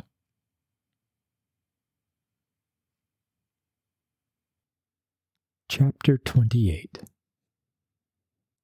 After breakfast, Jurgis was driven to the court, which was crowded with the prisoners and those who had come out of curiosity, or in the hope of recognizing one of the men and getting a case for blackmail. The men were caught up first, and reprimanded in a bunch, and then dismissed. But Jurgis, to his terror, was called separately, as being a suspicious-looking case. It was in this very same court that he had been tried, that time when his sentence had been suspended. It was the same judge and the same clerk. The latter now stared at Jurgis, as if he half thought that he knew him, but the judge had no suspicions. Just then his thoughts were upon a telephone message he was expecting from a friend of the police captain of the district, telling what disposition he should make of the case of Polly Simpson, as the madam of the house was known. Meantime, he listened to the story of how Jurgis had been looking for his sister, and advised him dryly to keep his sister in a better place. Then he let him go, and proceeded to fine each of the girls $5, which fines were paid in a bunch from a wad of bills which Madame Polly extracted from her stocking. Jurgis waited outside, and walked home with Maria. The police had left the house, and already there were a few visitors. By evening, the place would be running again, exactly as if nothing had happened. Meantime, Maria took Jurgis upstairs to her room, and they sat and talked. By daylight, Jurgis was able to observe that the color on her cheeks was not the old natural one of abounding health. Her complexion was in reality a parchment yellow, and there were black rings under her eyes. "Have you been sick?" he asked. "Sick," she said. "Hell." Maria had learned to scatter her conversation with as many oaths as a longshoreman or a mule driver. How can I ever be anything but sick at this life? She fell silent for a moment, staring ahead of her gloomily. "It's morphine," she said at last. "I seem to take more of it every day." "What's that for?" he asked. "It's the way of it. I don't know why. If it isn't that, it's drink. If the girls didn't booze, they couldn't stand it any time at all. And the madam always gives them dope when they first come. And they learn to like it, or else they take it for headaches and such things, and get the habit that way. I've got it, I know. I've tried to quit, but I never will while I am here." "How long are you going to stay?" he asked. "I don't know," she said. "Always, I guess. What else could I do?" "Don't you save any money?" "Save," said Maria. "Good Lord, no. I get enough, I suppose, but it all goes. I get a half share, $2.50 for each customer, and sometimes I make $25 or $30 a night, and you'd think I ought to save something out of that. But then I am charged for my room and my meals, and such prices as you never heard of. And then for extras and drinks, for everything I get and some I don't. My laundry bill is nearly $20 each week alone. Think of that. Yet what can I do? I either have to stand it or quit, and it would be the same anywhere else. It's all I can do to save the $15 I give Elzbieta each week, so the children can go to school." Maria sat brooding in silence for a while. Then, seeing that Yorgos was interested, she went on. "That's the way they keep the girls. They let them run up debts so they can't get away. A young girl comes from abroad, and she doesn't know a word of English, and she gets into a place like this. And when she wants to go, the madam shows her that she is a couple of $100 in debt, and takes all her clothes away, and threatens to have her arrested if she doesn't stay and do as she's told. So she stays, and the longer she stays, the more in debt she gets. Often, too, there are girls that didn't know what they were coming to, that had hired out for housework. Did you notice that little French girl with the yellow hair that stood next to me in the court?" Yorgos answered in the affirmative. "Well, she came to America about a year ago. She was a store clerk, and she hired herself to a man to be sent here to work in a factory. There were 6 of them altogether, and they were brought to a house just down the street from here. And this girl was put into a room alone, and they gave her some dope in her food, and when she came to, she found that she had been ruined. She cried and screamed and tore her hair, but she had nothing but a wrapper and couldn't get away, and they kept her half insensible with drugs all the time, until she gave up. She never got outside of that place for 10 months, and then they sent her away because she didn't suit. I guess they'll put her out of here, too. She's getting to have crazy fits from drinking absinthe. Only one of the girls that came out with her got away, and she jumped out of a second-story window one night. There was a great fuss about that. Maybe you heard of it." "I did," said Yorgos. "I heard of it afterward. It had happened in the place where he and Duane had taken refuge from their country customer. The girl had become insane, fortunately for the police."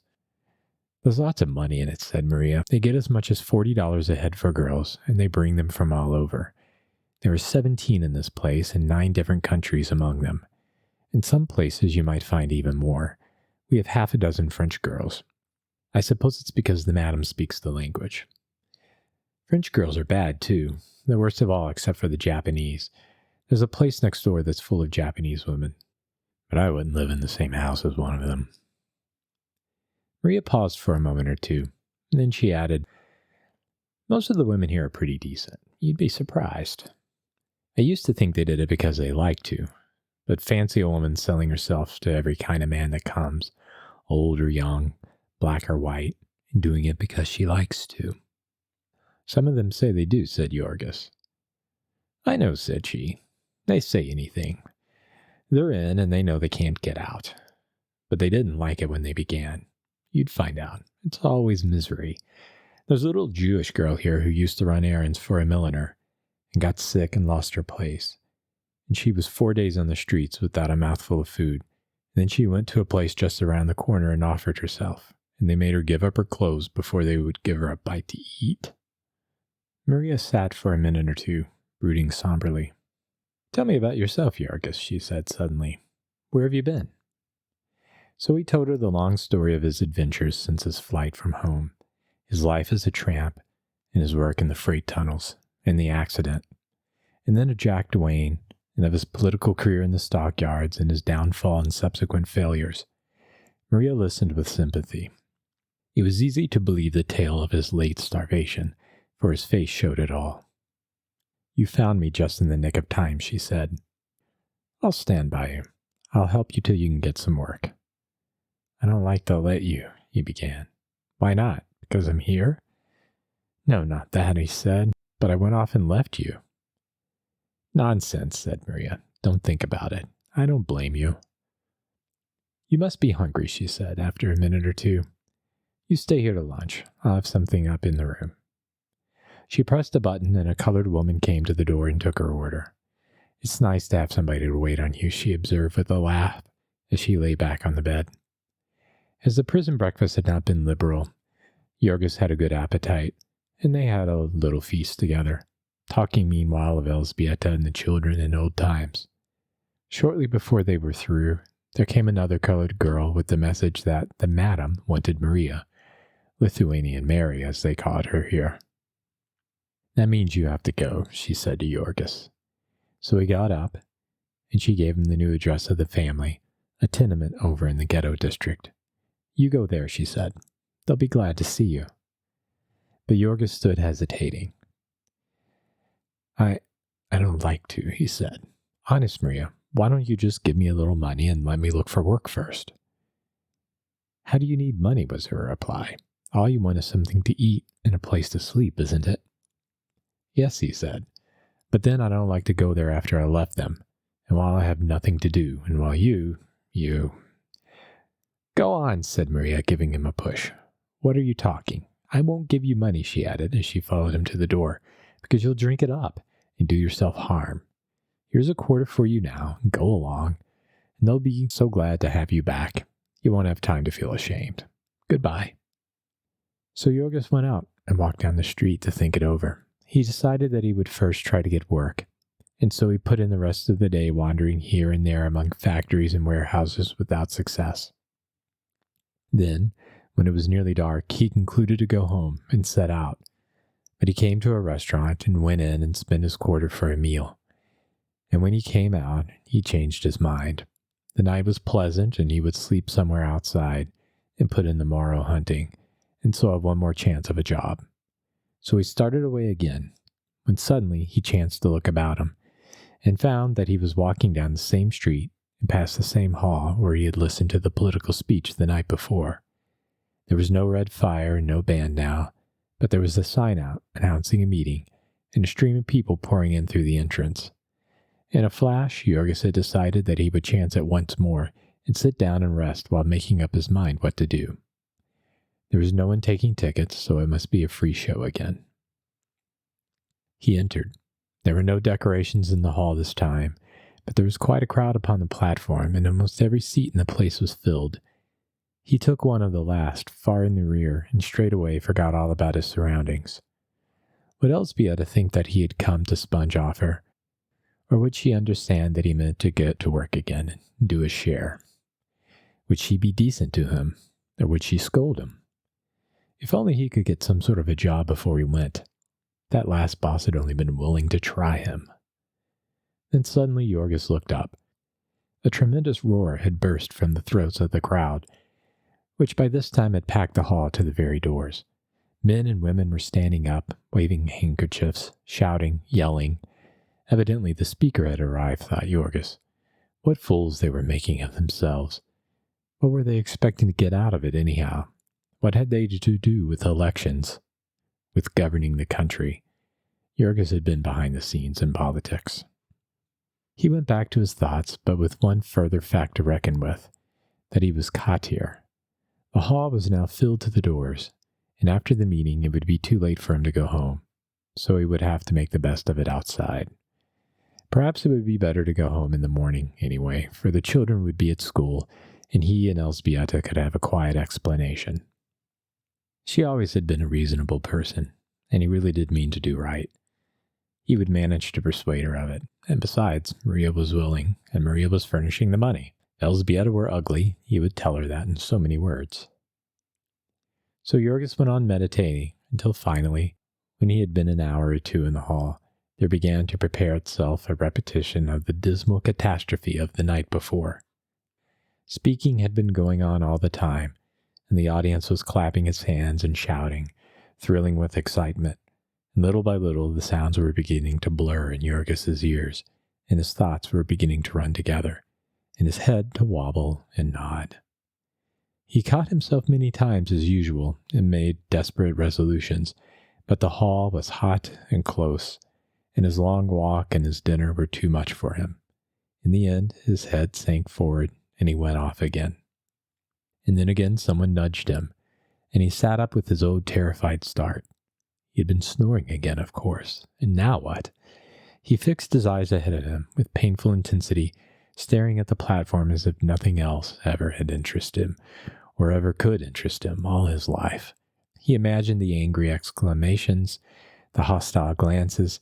He imagined the policeman striding toward him, reaching for his neck. Or was he to have one more chance?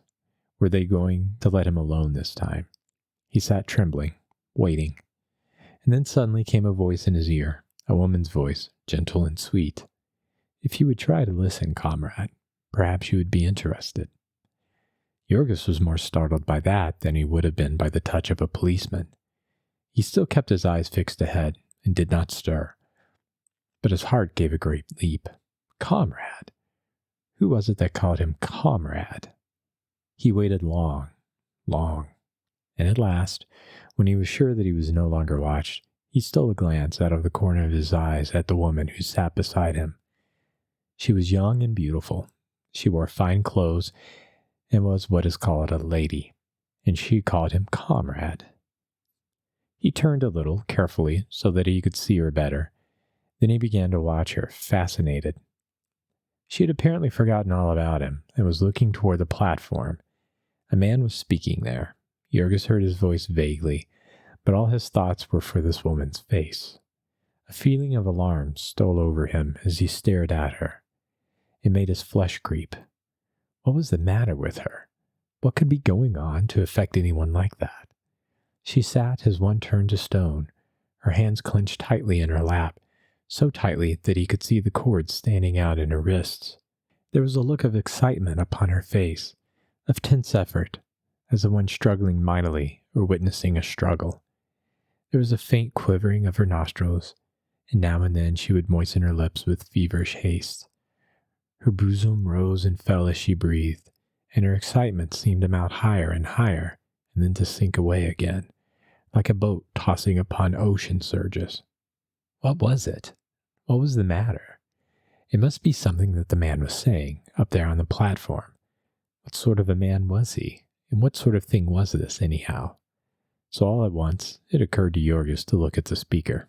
It was like coming suddenly upon some wild sight of nature, a mountain forest lashed by a tempest, a ship tossed about upon a stormy sea. Jorgis had an unpleasant sensation, a sense of confusion, of disorder, of wild and meaningless uproar. The man was tall and gaunt, as haggard as his auditor himself. A thin black beard covered half of his face, and one could see only two black hollows where the eyes were.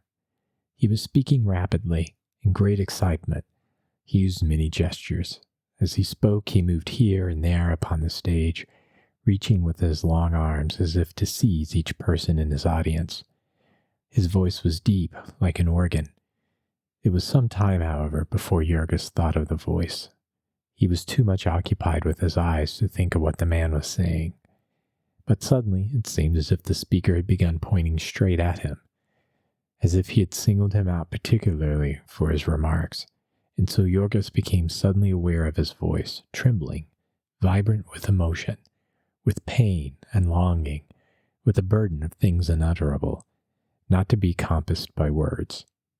To hear it was to be suddenly arrested, to be gripped, transfixed. You listen to these things, the man was saying, and you say, yes, they are true. but they have been that way always. Or you say, maybe it will come, but not in my time. It will not help me. And so you return to your daily round of toil. You go back to be ground up for profits in the worldwide mill of economic might, to toil long hours for another's advantage, to live in mean and squalid homes, to work in dangerous and unhealthful places, to wrestle with the specters of hunger and privation, to take your chances of accident, disease, and death. And each day the struggle becomes fiercer, the pace more cruel. Each day you have to toil a little harder and feel the iron hand of circumstance close upon you a little tighter. Months pass, years maybe, and then you come again. And again I am here to plead with you, to know if want and misery have yet done their work with you, if injustice and oppression have yet opened your eyes. I shall still be waiting. There is nothing else that I can do. There is no wilderness where I can hide from these things. There is no haven where I can escape them. Though I travel to the ends of the earth, I find the same accursed system. I find that all the fair and noble impulses of humanity, the dreams of poets, and the agonies of martyrs are shackled and bound in the service of organized and predatory greed. And therefore I cannot rest, I cannot be silent. Therefore I cast aside comfort and happiness, health and good repute, and go out into the world and cry out the pain of my spirit. Therefore I am not to be silenced by poverty and sickness, not by hatred and obloquy, by threats and ridicule, not by prison and persecution if they should come, not by any power that is upon the earth or above the earth, that was or is or ever can be created. If I fail tonight, I can only try tomorrow, knowing that the fault must be mine, that if once the vision of my own soul were spoken upon earth, if once the anguish of its defeat were uttered in human speech, it would break the stoutest barriers of prejudice. It would shake the most sluggish soul to action. It would abash the most cynical. It would terrify the most selfish. And the voice of mockery would be silenced, and fraud with falsehood would slink back into their dens, and the truth would stand forth alone.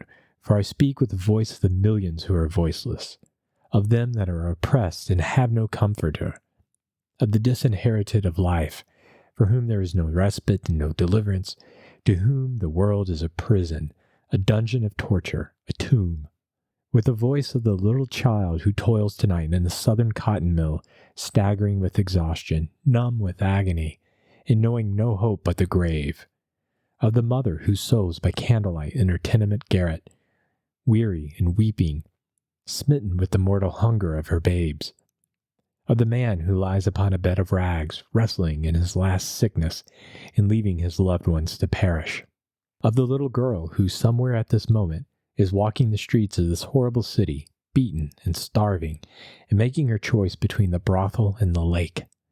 With the voice of those, whoever and wherever they may be, who are caught beneath the wheels of the juggernaut of greed.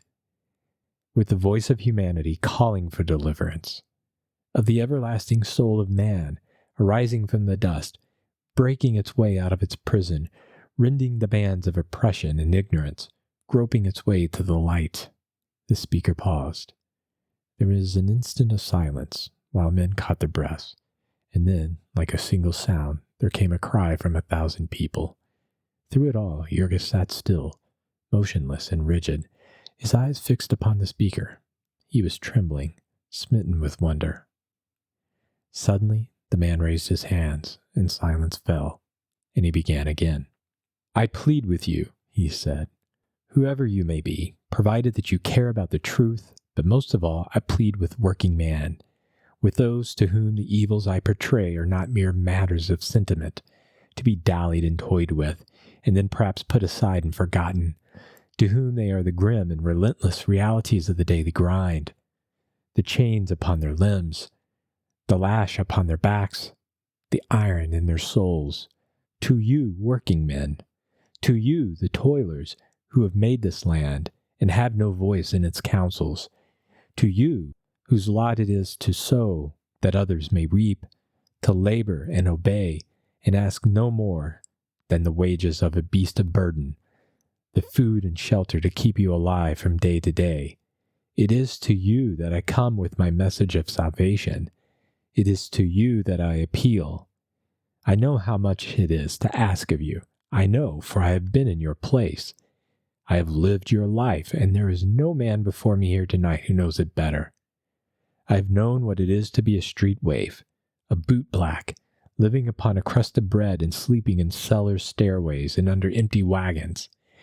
I have known what it is to dare and to aspire, to dream mighty dreams and to see them perish, to see all the fair flowers of my spirit trampled into the mire by the wild beast powers of my life. I know what is the price that a working man pays for knowledge. I have paid for it with food and sleep, with agony of body and mind, with health, almost with life itself. And so, when I come to you with a story of hope and freedom, with the vision of a new earth to be created, of a new labor to be dared, I am not surprised that I find you sordid and material, sluggish and incredulous. That I do not despair is because I know also the forces that are driving behind you, because I know the raging lash of poverty, the sting of contempt and mastership, the insolence of office and the spurns. Because I feel sure that in the crowd that has come to me tonight, no matter how many may be dull and needless, no matter how many may have come out of idle curiosity or in order to ridicule, there will be some one man whom pain and suffering have made desperate, whom some chance vision of wrong and horror has startled and shocked into attention. And to him my words will come like a sudden flash of lightning to one who travels in darkness, revealing the way before him, the perils and the obstacles, solving all problems, making all difficulties clear. The scales will fall from his eyes, the shackles will be torn from his limbs. He will leap up with a cry of thankfulness. He will stride forth a free man at last. A man delivered from his self-created slavery. A man who will never more be trapped, whom no blandishments will cajole, whom no threats will frighten, who from tonight on will move forward and not backward, who will study and understand, who will gird on his sword and take his place in the army of his comrades and brothers, who will carry the good tidings to others as I have carried them to him, priceless gift of liberty and light that is neither mine nor his, but is the heritage of the soul of man. Working men, comrades, open your eyes and look about you. You have lived so long in the toil and heat that your senses are dulled. Your souls are numbed. But realize once in your lives this world in which you dwell. Tear off the rags of its customs and conventions. Behold it as it is, in all its hideous nakedness. Realize it. Realize it. Realize that out upon the plains of Manchuria tonight, two hostile armies are facing each other. That now, while we are seated here, 1,000,000 human beings may be hurled at each other's throats, striving with the fury of maniacs to tear each other to pieces.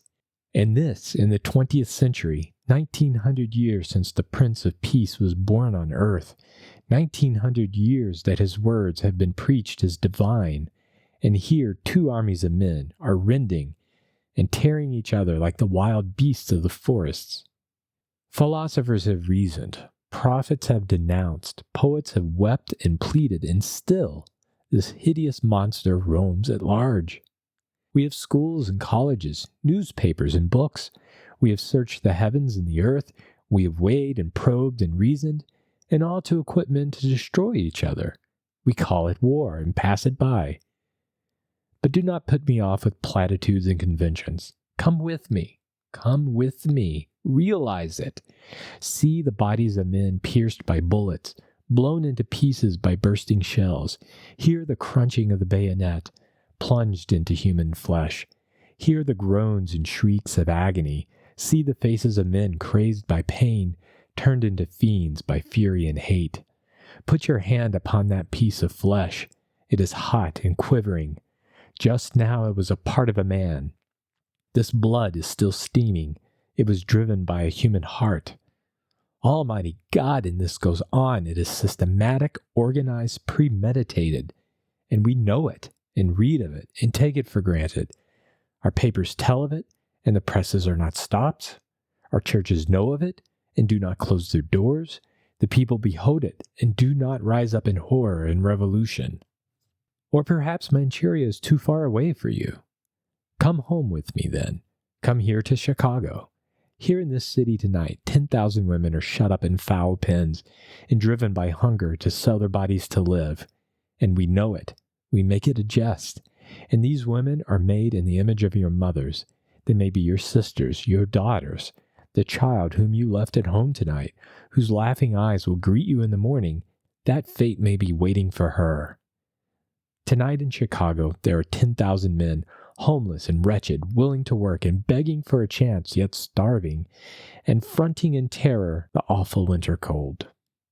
Tonight in Chicago, there are 100,000 children wearing out their strength and blasting their lives in the effort to earn their bread. There are 100,000 mothers who are living in misery and squalor, struggling to earn enough to feed their little ones. There are 100,000 old people, cast off and helpless, waiting for death to take them from their torments.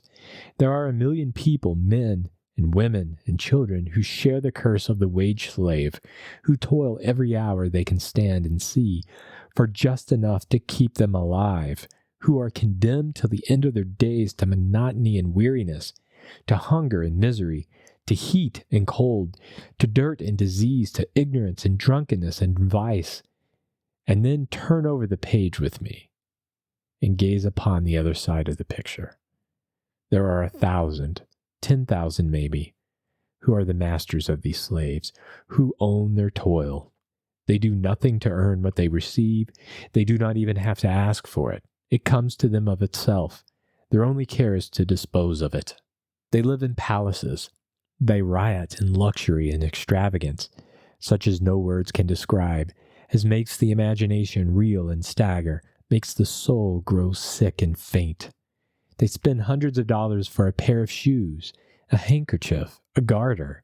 They spend millions for horses and automobiles and yachts, for palaces and banquets, for little shiny stones with which to deck their bodies. Their life is a contest among themselves for supremacy and ostentation and recklessness, in the destroying of useful and necessary things, in the wasting of the labor and the lives of their fellow creatures, the toil and anguish of the nations, the sweat and tears and blood of the human race. It is all theirs. It comes to them, just as all the springs pour into streamlets, and the streamlets into rivers, and the rivers into the oceans. So automatically and inevitably, all the wealth of society comes to them. The farmer tills the soil, the miner digs in the earth, the weaver tends the loom, the mason carves the stone, the clever man invents, the shrewd man directs, the wise man studies, the inspired man sings, and all the result, the products of the labor of brain and muscle, are gathered into one stupendous stream and poured into their laps. The whole of society is in their grip. The whole labor of the world lies at their mercy, and like fierce wolves they rend and destroy, like ravening vultures they devour and tear. The whole power of mankind belongs to them, forever and beyond recall. Do what it can, strive as it will, humanity lives for them and dies for them. They own not merely the labor of society, they have bought the governments, and everywhere they use their raped and stolen power to entrench themselves in their privileges, to dig wider and deeper the channels through which the river of profits flow to them. And you, working men, you have been brought up to it. You plod on like beasts of burden, thinking only of the day and its pain. Yet is there a man among you who can believe that such a system will continue forever? Is there a man here in this audience tonight so hardened and debased that he dare rise up before me and say that he believes it can continue forever, that the product of the labor of society, the means of existence of the human race, will always belong to idlers and parasites, to be spent for the gratification of vanity and lust, to be spent for any purpose whatever, to be at the disposal of any individual will whatever, that somehow, somewhere, the labor of humanity will not belong to humanity, to be used for the purposes of humanity, to be controlled by the will of humanity. And if this is ever to be, how is it to be? What power is there that will bring it about? Will it be the task of your masters, do you think? Will they write the charter of your liberties? Will they forge you the sword of your deliverance? Will they marshal you the army and lead it to the fray? Will their wealth be spent for the purpose? Will they build colleges and churches to teach you? Will they print papers to herald your progress and organize political parties to guide and carry on the struggle? Can you not see that the task is your task, yours to dream, yours to resolve, yours to execute, that if ever it is carried out, it will be in the face of every obstacle that wealth and mastership can oppose, in the face of ridicule and slander, of hatred and persecution, of the bludgeon and the jail, that it will be by the power of your naked bosoms, opposed to the rage of oppression, by the grim and bitter teaching of blind and merciless affliction, by the painful gropings of the untutored mind, by the feeble stammerings of the uncultured voice, by the sad and lonely hunger of the spirit, by seeking and striving and yearning, by heartache and despairing, by agony and sweat of blood. It will be by money paid for with hunger, by knowledge stolen from sleep, by thoughts communicated under the shadow of the gallows. It will be a movement beginning in the far-off past, a thing obscure and unhonored, a thing easy to ridicule, easy to despise, a thing unlovely, wearing the aspect of vengeance and hate. But to you, the working man, the wage slave, calling with a voice insistent, imperious, with a voice that you cannot escape, wherever upon the earth you may be, with the voice of all your wrongs, with the voice of all your desires, with the voice of your duty and your hope, of everything in the world that is worthwhile to you, the voice of the poor, demanding that poverty shall cease, the voice of the oppressed, pronouncing the doom of oppression, the voice of power, wrought out of suffering, of resolution, crushed out of weakness, of joy and courage, born in the bottomless pit of anguish and despair, the voice of labor, despised and outraged, a mighty giant lying prostrate, mountainous, colossal, but blinded, bound, and ignorant of his strength, and now a dream of resistance haunts him.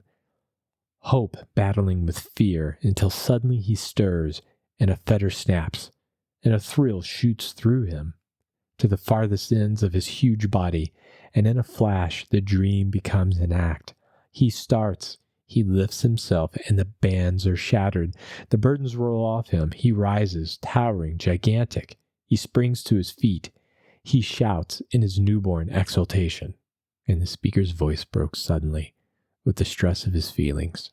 He stood with his arms stretched out above him, and the power of his vision seemed to lift him from the floor. The audience came to its feet with a yell. Men waved their arms, laughing aloud in their excitement. And Yorgis was with them. He was shouting to tear his throat, shouting because he could not help it, because the stress of his feeling was more than he could bear. It was not merely the man's words, the torrent of his eloquence. It was his presence.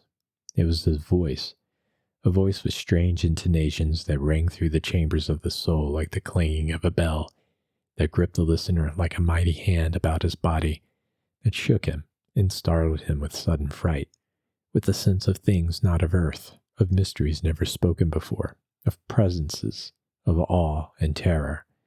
There was an unfolding of vistas before him, a breaking of the ground beneath him, an upheaving, a stirring, a trembling.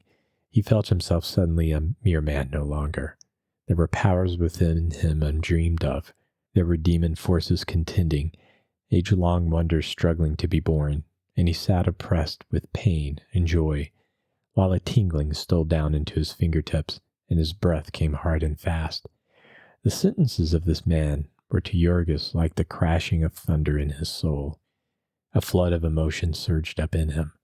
All his old hopes and longings, his old griefs and rages and despairs, all that he had ever felt in his whole life seemed to come back to him at once, and with one new emotion hardly to be described. That he should have suffered such oppressions and such horrors was bad enough, but that he should have been crushed and beaten by them, that he should have submitted and forgotten, and lived in peace. Ah, truly, that was a thing not to be put into words, a thing not to be borne by a human creature, a thing of terror and madness. What, asked the prophet, is the murder of them that kill the body to the murder of them that kill the soul? And Jurgis was a man whose soul had been murdered, who had ceased to hope and to struggle, who had made terms with degradation and despair, and now suddenly, in one awful convulsion, the black and hideous fact was made plain to him. There was a falling in of all the pillars of his soul. The sky seemed to split above him. He stood there with his clenched hands upraised, his blood's eye shot, and the veins standing out purple in his face, roaring in the voice of a wild beast, frantic, incoherent, maniacal. And when he could shout no more, he still stood there, gasping, and whispering hoarsely to himself, "By God, by God, by God."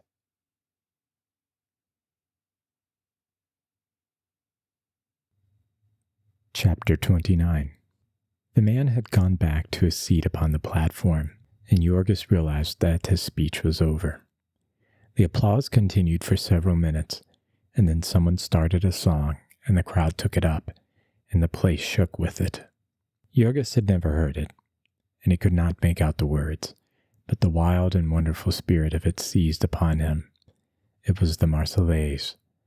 As stanza after stanza of it thundered forth, he sat with his hands clasped, trembling in every nerve. He had never been so stirred in his life. It was a miracle that had been wrought in him. He could not think at all. He was stunned. Yet he knew that in the mighty upheaval that had taken place in his soul, a new man had been born. He had been torn out of the jaws of destruction. He had been delivered from the thraldom of despair. The whole world had been changed for him. He was free. He was free. Even if he were to suffer as he had before, even if he were to beg and starve, nothing would be the same to him. He would understand it and bear it. He would no longer be the sport of circumstances. He would be a man with a will and a purpose. He would have something to fight for, something to die for if need be. Here were men who would show him and help him, and he would have friends and allies. He would dwell in the sight of justice and walk arm in arm with power. The audience subsided again, and Jurgis sat back. The chairman of the meeting came forward and began to speak. His voice sounded thin and futile after the others, and to Jurgis it seemed a profanation. Why should anyone else speak after that miraculous man? Why should they not all sit in silence? The chairman was explaining that a collection would now be taken up to defray the expenses of the meeting, and for the benefit of the campaign fund of the party. Jurgis heard, but he had not a penny to give, and so his thoughts went elsewhere again. He kept his eyes fixed on the orator, who sat in an armchair, his head leaning on his hand, and his attitude indicating exhaustion. But suddenly he stood up again, and Jurgis heard the chairman of the meeting saying that the speaker would now answer any questions which the audience might care to put to him. The man came forward, and someone, a woman, arose and asked about some opinion the speaker had expressed concerning Tolstoy. Jurgis had never heard of Tolstoy and did not care anything about him. Why should anyone want to ask such questions after an address like that? The thing was not to talk, but to do. The thing was to get bold of others and rouse them, to organize them and prepare for the fight. But still the discussion went on in ordinary conversational tones, and it brought Jurgis back to the everyday world. A few minutes ago, he had felt like seizing the hand of the beautiful lady by his side and kissing it. He had felt like flinging his arms about the neck of the man on the other side of him. And now he began to realize again that he was a hobo, that he was ragged and dirty and smelled bad and had no place to sleep that night. And so, at last, when the meeting broke up and the audience started to leave, poor Jurgis was in an agony of uncertainty. He had not thought of leaving. He had thought that the vision must last forever, that he had found comrades and brothers, but now he would go out and the thing would fade away and he would never be able to find it again. He sat in his seat, frightened and wondering, but others in the same row wanted to get out, and so he had to stand up and move along. As he was swept down the aisle, he looked from one person to another wistfully. They were all excitedly discussing the address, but there was nobody who offered to discuss it with him. He was near enough to the door to feel the night air when desperation seized him. He knew nothing at all about that speech he had heard, not even the name of the orator. And he was to go away. No, it was preposterous. He must speak to someone. He must find that man himself and tell him. He would not despise him, tramp as he was. So he stepped into an empty row of seats and watched, and when the crowd had thinned out, he started toward the platform. The speaker was gone, but there was a stage door that stood open, with people passing in and out, and no one on guard.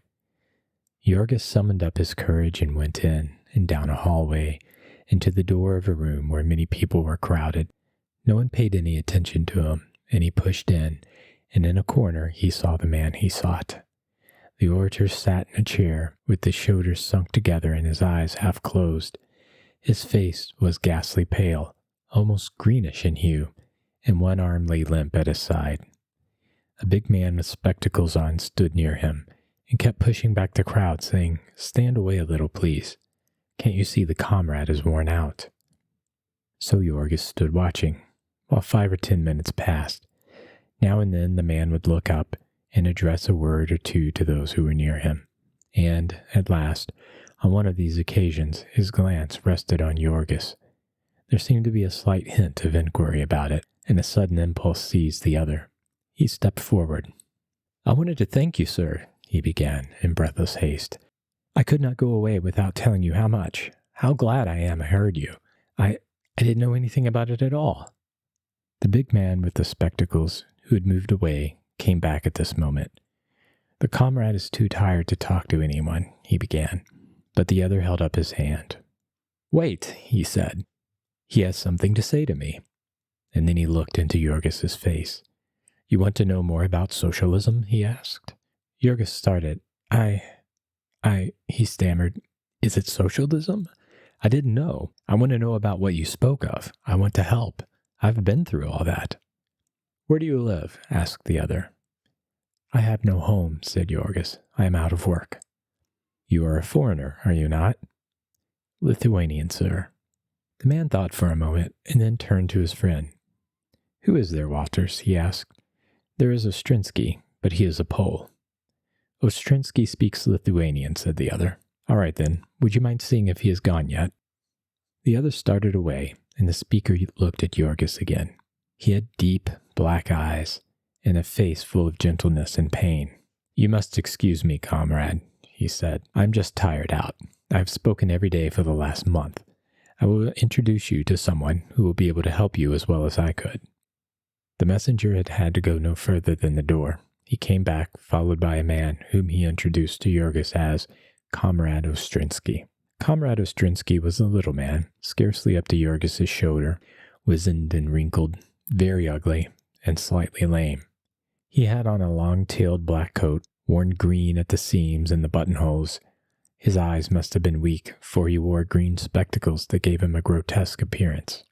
But his hand clasp was hearty, and he spoke Lithuanian, which warmed Jorgis to him. "You want to know about socialism," he said. "Surely, let us go out and take a stroll, where we can be quiet and talk some." And so Jorgis bade farewell to the master wizard and went out. Ostrinsky asked where he lived, offering to walk in that direction, and so he had to explain once more that he was without a home. At the other's request, he told his story, how he had come to America and what had happened to him in the stockyards, and how his family had been broken up, and how he had become a wanderer. So much the little man heard, and then he pressed Jorgis's arm tightly. "You have been through the mill, comrade," he said. "We will make a fighter out of you." Then Ostrinsky in turn explained his circumstances. He would have asked Jorgis to his home, but he had only 2 rooms, and had no bed to offer. He would have given up his own bed, but his wife was ill. Later on, when he understood that otherwise Jorgis would have to sleep in a hallway, he offered him his kitchen floor, a chance which the other was only too glad to accept. "Perhaps tomorrow we can do better," said Ostrinsky. "We try not to let a comrade starve." Ostrinsky's home was in the ghetto district, where he had 2 rooms in the basement of a tenement. There was a baby crying as they entered, and he closed the door leading into the bedroom. He had 3 young children, he explained, and a baby had just come. He drew up 2 chairs near the kitchen stove, adding that Jurgis must excuse the disorder of the place, since at such a time one's domestic arrangements were upset. Half of the kitchen was given up to a workbench, which was piled with clothing, and Ostrinsky explained that he was a pants finisher. He brought great bundles of clothing here to his home, where he and his wife worked on them. He made a living at it, but it was getting harder all the time because his eyes were failing. What would come when they gave out, he could not tell. There had been no saving anything. A man could barely keep alive by 12 or 14 hours work a day. The finishing of pants did not take much skill, and anybody could learn it, and so the pay was forever getting less. That was the competitive wage system, and if Jurgis wanted to understand what socialism was, it was there he had best begin. The workers were dependent upon a job to exist from day to day, and so they bid against each other, and no man could get more than the lowest man would consent to work for. And thus, the mass of the people were always in a life and death struggle with poverty. That was competition, so far as it concerned the wage earner, the man who had only his labor to sell. To those on the top, the exploiters, it appeared very differently, of course. There were few of them, and they could combine and dominate, and their power would be unbreakable. And so, all over the world, 2 classes were forming, with an unbridged chasm between them: the capitalist class, with its enormous fortunes, and the proletariat, bound into slavery by unseen chains.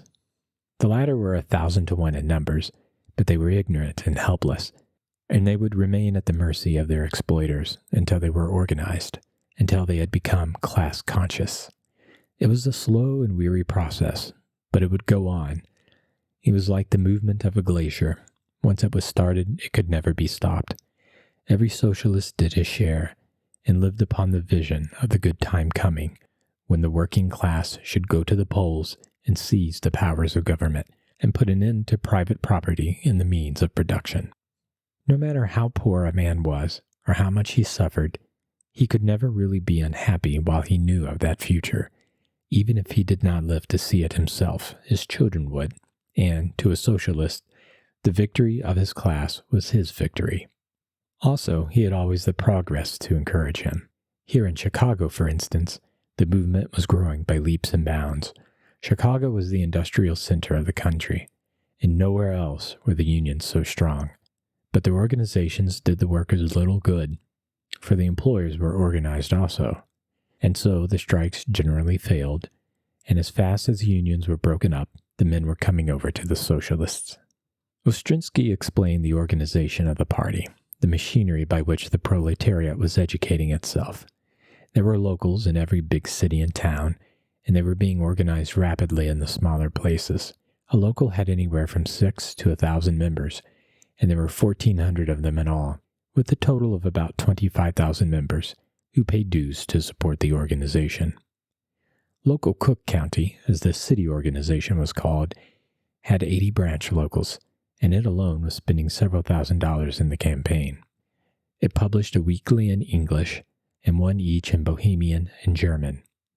Also, there was a monthly published in Chicago and a cooperative publishing house that issued 1.5 million of socialist books and pamphlets every year. All this was the growth of the last few years. There had been almost nothing of it when Ostrinsky first came to Chicago. Ostrinsky was a Pole, about 50 years of age.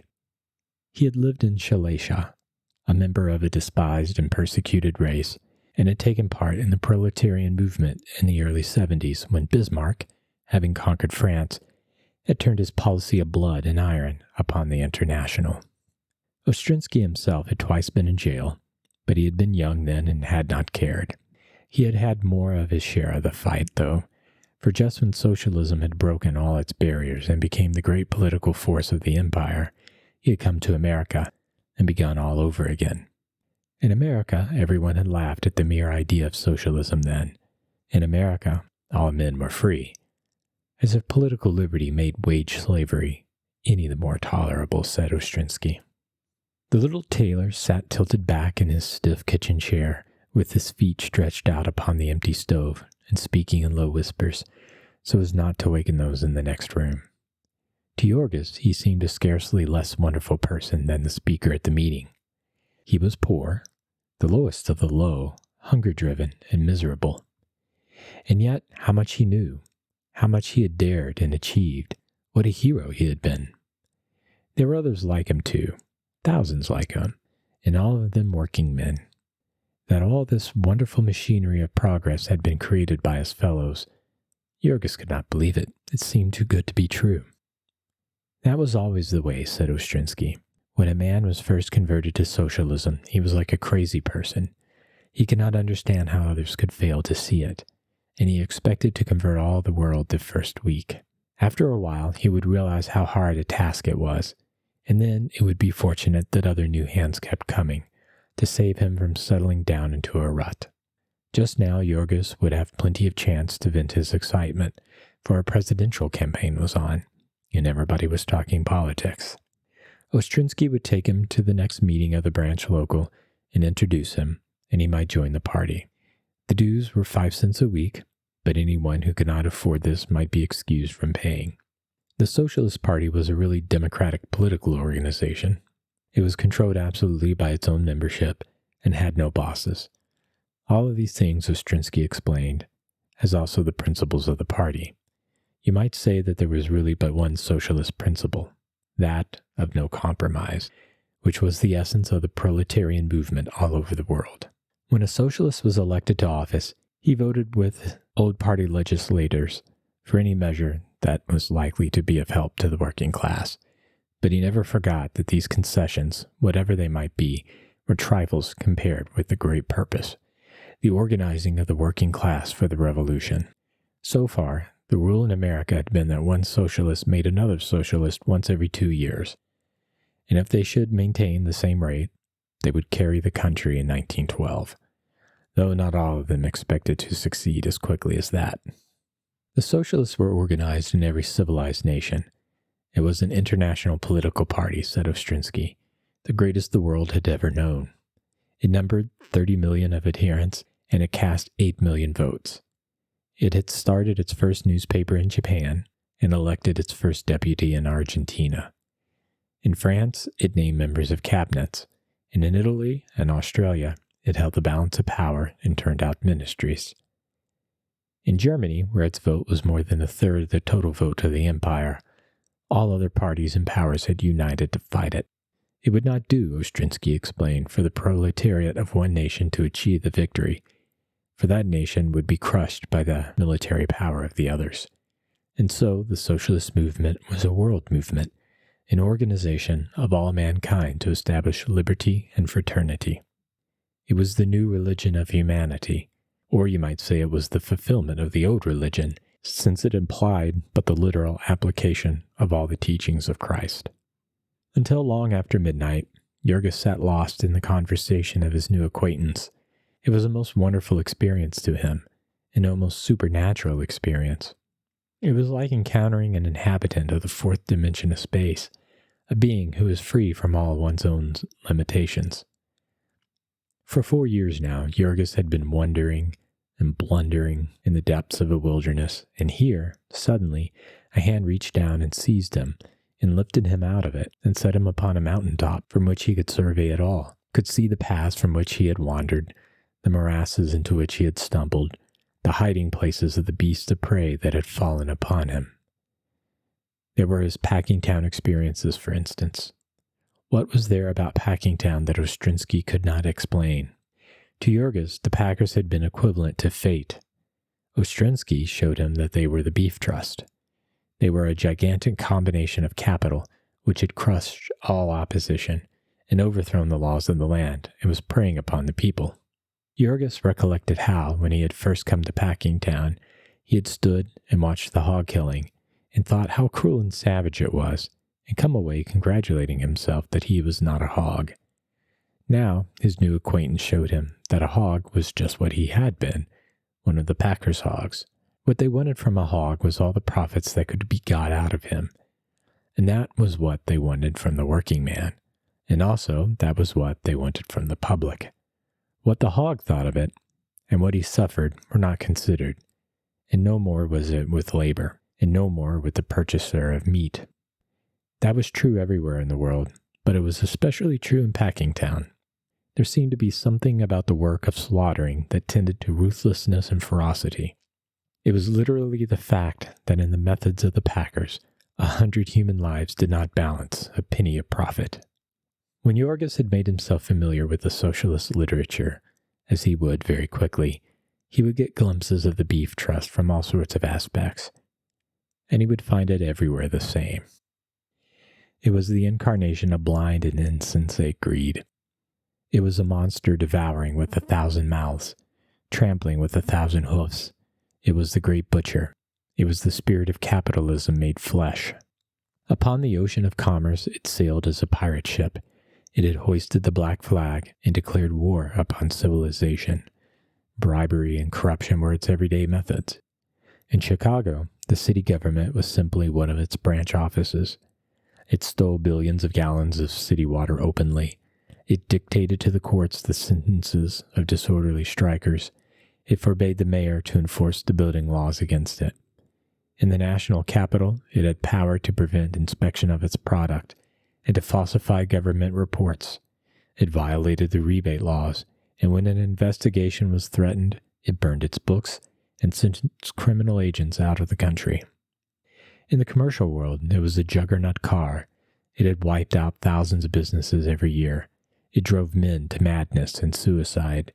It had forced the price of cattle so low as to destroy the stock-raising industry, an occupation upon which whole states existed. It had ruined thousands of butchers who had refused to handle its products. It divided the country into districts and fixed the price of meat in all of them.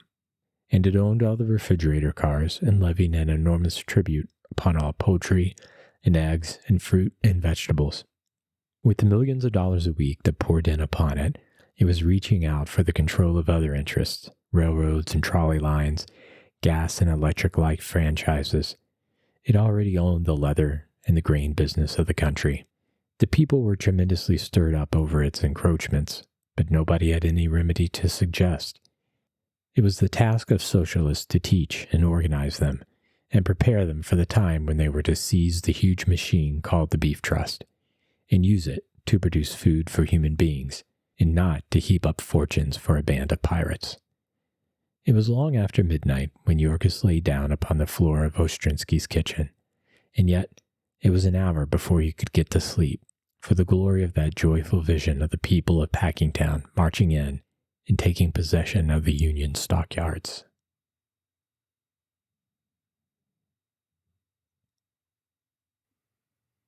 Chapter 30. Jorgis had breakfast with Ostrinsky and his family, and then he went home to Elżbieta. He was no longer shy about it. When he went in, instead of saying all the things he had been planning to say, he started to tell Elżbieta about the revolution. At first, she thought he was out of his mind, and it was hours before she could really feel certain that he was himself.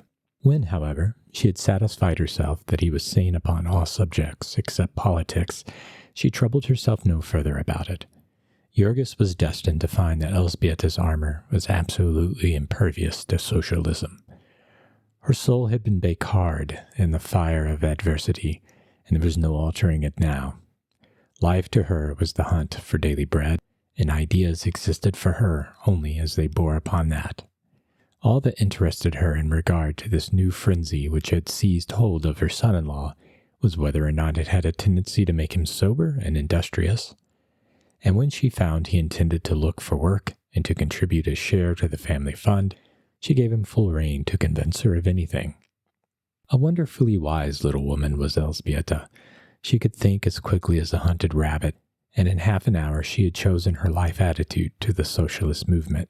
She agreed in everything with Jorgis, except the need of his paying his dues, and she would even go to a meeting with him now and then, and sit and plan her next day's dinner amid the storm. For a week after he became a convert, Jorgis continued to wander about all day, looking for work, until at last he met with a strange fortune. He was passing one of Chicago's innumerable small hotels, and after some hesitation, he concluded to go in. A man he took for the proprietor was standing in the lobby, and he went up to him and tackled him for a job. "What can you do?" the man asked. "Anything, sir," said Yorgis, and added quickly, "I've been out of work for a long time, sir. I'm an honest man, and I'm strong and willing." The other was eyeing him narrowly. "Do you drink?" he asked. "No, sir," said Yorgis. "Well, I've been employing a man as a porter, and he drinks. I've discharged him 7 times now, and I've about made up my mind that's enough." "Would you be a porter?" "Yes, sir." "It's hard work. You'll have to clean floors and wash spittoons and fill lamps and handle trunks. I'm willing, sir." "All right, I'll pay you $30 a month and board, and you can begin now if you feel like it. You can put on the other fellow's rig." And so Yorgis fell to work and toiled like a Trojan till night. Then he went and told Elzbieta, and also, late as it was, he paid a visit to Ostrinsky to let him know of his good fortune. Here he received a great surprise, for when he was describing the location of the hotel, Ostrinsky interrupted suddenly, "Not Hinz's." "Yes," said Yorgis, "that's the name." To which the other replied, "Then you've got the best boss in Chicago. He's a state organizer of our party and one of our best-known speakers." So the next morning, Yorgis went to his employer and told him, and the man seized him by the hand and shook it. "By Jove," he cried, "that lets me out. I didn't sleep all night because I had discharged a good socialist." So after that, Yorgis was known to his boss as Comrade Yorgis, and in return, he was expected to call him Comrade Hinz. Tommy Hinz, as he was known to his intimates, was a squat little man with broad shoulders and a florid face, decorated with gray side whiskers. He was the kindest-hearted man that ever lived, and the liveliest, inexhaustible in his enthusiasm and talking socialism all day and all night. He was a great fellow to jolly along a crowd and would keep a meeting in an uproar. When once he got really waked up, the torrent of his eloquence could be compared with nothing save Niagara. Tommy Hinz had begun life as a blacksmith's helper and had run away to join the Union Army, where he had made his first acquaintance with graft in the shape of rotten muskets and shoddy blankets. To a musket that broke in a crisis, he always attributed the death of his only brother, and upon worthless blankets he blamed all the agonies of his old age. Whenever it rained, the rheumatism would get into his joints, and then he would screw up his face and mutter, "Capitalism, my boy, capitalism. Écrasez l'enfant." He had one unfailing remedy for all the evils of this world, and he preached it to everyone, no matter whether the person's trouble was failure in business, or dyspepsia, or a quarrelsome mother-in-law. A twinkle would come into his eyes, and he would say, "You know what to do about it. Vote the socialist ticket." Tommy Hinz had set out upon the trail of the octopus as soon as the war was over. He had gone into business, and found himself in competition with the fortunes of those who had been stealing while he had been fighting. The city government was in their hands, and the railroads were in league with them, and honest business was driven to the wall. And so Hinz had put all his savings into Chicago real estate and set out single-handed to dam the river of graft. He had been a reform member of the city council. He had been a greenbacker, a labor unionist, a populist, a Bryanite, and after 30 years of fighting, the year 1896 had served to convince him that the power of concentrated wealth could never be controlled, but could only be destroyed. He had published a pamphlet about it and set out to organize a party of his own when a stray socialist leaflet had revealed to him that others had been ahead of him. Now, for 8 years, he had been fighting for the party, anywhere, everywhere, whether it was a GAR reunion, or a hotel keepers convention, or an Afro-American businessman's banquet, or a Bible Society picnic. Tommy Hinz would manage to get himself invited to explain the relations of socialism to the subject in hand. And after that, he would start off upon a tour of his own, ending at some place between New York and Oregon. And when he came back from there, he would go out to organize new locals for the state committee, and finally he would come home to rest and talk socialism in Chicago. Hinz's hotel was a very hotbed of the propaganda. All the employees were party men, and if they were not when they came, they were quite certain to be before they went away. The proprietor would get into a discussion with someone in the lobby, and as the conversation grew animated, others would gather about to listen, until finally, everyone in the place would be crowded into a group, and a regular debate would be underway. This went on every night. When Tommy Hens was not there to do it, his clerk did it. And when his clerk was away campaigning, the assistant attended to it, while Mrs. Hens sat behind the desk and did the work. The clerk was an old crony of the proprietor's, an awkward, raw-boned giant of a man with a lean, sallow face, a broad mouth, and whiskers under his chin, the very type and body of a prairie farmer. He had been that all his life. He had fought the railroads in Kansas for 50 years, a Granger, a Farmers Alliance man, a middle-of-the-road populist. Finally, Tommy Hens had revealed to him the wonderful idea of using the trusts instead of destroying them, and he had sold his farm and come to Chicago. That was Amos Struver. And then there was Harry Adams, the assistant clerk, a pale, scholarly-looking man who came from Massachusetts, of Pilgrim stock. Adams had been a cotton operative in Fall River, and the continued depression in the industry had worn him and his family out, and he had immigrated to South Carolina. In Massachusetts, the percentage of white illiteracy is 0.8%, while in South Carolina, it is 13.6%. Also in South Carolina, there is a property qualification for voters, and for these and other reasons, child labor is the rule. And so the cotton mills were driving those in Massachusetts out of the business. Adams did not know this. He only knew that the southern mills were running, but when he got there, he found that if he was to live, all his family would have to work, and from 6 o'clock at night to 6 o'clock in the morning. So he had set to work to organize the mill hands, after the fashion in Massachusetts, and had been discharged. But he had gotten other work and stuck at it, and at last there had been a strike for shorter hours, and Harry Adams had attempted to address a street meeting, which was the end of him.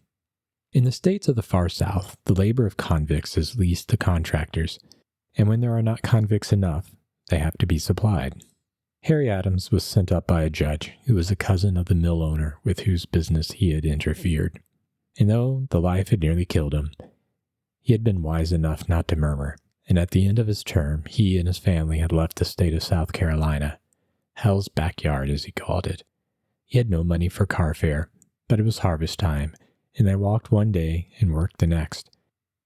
And so Adams got at last to Chicago and joined the Socialist Party. He was a studious man, reserved, and nothing of an orator, but he always had a pile of books under his desk in the hotel, and articles from his pen were beginning to attract attention in the party press. Contrary to what one would have expected, all this radicalism did not hurt the hotel business. The radicals flocked to it, and the commercial travelers all found it diverting. Of late, also, the hotel had become a favorite stopping place for Western cattlemen. Now that the Beef Trust had adopted the trick of raising prices to induce enormous shipments of cattle and then dropping them again and scooping in all they needed, a stock raiser was very apt to find himself in Chicago without money enough to pay his freight bill. And so he had to go to a cheap hotel, and it was no drawback to him if there was an agitator talking in the lobby. These Western fellows were just meat for Tommy Hens. He would get a dozen of them around him and paint little pictures of the system. Of course, it was not a week before he had heard Jurgis's story, and after that, he would not have let his new porter go for the world. "See here," he would say in the middle of an argument, "I've got a fellow right here in my place who's worked there and seen every bit of it." And then Jurgis would drop his work, whatever it was, and come, and the other would say, "Comrade Jurgis, just tell these gentlemen what you saw in the killing beds." At first, this request caused poor Jurgis the most acute agony, and it was like pulling teeth to get him to talk. But gradually, he found out what was wanted, and in the end, he learned to stand up and speak his piece with enthusiasm. His employer would sit by and encourage him with exclamations and shakes of the head, when Jurgis would give the formula for potted ham, or tell about the condemned hogs that were dropped into the destructors at the top and immediately taken out again at the bottom to be shipped into another state and made into lard. Tommy Hens would bang his knee and cry, "Do you think a man could make up a thing like that out of his head?" And then the hotel keeper would go on to show how the socialists had the only real remedy for such evils, how they alone meant business with the Beef Trust. And when, in answer to this, the victim would say that the whole country was getting stirred up, that the newspapers were full of denunciations of it, and the government taking action against it, Tommy Hens had a knockout blow already. Yes, he would say, all that is true, but what do you suppose is the reason for it? Are you foolish enough to believe that it's done for the public? There are other trusts in the country just as illegal and extortionate as the beef trust. There is the coal trust that freezes the poor in winter. There is the steel trust that doubles the price of every nail in your shoes. There is the oil trust that keeps you from reading at night. And why do you suppose it is that all the fury of the press and the government is directed against the beef trust?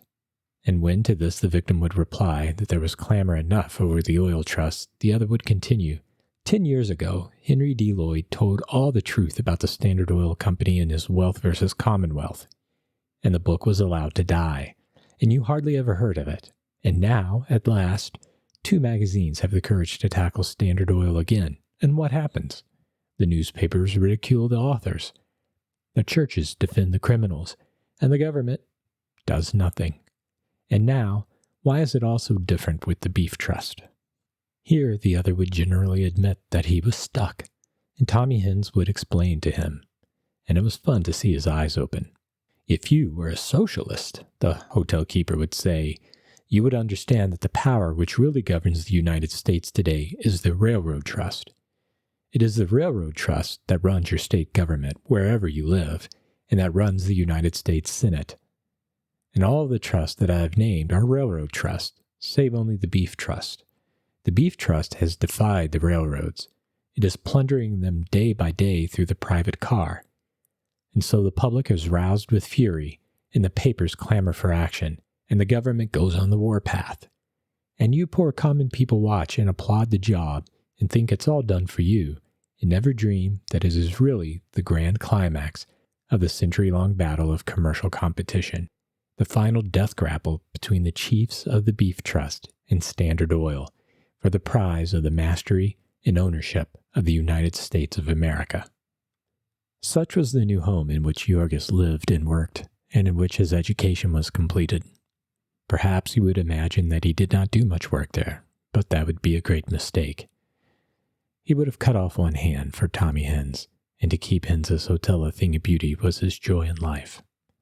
That he had a score of socialist arguments chasing through his brain in the meantime did not interfere with this. On the contrary, Jorgis scrubbed the spittoons and polished the banisters all the more vehemently, because at the same time he was wrestling inwardly with an imaginary recalcitrant. It would be pleasant to record that he swore off drinking immediately, and all the rest of his bad habits with it, but that would hardly be exact. These revolutionists were not angels. They were men, and men who had come up from the social pit, and with the mire of it smeared over them. Some of them drank, and some of them swore, and some of them ate pie with their knives. There was only one difference between them and all the rest of the populace, that they were men with a hope, with a cause to fight for and suffer for. There came times to Jorgis when the vision seemed far off and pale, and a glass of beer loomed large in comparison. But if the glass led to another glass, and to too many glasses, he had something to spur him to remorse and resolution on the morrow. It was so evidently a wicked thing to spend one's pennies for a drink, when the working class was wandering in darkness and waiting to be delivered. The price of a glass of beer would buy 50 copies of a leaflet, and one could hand those out to the unregenerate, and then get drunk upon the thought of the good that was being accomplished. That was the way the movement had been made, and it was the only way it would progress. It availed nothing to know of it without fighting for it. It was a thing for all, not for a few. A corollary of this proposition, of course, was that anyone who refused to receive the new gospel was personally responsible for keeping Jorgis from his heart's desire. And this, alas, made him uncomfortable as an acquaintance. He met some neighbors with whom Elzbieta had made friends in her neighborhood, and he set out to make socialists of them by wholesale, and several times he all but got into a fight. It was also painfully obvious to Jorgis. It was so incomprehensible how a man could fail to see it. Here were all the opportunities of the country, the land and the buildings upon the land, the railroads, the mines, the factories and the stores, all in the hands of a few private individuals called capitalists, for whom the people were obliged to work for wages, The whole balance of what the people produced went to heap up the fortunes of these capitalists, to heap and heap again and yet again. And that in spite of the fact that they and everyone about them lived in unthinkable luxury. And was it not plain that if the people cut off the share of those who merely owned, the share of those who worked would be much greater? That was as plain as 2 and 2 makes 4, and it was the whole of it, absolutely the whole of it. And yet, there were people who could not see it, who would argue about everything else in the world. They would tell you that governments could not manage things as economically as private individuals. They would repeat and repeat that and think they were saying something. They could not see that economical management by masters meant simply that they, the people, were worked harder and ground closer and paid less. They were wage earners and servants, at the mercy of exploiters whose one thought was to get as much out of them as possible, and they were taking an interest in the process, were anxious lest it should not be done thoroughly enough. Was it not honestly a trial to listen to an argument such as that? And yet there were things even worse. You would begin talking to some poor devil who had worked in one shop for the last 30 years and had never been able to save a penny, who left home every morning at 6 o'clock to go and tend a machine and come back at night too tired to take his clothes off, who had never had a week's vacation in his life, had never traveled, never had an adventure, never learned anything, never hoped anything. And when you started to tell him about socialism, he would sniff and say, "I'm not interested in that. I'm an individualist." And then he would go on to tell you that socialism was paternalism, and that if it ever had its way, the world would stop progressing. It was enough to make a mule laugh to hear arguments like that, and yet it was no laughing matter, as you found out, for how many millions of such poor, deluded wretches there were, whose lives had been so stunted by capitalism that they no longer knew what freedom was. And they really thought that it was individualism, for tens of thousands of them to herd together and obey the orders of a steel magnate, and produce hundreds of millions of dollars of wealth for him, and then let him give them libraries, while for them to take the industry and run it to suit themselves and build their own libraries, that would have been paternalism. Sometimes the agony of such things as this was almost more than Jurgis could bear, yet there was no way of escape from it. There was nothing to do but to dig away at the base of this mountain of ignorance and prejudice. You must keep at the poor fellow. You must hold your temper and argue with him, and watch for your chance to stick an idea or two into his head. And the rest of the time you must sharpen up your weapons. You must think out new replies to his objections, and provide yourself with new facts to prove to him the folly of his ways. So Jurgis acquired the reading habit. He would carry in his pocket a tract or a pamphlet which someone had loaned him, and whenever he had an idle moment during the day, he would plod through a paragraph and then think about it while he worked. Also, he read the newspapers and asked questions about them. One of the other porters at Hinz's was a sharp little Irishman who knew everything that Jurgis wanted to know. And while they were busy, he would explain to him the geography of America and its history, its constitution and its laws. Also, he gave him an idea of the business system of the country, the great railroads and corporations, and who owned them, and the labor unions, and the big strikes, and the men who had led them. Then at night, when he could get off, Jurgis would attend the socialist meetings. During the campaign, one was not dependent upon the street corner affairs, where the weather and the quality of the orator were equally uncertain. There were hall meetings every night, and one could hear speakers of national prominence. These discussed the political situation from every point of view, and all that troubled Jurgis was the impossibility of carrying off but a small part of the treasures they offered him. There was a man who was known in the party as the Little Giant. The Lord had used up so much material in the making of his head that there had not been enough to complete his legs, but he got about on the platform, and when he shook his raven whiskers, the pillars of capitalism rocked. He had written a veritable encyclopedia upon the subject, a book that was nearly as big as himself. And then there was a young author who came from California and had been a salmon fisher, an oyster pirate, a longshoreman, a sailor, who had tramped the country and been sent to jail, had lived in the Whitechapel slums, and been to the Klondike in search of gold. All these things he pictured in his books, And because he was a man of genius, he forced the world to hear him. Now he was famous, but wherever he went, he still preached the gospel of the poor. And then there was one who was known as the millionaire socialist. He had made a fortune in business and spent nearly all of it in building up a magazine, which the post office department had tried to suppress and had driven to Canada. He was a quiet-mannered man, whom you would have taken for anything in the world but a socialist agitator. His speech was simple and informal. He could not understand why anyone should get excited about these things. It was a process of economic evolution, he said, and he exhibited its laws and methods. Life was a struggle for existence, and the strong overcame the weak, and in turn were overcome by the strongest. Those who lost in the struggle were generally exterminated, but now and then they had been known to save themselves by combination, which was a new and higher kind of strength. It was so that the gregarious animals had overcome the predaceous. It was so, in human history, that the people had mastered the kings. The workers were simply the citizens of industry, and the socialist movement was the expression of their will to survive. The inevitability of the revolution depended upon this fact, that they had no choice but to unite or be exterminated. This fact, grim and inexorable, depended upon no human will.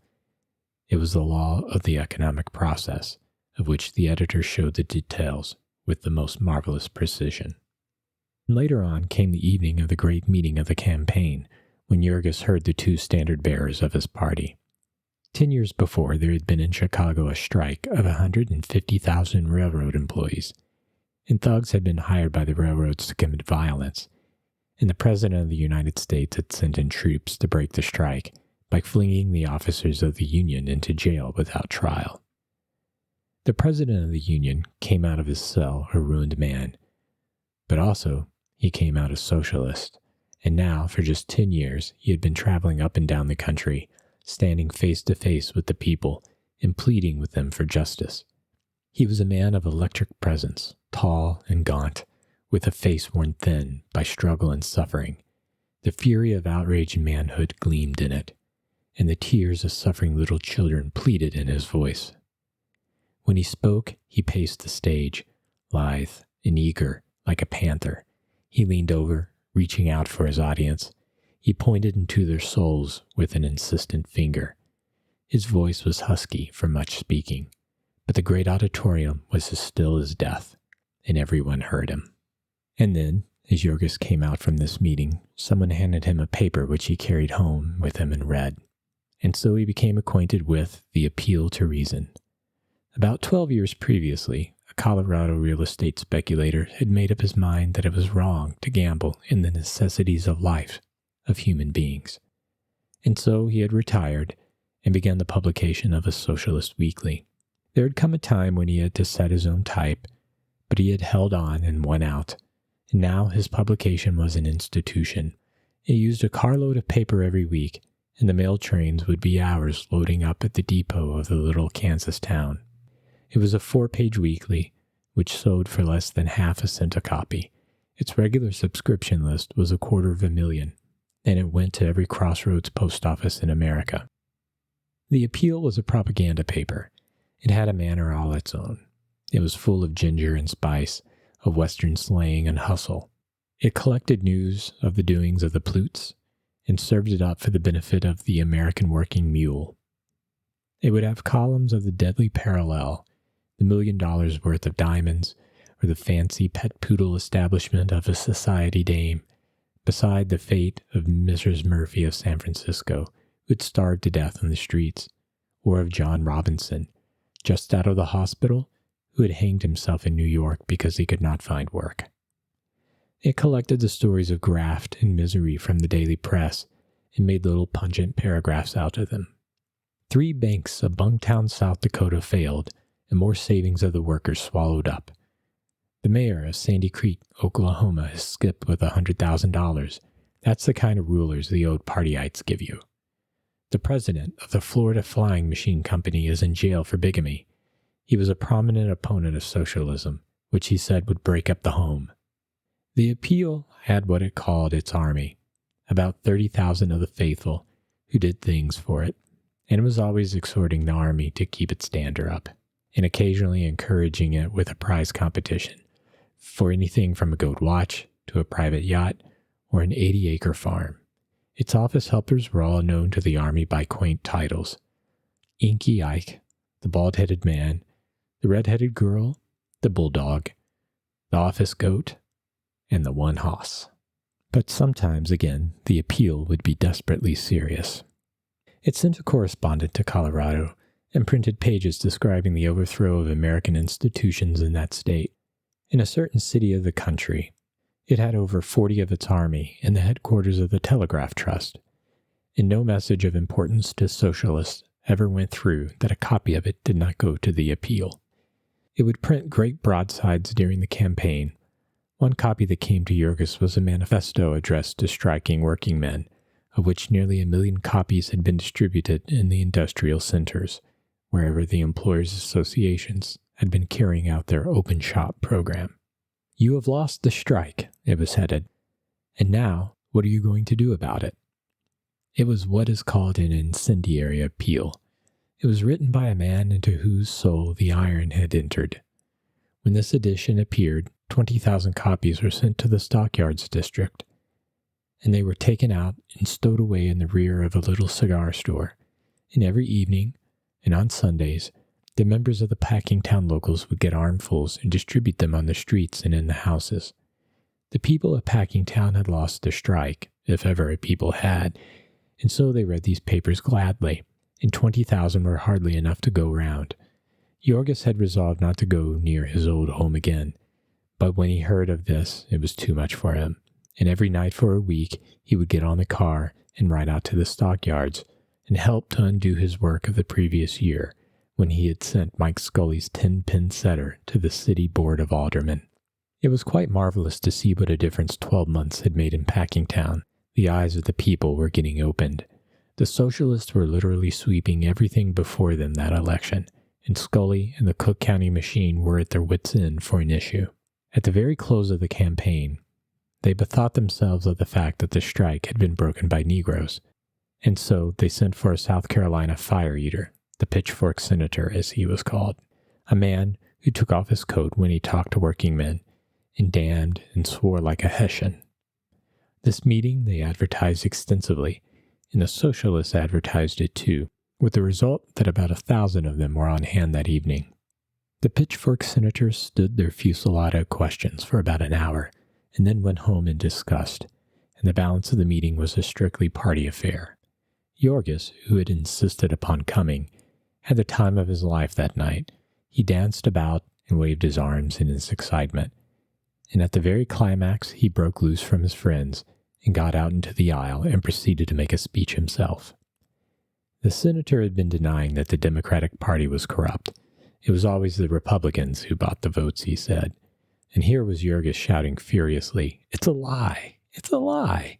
After which he went on to tell them how he knew it, that he knew it because he had bought them himself. And he would have told the pitchfork senator all his experiences, had not Harry Adams and a friend grabbed him about the neck and shoved him into a seat.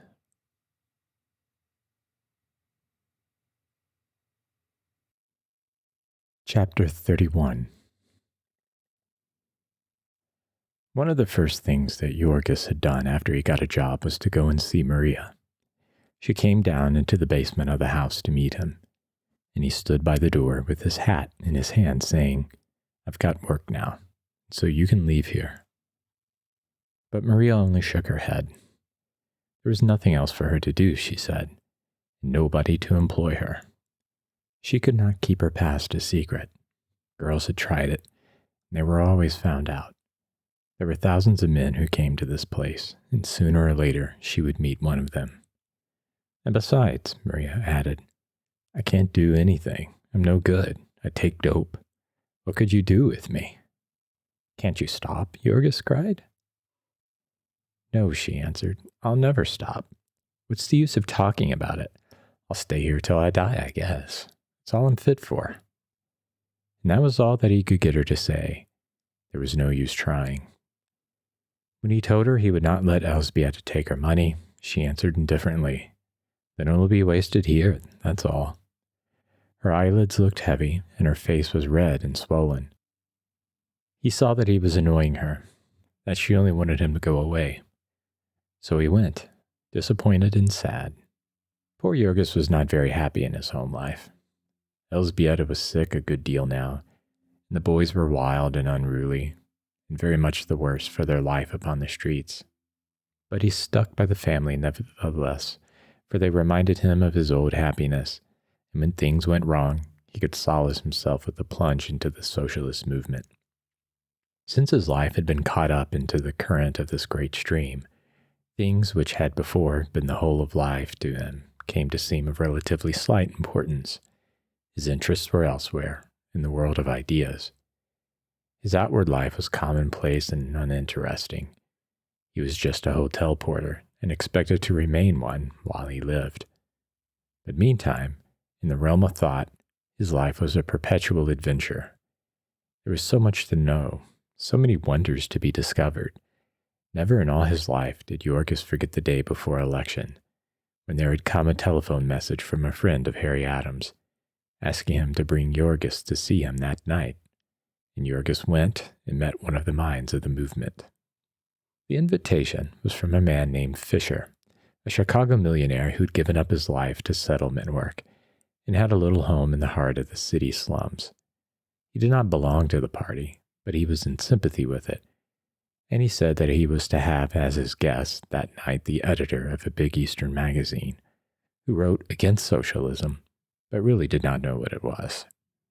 The millionaire suggested that Adams bring Jorgis along, and then start up the subject of pure food, in which the editor was interested. Young Fisher's home was a little 2-story brick house, dingy and weather-beaten outside, but attractive within. The room that Jorgis saw was half lined with books, and upon the walls were many pictures, dimly visible in the soft yellow light. It was a cold, rainy night, so a log fire was crackling in the open hearth. 7 or 8 people were gathered about it when Adams and his friend arrived, and Jorgis saw to his dismay that 3 of them were ladies. He had never talked to people of this sort before, and he fell into an agony of embarrassment. He stood in the doorway, clutching his hat tightly in his hands, and made a deep bow to each of the persons as he was introduced. Then, when he was asked to have a seat, he took a chair in the dark corner and sat down upon the edge of it and wiped the perspiration off his forehead with his sleeve. He was terrified lest they should expect him to talk. There was the host himself, a tall, athletic young man, clad in evening dress, as also was the editor, a dyspeptic-looking gentleman named Maynard. There was the former's frail young wife, and also an elderly lady who taught kindergarten in the settlement, and a young college student, a beautiful girl with an intense and earnest face. She only spoke once or twice while Jorgis was there. The rest of the time she sat by the table in the center of the room, resting her chin in her hands and drinking in the conversation. There were 2 other men, whom young Fisher had introduced to Jorgis as Mr. Lucas and Mr. Schliemann. He heard them address Adams as comrade, so he knew that they were socialists. The one called Lucas was a mild and meek-looking little gentleman of clerical aspect. He had been an itinerant evangelist, it transpired, and had seen the light and become a prophet of the new dispensation. He traveled all over the country, living like the apostles of old, upon hospitality and preaching upon street corners when there was no hall. The other man had been in the midst of a discussion with the editor when Adams and Jorgis came in, and at the suggestion of the host, they resumed it after the interruption. Jorgis was soon sitting spellbound, thinking that here was surely the strangest man that had ever lived in the world. Nicholas Schliemann was a Swede, a tall, gaunt person with hairy hands and bristling yellow beard. He was a university man and had been a professor of philosophy until, as he said, he had found that he was selling his character as well as his time. Instead, he had come to America, where he lived in a garret room in this slum district and made volcanic energy take the place of fire. He studied the composition of foodstuffs and knew exactly how many proteids and carbohydrates his body needed, and by scientific chewing, he said that he tripled the value of all he ate so that it cost him 11 cents a day.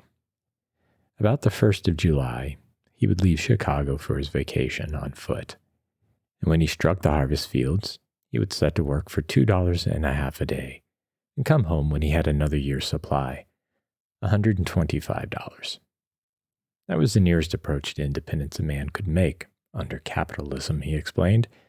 He would never marry, for no sane man would allow himself to fall in love until after the revolution. He sat in a big armchair with his legs crossed and his head so far in the shadow that one saw only 2 glowing lights reflected from the fire on the hearth. He spoke simply and utterly without emotion, with the manner of a teacher setting forth to a group of scholars an axiom in geometry. He would enunciate such propositions as made the hair of an ordinary person rise on end, and when the auditor had asserted his non-comprehension, he would proceed to elucidate by some new proposition yet more appalling. To Jurgis, the Herr Dr. Schliemann assumed the proportions of a thunderstorm or an earthquake, and yet, strange as it might seem, there was a subtle bond between them, and he could follow the argument nearly all the time. He was carried over the difficult places in spite of himself, and he went plunging away in mad career, a very Mazeppa ride upon the wild horse speculation. Nicholas Schliemann was familiar with all the universe, and with man as a small part of it. He understood human institutions and blew them about like soap bubbles. It was surprising that so much destructiveness could be contained in one human mind. Was it government? The purpose of government was the guarding of property rights, the perpetuation of ancient force and modern fraud. Or was it marriage? Marriage and prostitution were 2 sides of one shield, the predatory man's exploitation of the sex pleasure. The difference between them was a difference of class. If a woman had money, she might dictate her own terms. Equality, a life contract, and the legitimacy, that is, the property rights, of her children. If she had no money, she was a proletarian and sold herself for an existence. And then the subject became religion, which was the archfiend's deadliest weapon. Government oppressed the body of the wage slave, but religion oppressed his mind and poisoned the stream of progress at its source. The working man was to fix his hopes upon a future life, while his pockets were picked in this one. He was brought up to frugality, humility, obedience, in short, to all the pseudo-virtues of capitalism. The destiny of civilization would be decided in one final death struggle between the Red International and the Black, between socialism and the Roman Catholic Church, while here at home, the Stygian midnight of American evangelism. And here, the ex-preacher entered the field, and there was a lively tussle.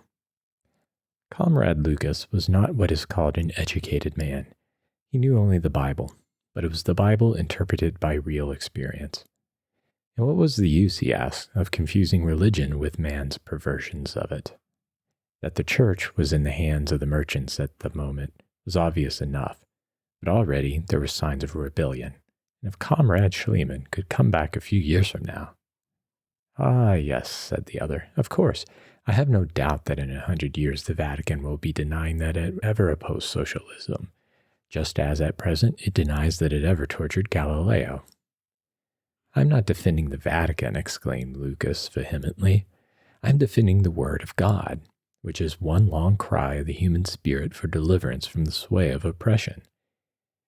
Take the 24th chapter of the book of Job, which I am accustomed to quote in my addresses as the Bible upon the Beef Trust. Or take the words of Isaiah, or of the Master himself. Not the elegant prince of our debauched and vicious art, not the jeweled idol of our society churches, but the Jesus of the awful reality, the man of sorrow and pain, the outcast, despised of the world, who had nowhere to lay his head." "I will grant you Jesus," interrupted the other. "Well then," cried Lucas, "and why should Jesus have nothing to do with his church? Why should his words and his life be of no authority among those who profess to adore him? Here is a man who was the world's first revolutionist, the true founder of the socialist movement, a man whose whole being was one flame of hatred for wealth, and all that wealth stands for for the pride of wealth, and the luxury of wealth, and the tyranny of wealth, who was himself a beggar and a tramp, a man of the people, an associate of saloon keepers and women of the town, who again and again, in the most explicit language, denounced wealth and the holding of wealth. Lay not up for yourselves treasures on earth. Sell that ye have, and give alms. Blessed are ye poor, for yours is the kingdom of heaven. Woe unto you that are rich, for ye have received your consolation. Verily I say unto you, that a rich man shall hardly enter into the kingdom of heaven. Who denounced in unmeasured terms the exploiters of his own time? Woe unto you, scribes and Pharisees, hypocrites! Woe unto you also, you lawyers! Ye serpents, ye generation of vipers! How can ye escape the damnation of hell? Who drove out the businessmen and brokers from the temple with a whip? Who was crucified? Think of it, for an incendiary and a disturber of the social order. And this man they have made into the high priest of property and smug respectability, a divine sanction of all the horrors and abominations of modern commercial civilization. Jeweled images are made of him, sensual priests burn incense to him, and modern pirates of industry bring their dollars, wrung from the toil of helpless women and children, and build temples to him, and sit in cushioned seats and listen to his teachings expounded by doctors of dusty divinity. "Bravo!" cried Schliemann, laughing. But the other was in full career. He had talked this subject every day for 5 years, and had never yet let himself be stopped. This Jesus of Nazareth, he cried, this class-conscious working man, this union carpenter, this agitator, lawbreaker, firebrand, anarchist. He, the sovereign lord and master of a world which grinds the bodies and souls of human beings into dollars. If he could come into the world this day and see the things that men have made in his name, would it not blast his soul with horror? Would he not go mad at the sight of it? He, the Prince of mercy and love, that dreadful night when he lay in the Garden of Gethsemane and writhed in agony until he sweat blood. Do you think that he saw anything worse than he might see tonight upon the plains of Manchuria, where men march out with the jeweled image of him before them, to do wholesale murder for the benefit of foul monsters of sensuality and cruelty? Do you not know that if he were in St. Petersburg now, he would take the whip with which he drove out the bankers from his temple? Here the speaker paused an instant for breath. "No, comrade," said the other dryly, for he was a practical man. He would take pretty little imitation lemons, such as are now being shipped into Russia, handy for carrying in the pockets, and strong enough to blow a whole temple out of sight. Lucas waited until the company had stopped laughing over this. Then he began again. "But look at it from the point of view of practical politics, comrade. Here is an historical figure whom all men reverence and love, whom some regard as divine, and who was one of us, who lived our life, and taught our doctrine. And now shall we leave him in the hands of his enemies? Shall we allow them to stifle and stultify his example? We have his words, which no one can deny. And shall we not quote them to the people, and prove to them what he was, and what he taught, and what he did? No, 1,000 times no. We shall use his authority to turn out the knaves and sluggards from his ministry, and we shall yet rouse the people to action." Lucas halted again, and the other stretched out his hand to a paper on the table. "Here, comrade," he said with a laugh, "here is a place for you to begin. A bishop whose wife has just been robbed of $50,000 worth of diamonds, and a most unctuous and oily of bishops. An eminent and scholarly bishop, a philanthropist and a friend of labor bishop, a civic federation decoy duck for the chloroforming of the wage-working man." To this little passage of arms the rest of the company sat as spectators. But now Mr. Maynard, the editor, took occasion to remark, somewhat naively, that he had always understood that socialists had a cut-and-dried program for the future of civilization, whereas here were two active members of the party who, from what he could make out, were agreed about nothing at all. Would the two, for his enlightenment, try to ascertain just what they had in common, and why they belonged to the same party? This resulted, after much debating, in the formulating of two carefully worded propositions. First, that a socialist believes in the common ownership of democratic management of the means of producing the necessities of life, and second, that a socialist believes that the means by which this is to be brought about is the class-conscious political organization of the wage earners. Thus far, they were at one, but no farther. To Lucas, the religious zealot, the cooperative commonwealth was the New Jerusalem, the kingdom of heaven, which is within you. To the other, socialism was simply a necessary step toward a far distant goal, a step to be tolerated with impatience. Schliemann called himself a philosophic anarchist, and he explained that an anarchist was one who believed that the end of human existence was the free development of every personality, unrestricted by laws save those of its own being. Since the same kind of match would light everyone's fire, and the same shaped loaf of bread would fill everyone's stomach, it would be perfectly feasible to submit industry to the control of a majority vote. There was only one earth, and the quantity of material things was limited. Of intellectual and moral things, on the other hand, there was no limit, and one could have more without another's having less. Hence, communism in material production, anarchism in intellectual, was the formula of modern proletarian thought. As soon as the birth agony was over and the wounds of society had been healed, there would be established a simple system whereby each man was credited with his labor and debited with his purchases. And after that, the processes of production, exchange, and consumption would go on automatically, and without our being conscious of them, any more than a man is conscious of the beating of his heart.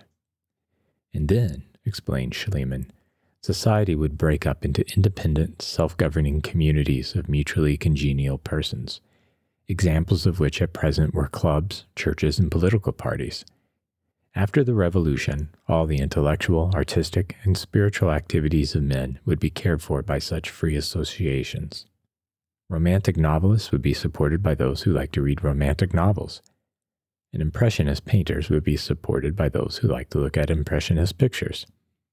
And the same with preachers and scientists, editors and actors and musicians. If anyone wanted to work, or paint, or pray, and could find no one to maintain him, he could support himself by working part of the time.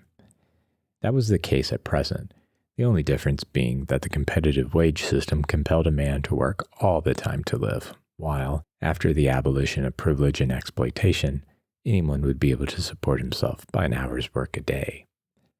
Also, the artist's audience of the present was a small minority of people, all debased and vulgarized by the effort it had cost them to win in the commercial battle of the intellectual and artistic activities which would result when the whole of mankind was set free from the nightmare of competition. We could at present form no conception whatever. And then the editor wanted to know upon what ground Dr. Schliemann asserted that it might be possible for a society to exist upon an hour's toil by each of its members. Just what, answered the other, would be the productive capacity of society if the present resources of science were utilized? We have no means of ascertaining. But we may be sure it would exceed anything that would sound reasonable in minds inured to the ferocious barbarities of capitalism. After the triumph of the international proletariat, war would of course be inconceivable. And who can figure the cost of war to humanity? Not merely the value of the lives and the material that it destroys, not merely the cost of keeping millions of men in idleness, of arming and equipping them for battle and parade, but the drain upon the vital energies of society by the war attitude and the war terror, the brutality and ignorance, the drunkenness, prostitution, and crime it entails, the industrial impotence and the moral deadness. Do you think that it would be too much to say that 2 hours of the working time of every efficient member of a community goes to feed the red fiend of war? And then Schliemann went on to outline some of the wastes of competition, the losses of industrial warfare, the ceaseless worry and friction, the vices, such as drink, for instance, the use of which had nearly doubled in 20 years as a consequence of the intensification of the economic struggle. The idle and unproductive members of the community, the frivolous rich and the pauperized poor, the law and the whole machinery of repression, the waste of social ostentation, the milliners and tailors, the hairdressers, dancing masters, chefs, and lackeys. You understand, he said, that in a society dominated by the fact of commercial competition, money is necessarily the test of prowess, and wastefulness the sole criterion of power. So we have, at the present moment, a society with, say, 30% of the population occupied in producing useless articles, and 1% occupied in destroying them. And this is not all, for the servants and panders of the parasites are also parasites. The milliners and the jewelers and the lackeys have also to be supported by the useless members of the community. And bear in mind also that this monstrous disease affects not merely the idlers and their menials. Its poison penetrates the whole social body. Beneath the 100,000 women of the elite are 1,000,000 middle-class women, miserable because they are not of the elite, and trying to appear of it in public. And beneath them, in turn, are 5,000,000 farmers' wives reading fashion papers and trimming bonnets, and shop girls and serving maids selling themselves into brothels for cheap jewelry and imitation sealskin robes. And then consider that, added to this competition and display, you have, like oil on the flames, a whole system of competition and selling. You have manufacturers contriving tens of thousands of catch-penny devices, storekeepers displaying them, and newspapers and magazines filled up with advertisements of them. And don't forget the waste of fraud, put in young Fisher. When one comes to the ultra-modern profession of advertising, responded Schliemann, the science of persuading people to buy what they do not want, he is in the very center of the ghastly charnel house of capitalist destructiveness, and he scarcely knows which of a dozen horrors to point out first. But consider the waste in time and energy incidental to making 10,000 varieties of a thing for purposes of ostentation and snobbishness, where one variety would do for use. Consider all the waste incidental to the manufacture of cheap qualities of goods made to sell and deceive the ignorant. Consider the waste of adulteration, the shoddy clothing, the cotton blankets, the unstable tenements, the ground cork life preservers, the adulterated milk, the aniline soda water, the potato flour sausages. And consider the moral aspects of the thing, put in the ex-preacher. Precisely, said Schliemann. The low knavery and the ferocious cruelty incidental to them, the plotting and the lying and the bribing, the blustering and bragging, the screaming egotism, the hurrying and worrying. Of course, imitation and adulteration are the essence of competition. They are but another form of the phrase, to buy in the cheapest market and sell in the dearest. A government official has stated that the nation suffers a loss of $1.25 billion a year through adulterated foods, which means, of course, not only materials wasted that might have been useful outside of the human stomach, but doctors and nurses for people who would otherwise have been well, and undertakers for the whole human race 10 or 20 years before the proper time. Then again, consider the waste of time and energy required to sell these things in a dozen stores, where one would do. There are 1 million or 2 of business firms in the country, and 5 or 10 times as many clerks. And consider the handling and rehandling, the accounting and reaccounting, the planning and worrying, the balancing of petty profit and loss. Consider the whole machinery of the civil law made necessary by these processes, the libraries of ponderous tomes, the courts and juries to interpret them, the lawyers studying to circumvent them, the pettifogging and chicanery, the hatreds and lies.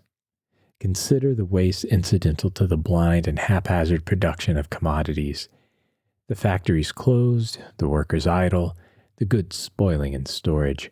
Consider the activities of the stock manipulator, the paralyzing of whole industries, the overstimulation of others for speculative purposes, the assignments and bank failures, the crises and panics, the deserted towns and the starving populations. Consider the energies wasted in the seeking of markets, the sterile trades such as drummer, solicitor, bill poster, advertising agent. Consider the waste incidental to the crowding into cities, made necessary by competition and by monopoly railroad rates.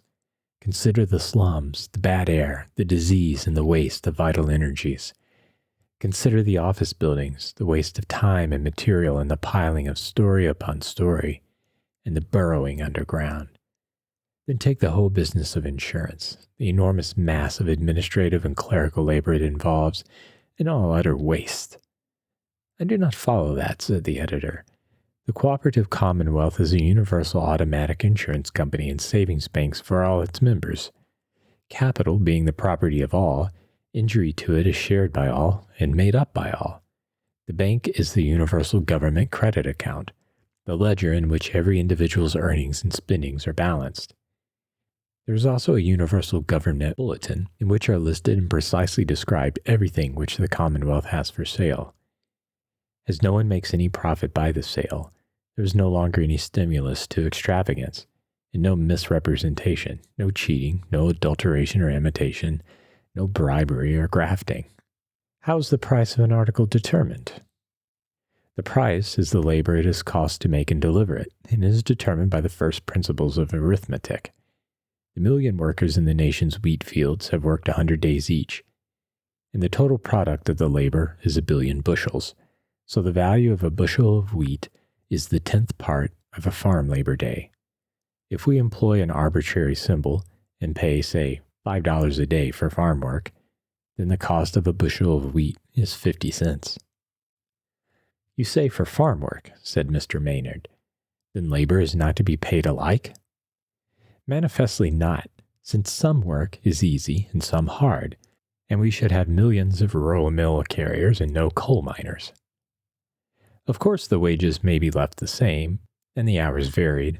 One or the other will have to be varied continually, according as a greater or less number of workers is needed in any particular industry. That is precisely what is done at present, except that the transfer of the workers is accomplished blindly and imperfectly, by rumors and advertisements, instead of instantly and completely by a universal government bulletin. How about those occupations in which time is difficult to calculate? What is the labor cost of a book? Obviously, it is the labor cost of the paper, printing, and binding of it, about 1/5 of its present cost. And the author? I've already said that the state could not control intellectual production. The state might say that it had taken a year to write the book, and the author might say it had taken 30. Goethe said that every bon mot of his had cost a purse of gold. What I outline here is a national, or rather international, system for the providing of the material needs of men. Since a man has intellectual needs also, he will work longer, earn more, and provide for them to his own taste and in his own way. I live on the same earth as the majority. I wear the same kind of shoes and sleep in the same kind of bed, but I do not think the same kind of thoughts, and I do not wish to pay for such thinkers as the majority selects. I wish such things to be left to free effort, as at present. If people want to listen to a certain preacher, they get together and contribute what they please, and pay for a church and support the preacher, and then listen to him. I, who do not want to listen to him, stay away, and it costs me nothing. In the same way, there are magazines about Egyptian coins, and Catholic saints, and flying machines, and athletic records, and I know nothing about any of them. On the other hand, if wage slavery were abolished, and I could earn some spare money without paying tribute to an exploiting capitalist, then there would be a magazine for the purpose of interpreting and popularizing the gospel of Friedrich Nietzsche, the prophet of evolution, and also of Horace Fletcher, the inventor of the noble science of clean eating, and incidentally, perhaps, for the discouraging of long skirts and the scientific breeding of men and women, and the establishing of divorce by mutual consent. Dr. Schliemann paused for a moment. That was a lecture, he said with a laugh, and yet I am only begun. What else is there? Asked Maynard. I've pointed out some of the negative waste of competition, answered the other. I've hardly mentioned the positive economies of cooperation. Allowing 5 to a family. There are 15 million families in this country, and at least 10 million of these live separately, the domestic drudge being either the wife or a wage slave. Now, set aside the modern system of nomadic house cleaning and the economies of cooperative cooking, and consider one single item, the washing of dishes. Surely, it is moderate to say that the dishwashing for a family of 5 takes half an hour a day. With 10 hours as a day's work, it takes, therefore, 500,000 able-bodied persons, mostly women, to do the dishwashing of the country. And note that this is most filthy and deadening and brutalizing work, that it is a cause of anemia, nervousness, ugliness, and ill temper, of prostitution, suicide, and insanity, of drunken husbands and degenerate children, for all of which things the community has naturally to pay. And now consider that in each of my little free communities, there would be a machine which would wash and dry the dishes, and do it, not merely to the eye and the touch, but scientifically, sterilizing them, and do it at a savings of all the drudgery in 9/10 of the time. All of these things you may find in the books of Mrs. Gilman, and then take Kropotkin's Fields, Factories, and Workshops, and read about the new science of agriculture, which has been built up in the last 10 years, by which, with made soils and intensive culture, a gardener can raise 10 or 12 crops in a season, and 200 tons of vegetables upon a single acre, by which the population of the whole globe could be supported on the soil now cultivated in the United States alone. It is impossible to apply such methods now, owing to the ignorance and poverty of our scattered farming population. But imagine the problem of providing the food supply of our nation once taken in hand systematically and rationally by scientists. All the poor and rocky land set apart for a national timber reserve in which our children play, and our young men hunt, and our poets dwell. The most favorable climate and soil for each product selected, the exact requirements of the community known, and the acreage figured accordingly. The most improved machinery employed under the direction of expert agricultural chemists. I was brought up on a farm, and I know the awful deadliness of farm work, and I like to picture it all as it will be after the revolution. To picture the great potato planting machine, drawn by 4 horses, or an electric motor, plowing the furrow, cutting and dropping and covering the potatoes, and planting a score of acres a day. To picture the great potato digging machine, run by electricity perhaps, moving across a 1,000-acre field, scooping up earth and potatoes and dropping the latter into sacks. To every other kind of vegetable and fruit handled in the same way, apples and oranges picked by machinery, cows milked by electricity, things which are already done, as you may know.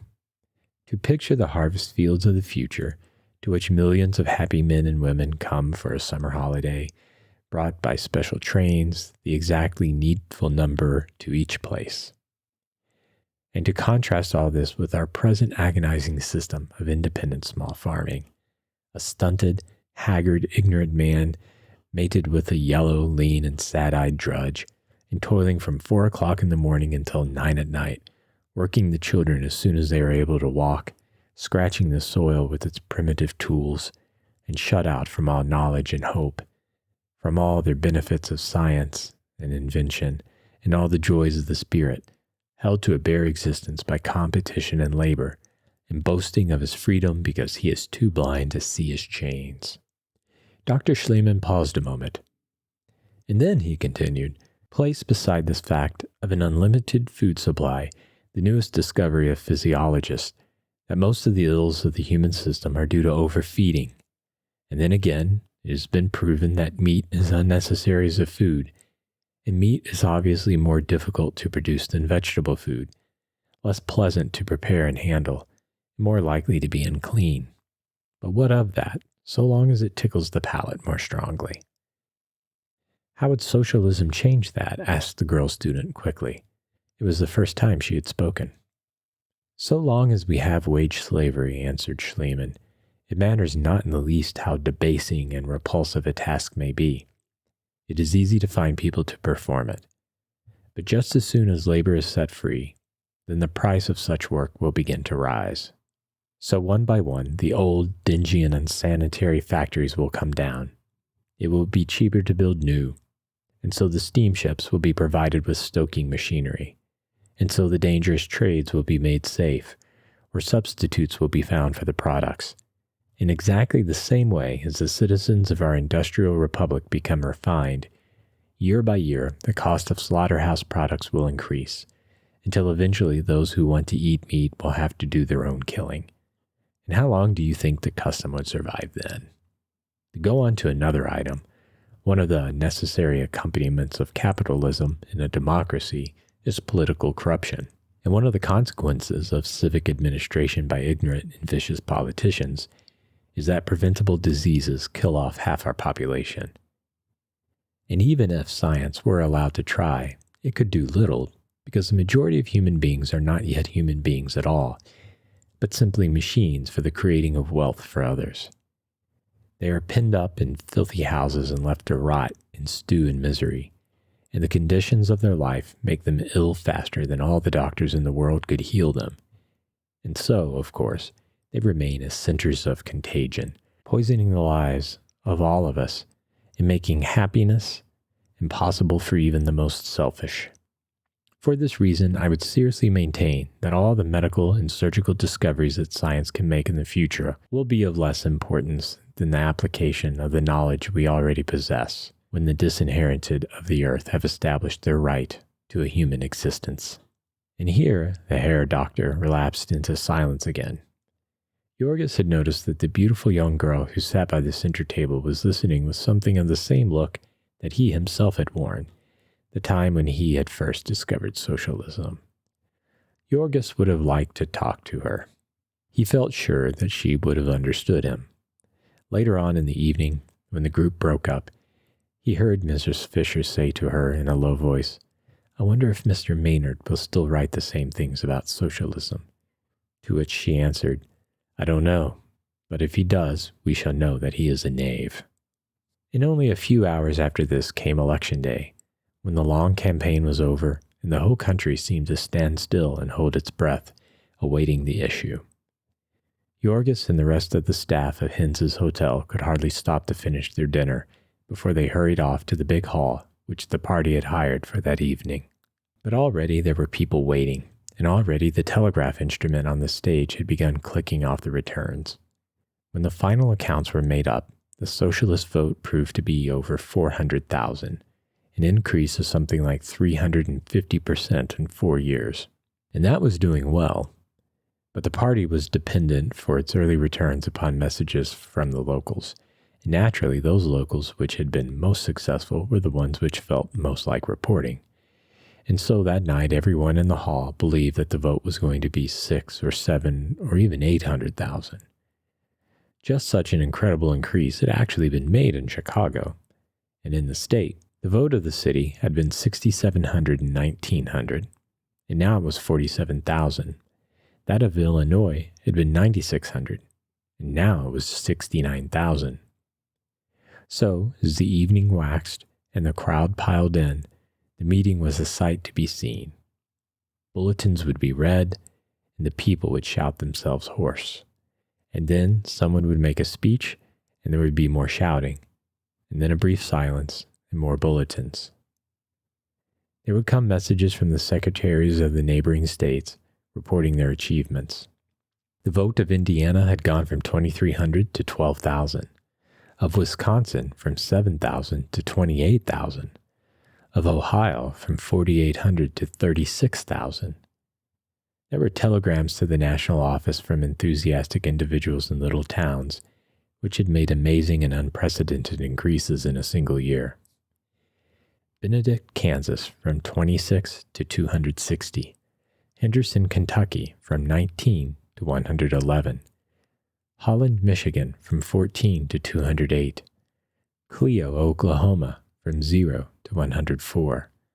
Martins Ferry, Ohio, from 0 to 296, and many more of the same kind. There were literally hundreds of such towns. There would be reports from half a dozen of them in a single batch of telegrams, and the men who read the dispatches off to the audience were old campaigners who had been to the places and helped to make the vote and could make appropriate comments. Quincy, Illinois, from 189 to 831. That was where the mayor had arrested a socialist speaker. Crawford County, Kansas, from 285 to 1975. That was the home of the Appeal to Reason.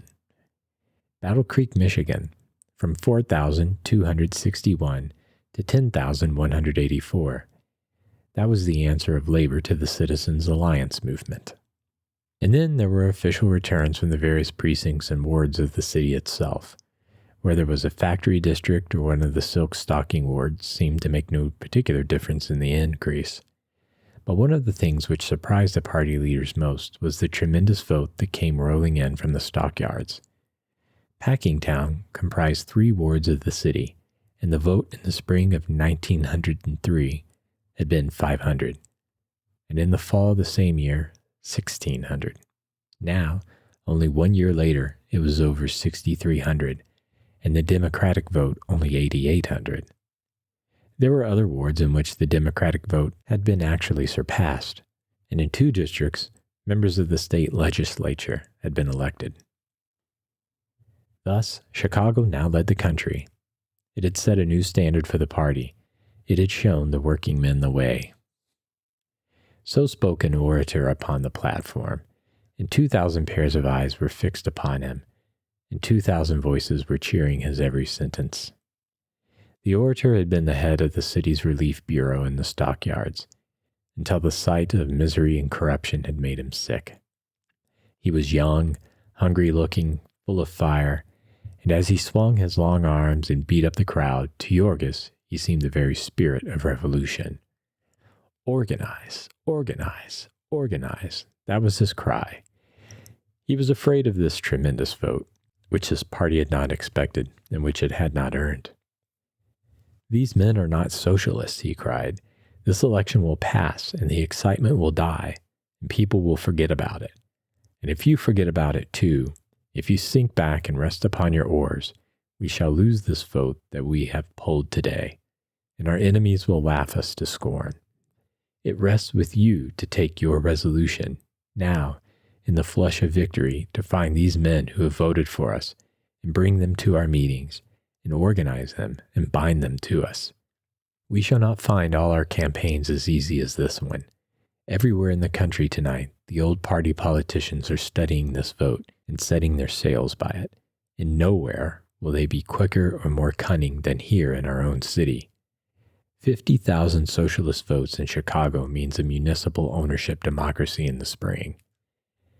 And then they will fool the voters once more, and all the powers of plunder and corruption will be swept into office again. But whatever they may do when they get in, there is one thing they will not do, and that will be the thing for which they were elected. They will not give the people of our city municipal ownership. They will not mean to do it. They will not try to do it. All that they will do is give our party in Chicago the greatest opportunity that has ever come to socialism in America. We shall have the sham reformers self-stultified and self-convicted. We shall have the radical democracy left without a lie with which to cover its nakedness. And then will begin the rush that will never be checked, the tide that will never turn till it has reached its flood. That will be irresistible, overwhelming, the rallying of the outraged workingmen of Chicago to our standard. And we shall organize them. We shall drill them. We shall marshal them for the victory. We shall bear down the opposition. We shall sweep it before us. And Chicago will be ours. Chicago will be ours. Chicago will be ours.